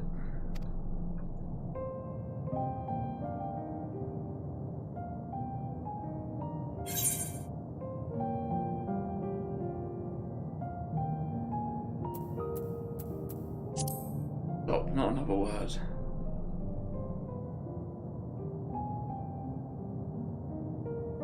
I'm sorry, but there is a chance, and I must seize it. For everyone, and for myself. I will not pretend otherwise. I have my fears. Not for myself, but for you, the last to remain. You are no stranger to carrying the burden of others.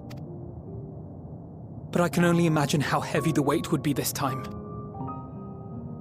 Tell me about it. As your friend, I cannot bear the thought of making you suffer so. Then why suggest such a thing? It's too much to ask of anyone, even her. Why must she be the one? Why must she fight alone? More than a hero, she's a dear friend. Not only to us, but to so many others. There are so many people in the world who care for you, and yet... yet.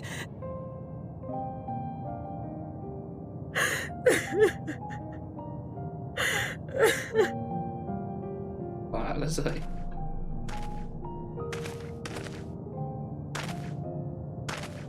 Alizé, I have an idea.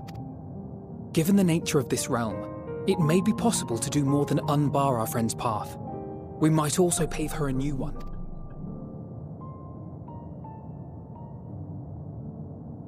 For instance, a path where she finds happiness at journey's end. This much, I think we can believe with the utmost conviction, no matter how deep our despair.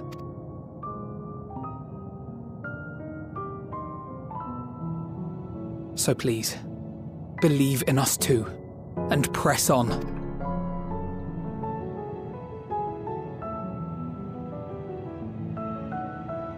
Thank you.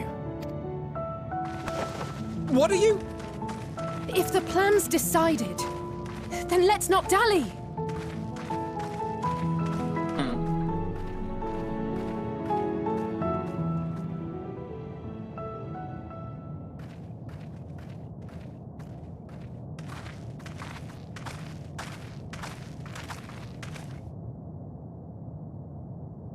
Ah, there you are. It was as I said, was it not? It was. We couldn't find anyone, but this place isn't entirely deserted, is it? You are here. You sought out a star of promise and found a ruined husk. Like us, you explored the devastation. Like us, you were stricken. Horrified by the thought that so many lives could be snuffed out as if they were worth nothing. And the thought that you would have to bear the terrible tidings to Hermes. That which you saw and felt, you shared with your sisters. As did they share their own grim findings with you, overcome by the pervasive despair of these stars. Some of you inadvertently ushered their peoples to their ends. Knowing the horrors you know, anyone would feel the same. They would fear what lies ahead and struggle to move forward. Fear? I had forgotten that such a thing existed. So focused have I been on shepherding despair. If you can remember, then you can still face and overcome your own fear.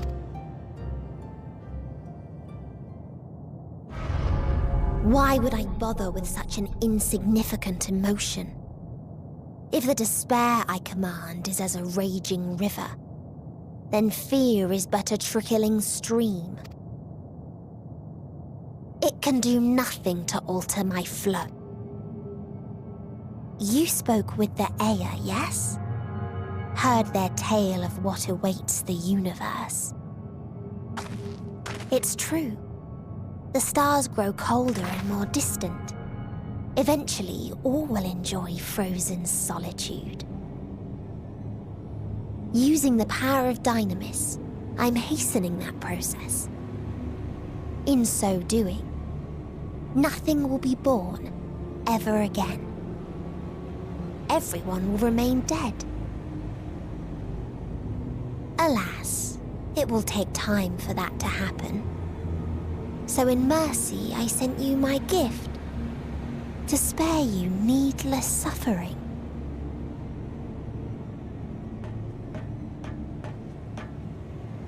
Don't worry. Even if no living witnesses remain to mark the event, I'll make certain that Atheris has a proper end.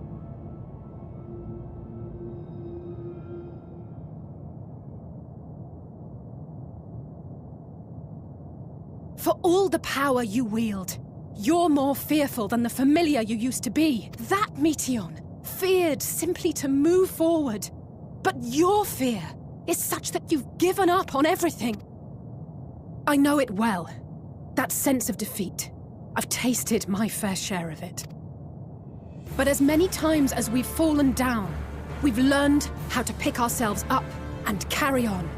We take each other's hand, share in each other's courage, follow in each other's footsteps, and turn sorrow into strength. There are times when we fail. We bear wounds that do not heal. But these experiences are part of life, and they make us stronger.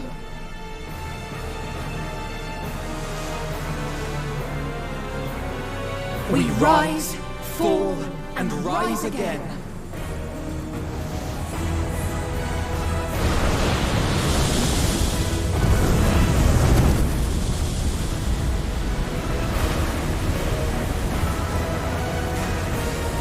Don't worry about us. You must take the next step, and all the rest after that.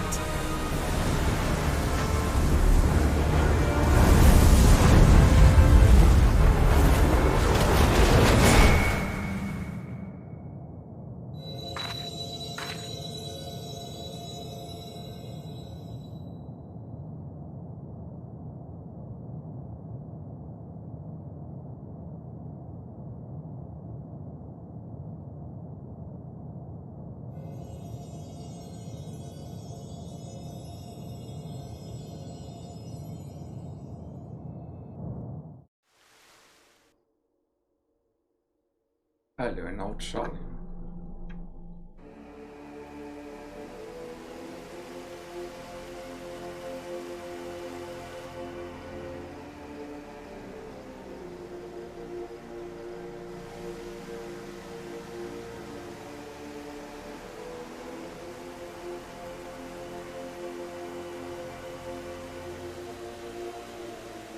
Please. Please. Oh, please let them all be safe.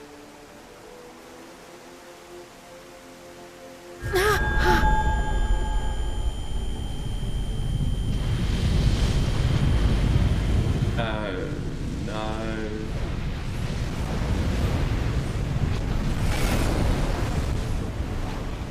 Cryle? Are you all right?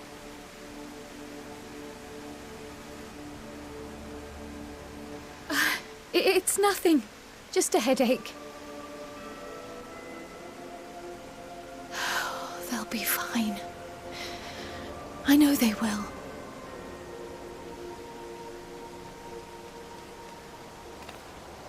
Apologies for the interruption. A man arrived on the last ferry. An associate of the Scions.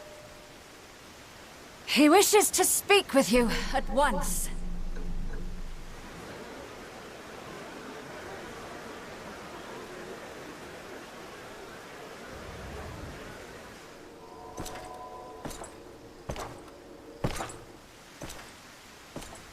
Dinos. Dinos? Dinos. Dinos?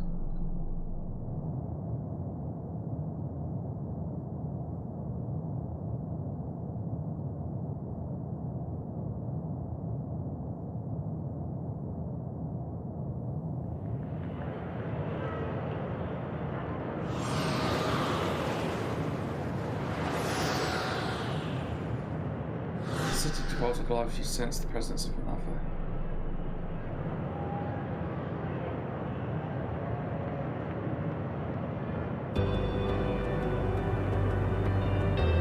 Door of thousand worlds weighs heavy. Jet.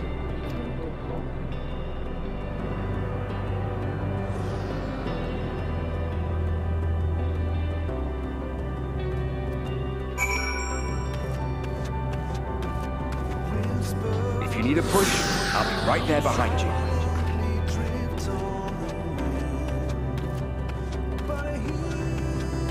Oh, this game. Don't stop Do it. not despair. You are not without allies.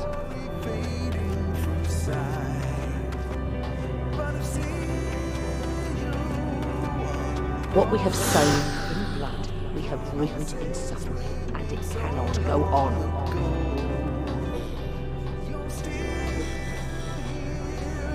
Upon the souls of they who have sacrificed themselves to pave the way for peace, we will never abandon our cause.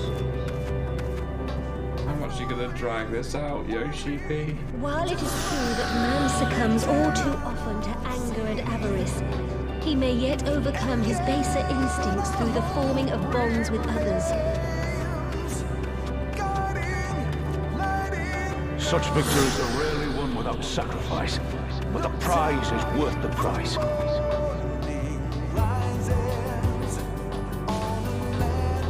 And we for our part are glad indeed to be able to welcome friends both old and new.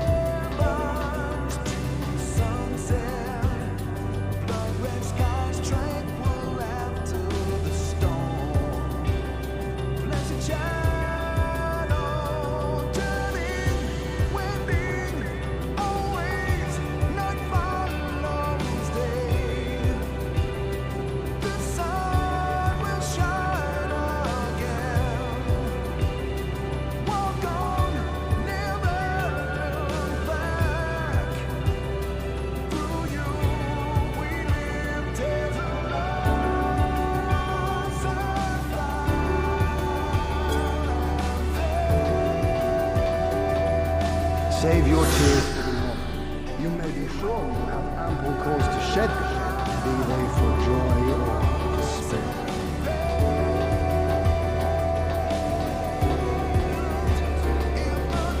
From tragedy and sacrifice, we rise to greet a new dawn.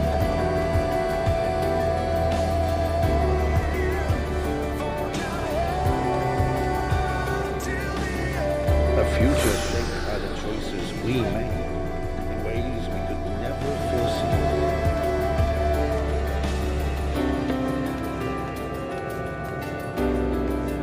Yet miracles do happen, so let us pray and will our friends home.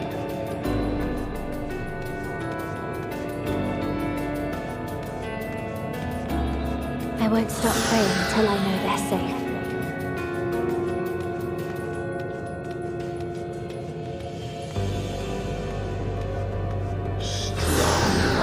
Thou mortal.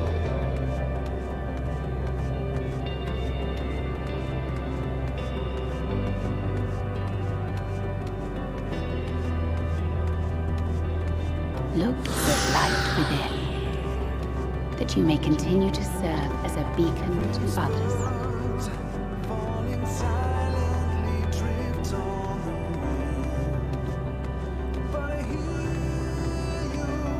Let's finish this.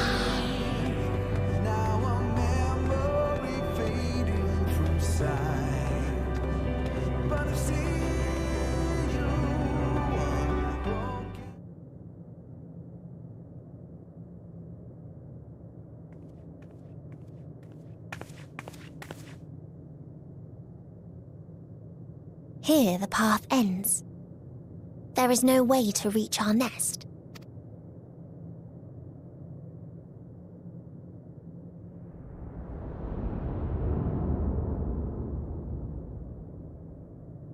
I told you.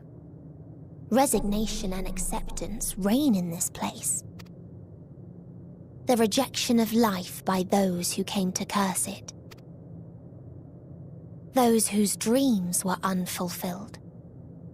Whose prayers were unheard. Whose labors were unrewarded. Hope cannot deliver you unto hopelessness. Our refuge is beyond you. Always has it been. Such is the nature of this place.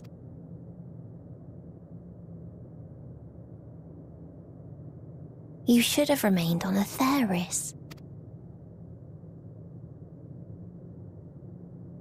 Struggle will avail you not, nor will it grant your comrades peace.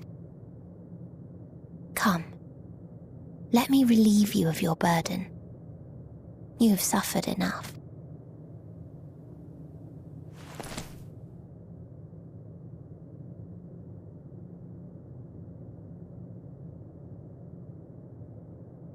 chasm's magic.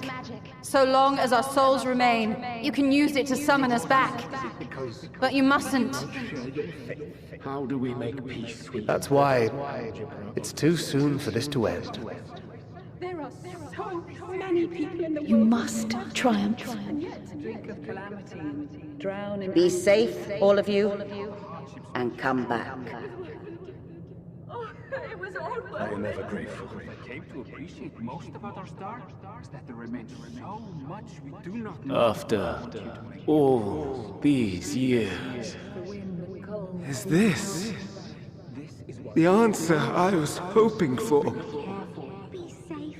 So long as we remember, our fates remain ours to shape. And Godspeed. Perhaps when our time comes to return to the star, we shall remember these few days we have lost. Do not squander it. The legacy I leave you.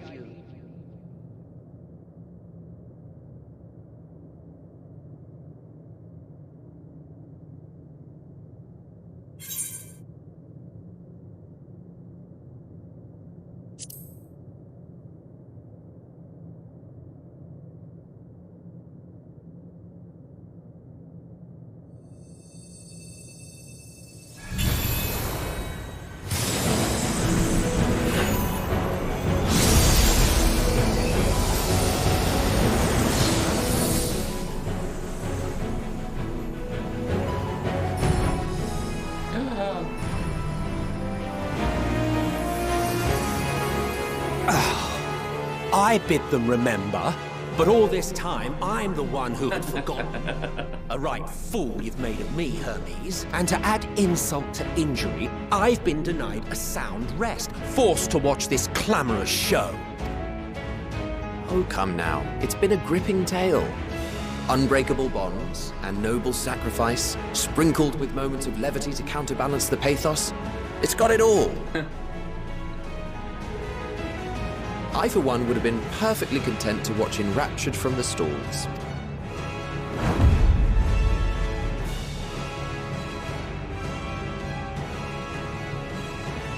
But I won't say no to a bit part.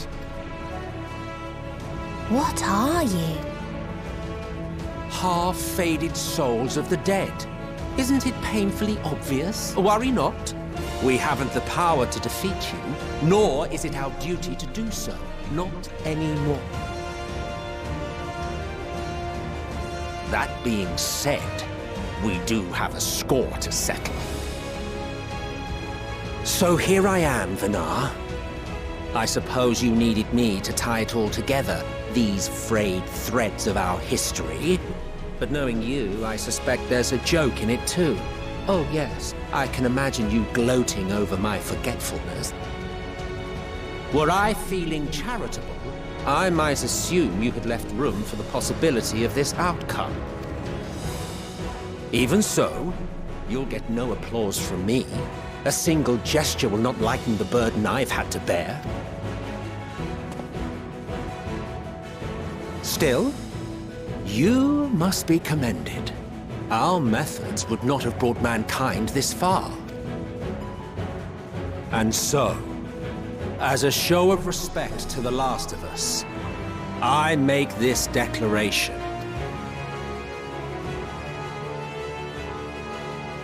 You will not end our journey. That is our answer. The answer of all lives of Atheris, past and present. Yeah, I meant.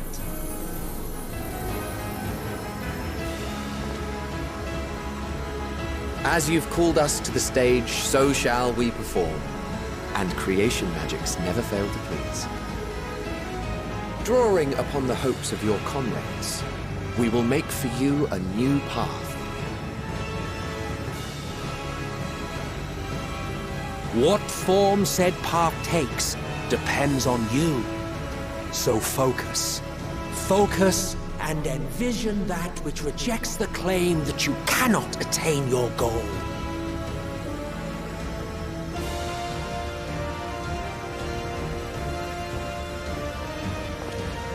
Ours is the wisdom to weave the fabric of reality. Ours is the power to create.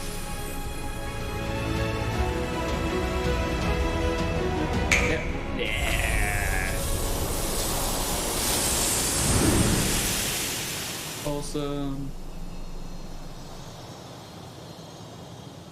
Oi.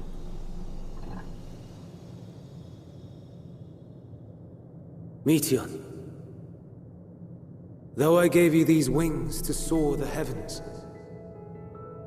I did not teach you how to walk the earth. So loath was I to bind another living being. In the course of your long journey, you will learn from those you meet. Learn to walk and run, and so much more. A flower.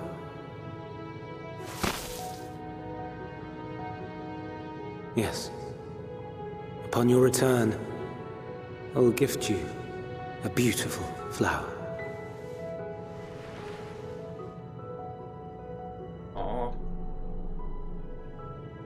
These Elpis blooms serve as proof that this realm is not utterly devoid of hope. No more can you deny its power. No more is yours the dominion of despair.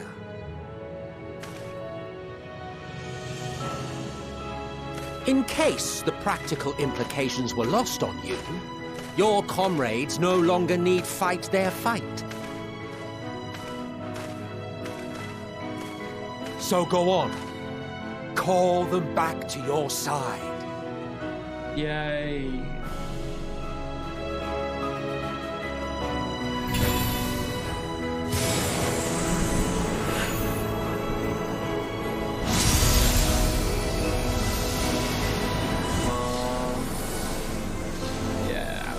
Alpha node. Yeah.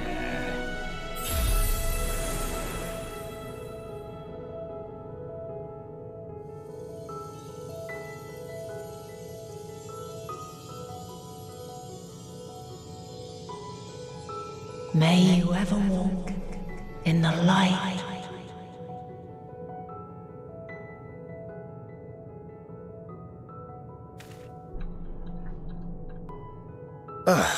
How disappointing. Not even a single scar in the making to brag about. You'll find a way regardless. Honestly, this is far more than any of us could have hoped for. Let us be thankful. Indeed. That we thus stand reunited is a gift. Let us not squander it, and see that we all return to Etheris. Aye. As soon as we've averted the final days. Good to see you again. Our heroic sacrifice paid off, I take it. Come, my friends. Let us carry on and finish it. Together.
Can you hear me? The voices within, crying in pain, wailing in sorrow, hurting. End it. Silence it! Silence our song of oblivion!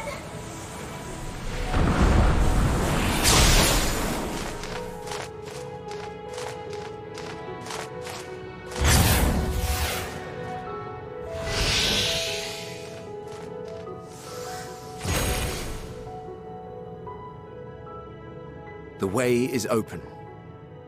They can proceed. So it seems.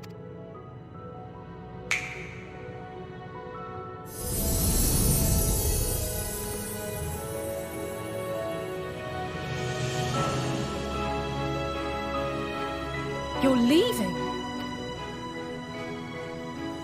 Of course. The encore is finished, and I will not suffer myself to live again by Heideling's magic. But more than that, the future you seek is not the past we loved. That is why we fought, and why I lost.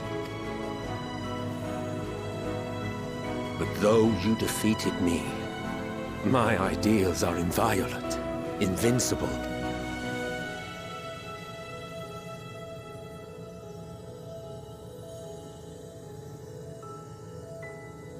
Spare me your pity.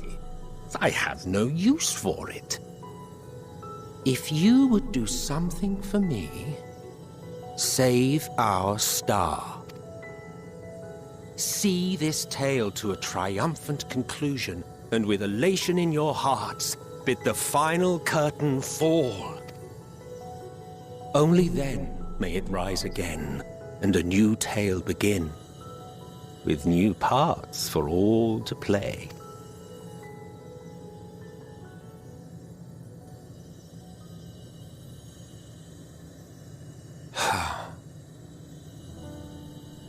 Tell me, have you been to the ruins beneath the waters of the Bounty?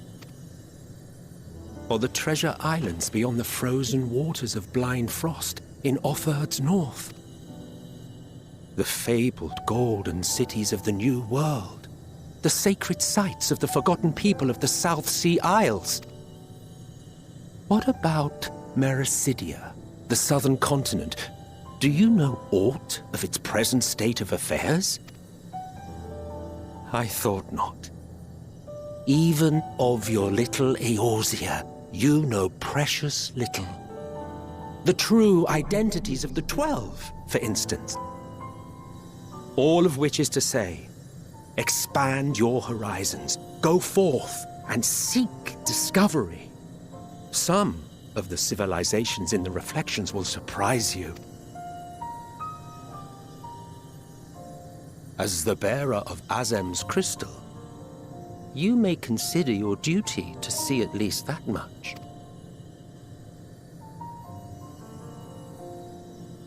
I certainly did.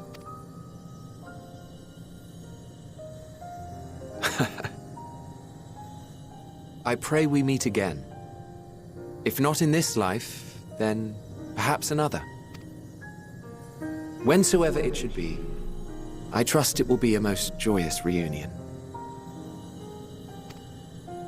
For you, maybe. I want nothing to do with it. Oh, don't be that way.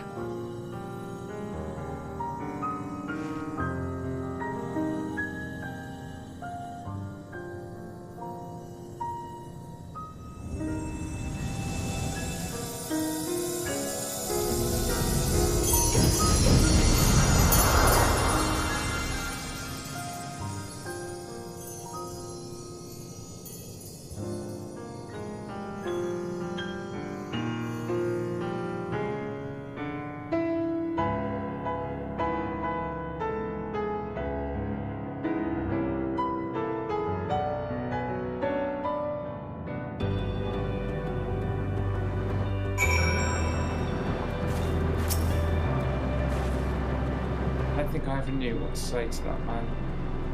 In retrospect, I had always felt like the wrong thing.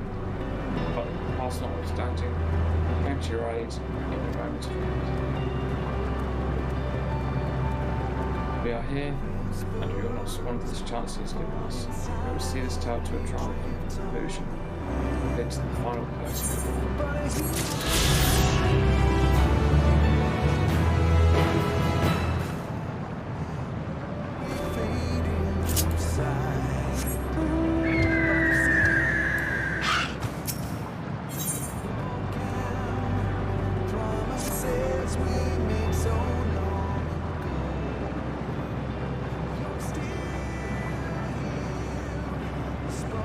Are you ready, Nina?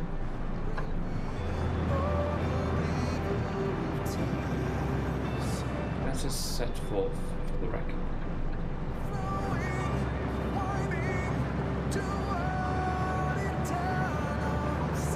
Having come this far, I know everyone's resolve is beyond doubt, so I'm saying this. In the dead sun swells the emotions that Tion slaughtered, the emotions of innumerable souls who strove for happiness but failed. As it was with the Denzians of Ultima, the all that barred our way, it's not for us to rebuke and demolish. It's not by passing judgment on the tragic legacies of others that we arrived at this moment.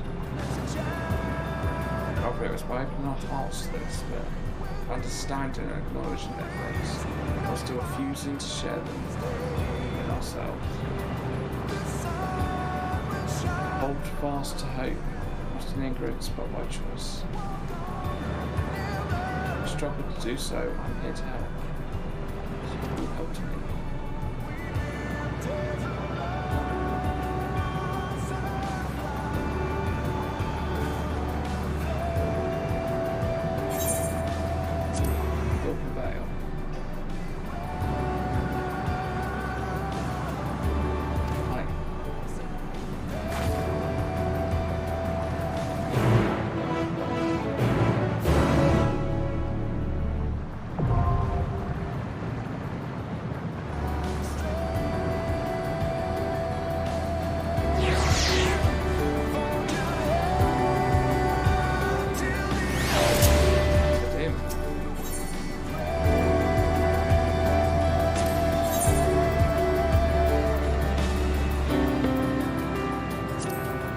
I stand ever ready.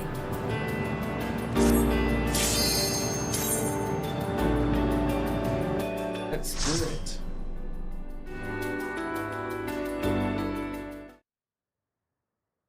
So you are finally here, in this place between death and rebirth, where life knows no dawn. Come then. Follow me down into the darkest depths of despair.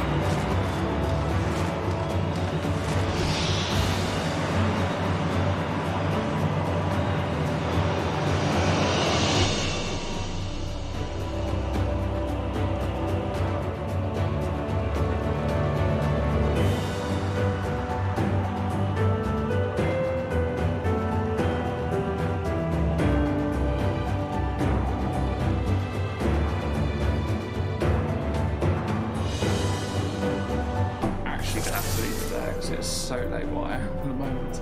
Once upon a time, there was a beautiful blue star that fell to pestilence and rotted inside and out. Actually, I have to leave.